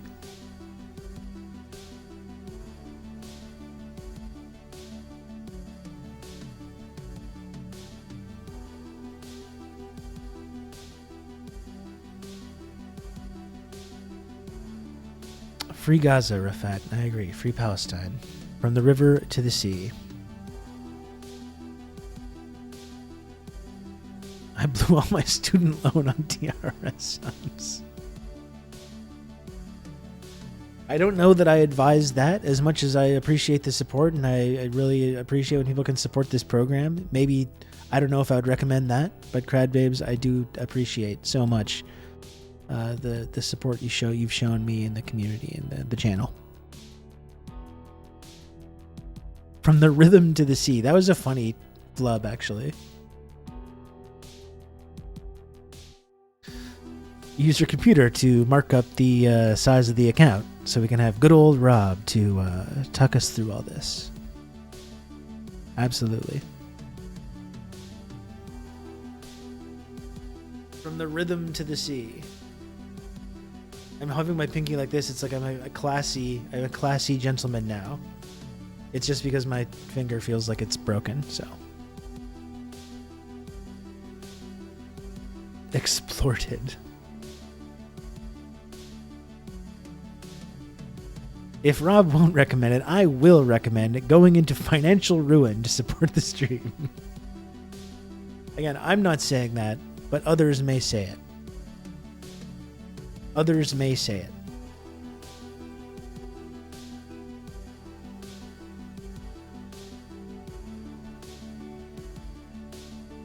And now only a mere minor measly 13 subs to go. My daughter just asked if I know you, Rob. She thought this was a Zoom. Up the Reds, you do know me. You do know me. We're friends. Okay? We're friends and we're hanging out right now.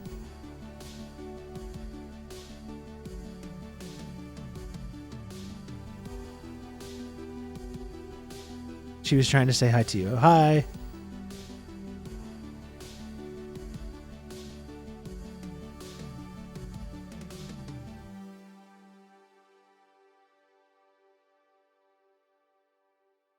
Please tell my girlfriend that she doesn't believe me. I will. Thanks for parasocial robots. What? What? Put me on the phone with her, okay? I'll straighten this out.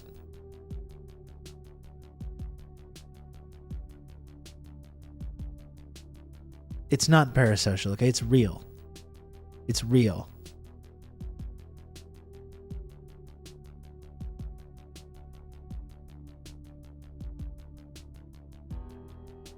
Fion, Crad is my friend. You can count on me. You're going to have good old Rob to talk you through all this. Eigenbat, thanks for the gifted sub. I really appreciate that, Eigenbat. Thank you. 12 subs to go. Only 12 subs to go to get to the goal.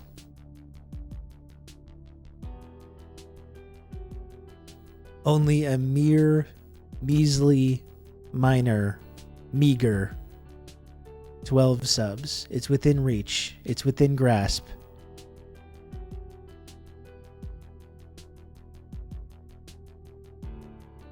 Are there any other heroes? Are there any other brave TRRS soldiers that can support this channel?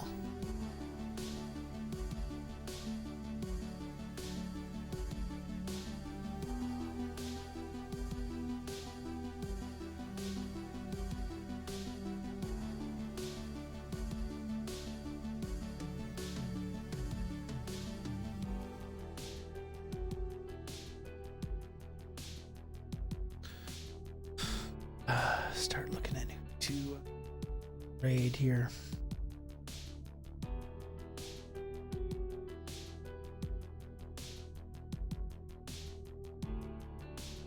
Oh, excuse me.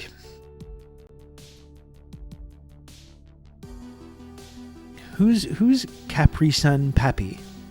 Is that person? Does anyone endorse that person?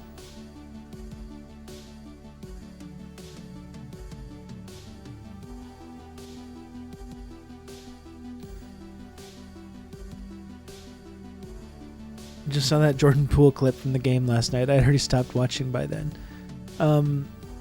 He did get a bucket on that, in his credit. To his credit. He did get a bucket in the end there. You can count on me. You're going to have good old Rob to talk you through all this. CC Cirrus, thanks for the gifted sub. I really appreciate that. I really appreciate the support today. Thank you.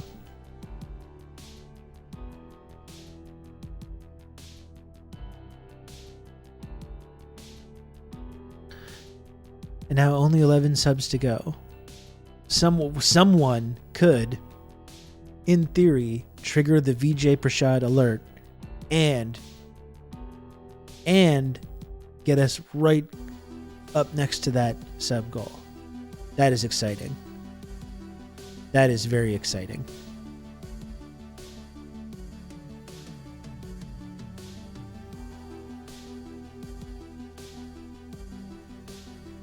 He's the funniest player in the league now, no question. I saw a whole highlight reel of them that finished off with him doing an off the backboard alley-oop to Kyle Kuzma to close. They were losing by like 26. They cut the lead from like 26 to 24 with this big showtime, like fast break play. I was really laughing. I like his look though with the mustache. I think it's a great look.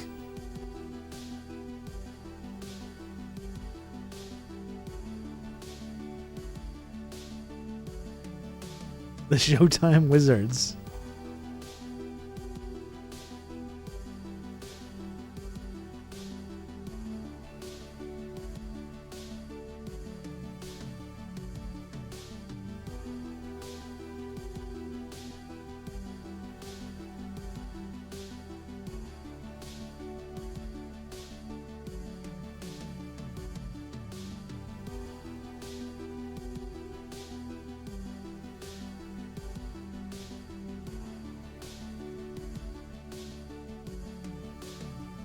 Shot clock is off. Warriors down 3.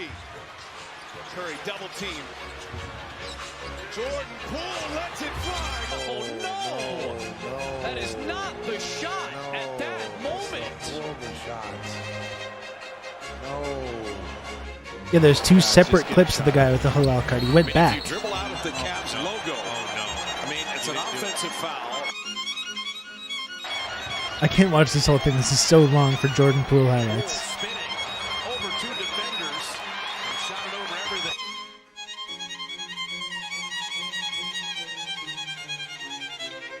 Thompson attacks the closeout. Misses the runner. DiVincenzo, what a play. Poole. In and out. On that offensive rebound, he was yelling at Jordan Poole to pass him the ball.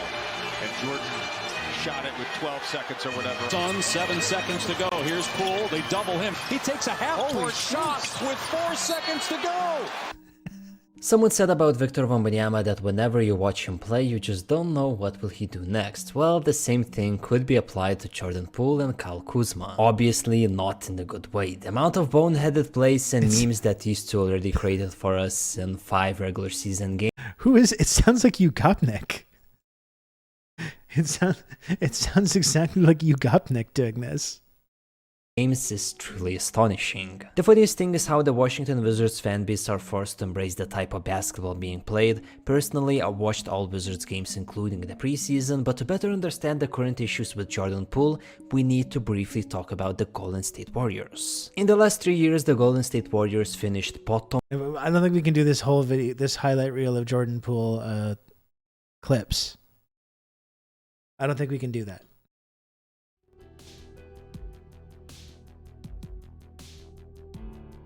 The Jordan Poole experience, though.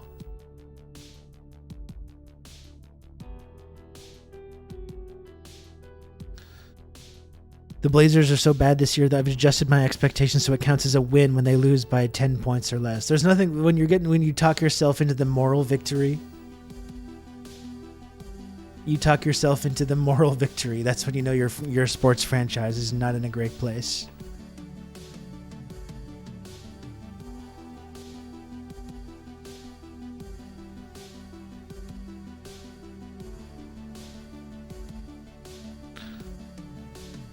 No, that was Jordan Ewell. That's right. It was. Anyway, folks, I have some really exciting news to report. I've got some really exciting news to report, which is that we are now, I can't believe this, but we're now a mere 11 subs away from the goal. Can you believe that? Can you believe that? That's so exciting. I know. Scotty Barnes gives me hope for the Raptors and the world in general. Me too. Me too. I agree. I'm not sure this current roster can win much. I'm starting to come around to the idea that I think Scotty and Pascal, I love Pascal Siakam. He's an amazing player. Helped deliver a championship to the Raptors, which is something that you're a made man as far as I'm concerned. I think though that I'm not sure they can be the top 2 guys on a team. So I am coming around to the idea that probably eventually they should move Pascal this season, probably at the trade deadline, and get some complementary pieces, get more shooting. What the Raptors really need is like a guard or small forward that can create his own shot and can shoot from anywhere on the floor. Pascal needs to go, and it's not a judgment on him as a player at all. He's an amazing player. Any franchise would be incredibly lucky to have him. But I'm not sure it's a great fit, him and Scottie together. Maybe they can figure it out. I'm not sure, but it seems like just not a great fit. There's not a lot of floor spacing. Is there a special JFK 60th anniversary show tomorrow? Yes. Yes, there is. We are going to do a special JFK assassination anniversary show tomorrow. Looks like the Bulls might be blowing up the team. I don't know if there's any Bulls fans in the chat, but I don't know about the Zach LaVine experience. I think getting LaVine might be really good, but a lot of people that are franchises that he's played for seem to like not really trust him all that much. Yeah, OG's got to stay.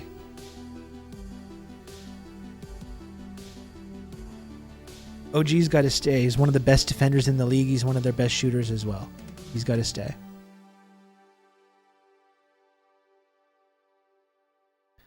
You don't want the Zach LaVine experience? Yeah, I'm not so sure.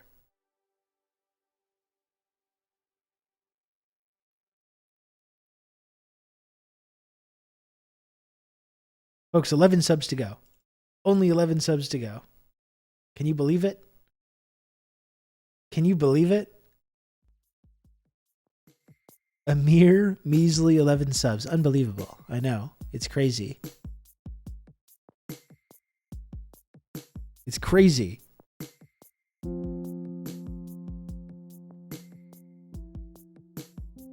I'm cutting Brussels sprouts. That sounds nice. Brussels sprouts can be pretty good.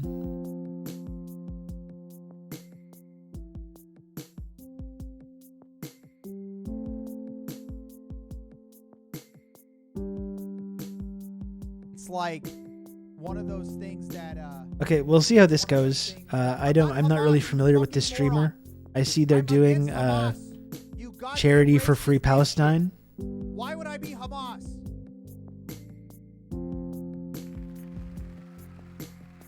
Why would I be Hamas, you fucking poor dipshit? Oh, this guy sounds okay. Poor person. Too bad Palestine has tolerated you. Now they're paying the price. Tolerated who? Is this a bot?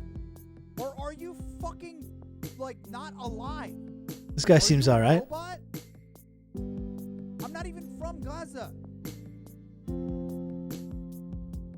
Tolerated what? Me?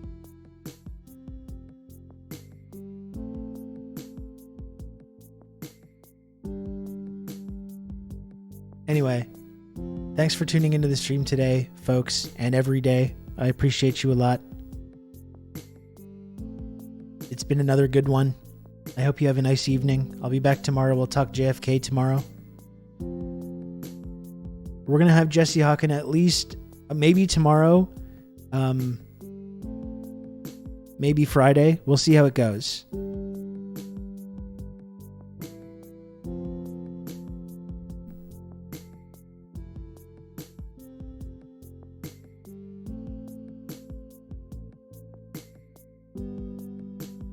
Thank you for the support, folks. As always, it's very much appreciated.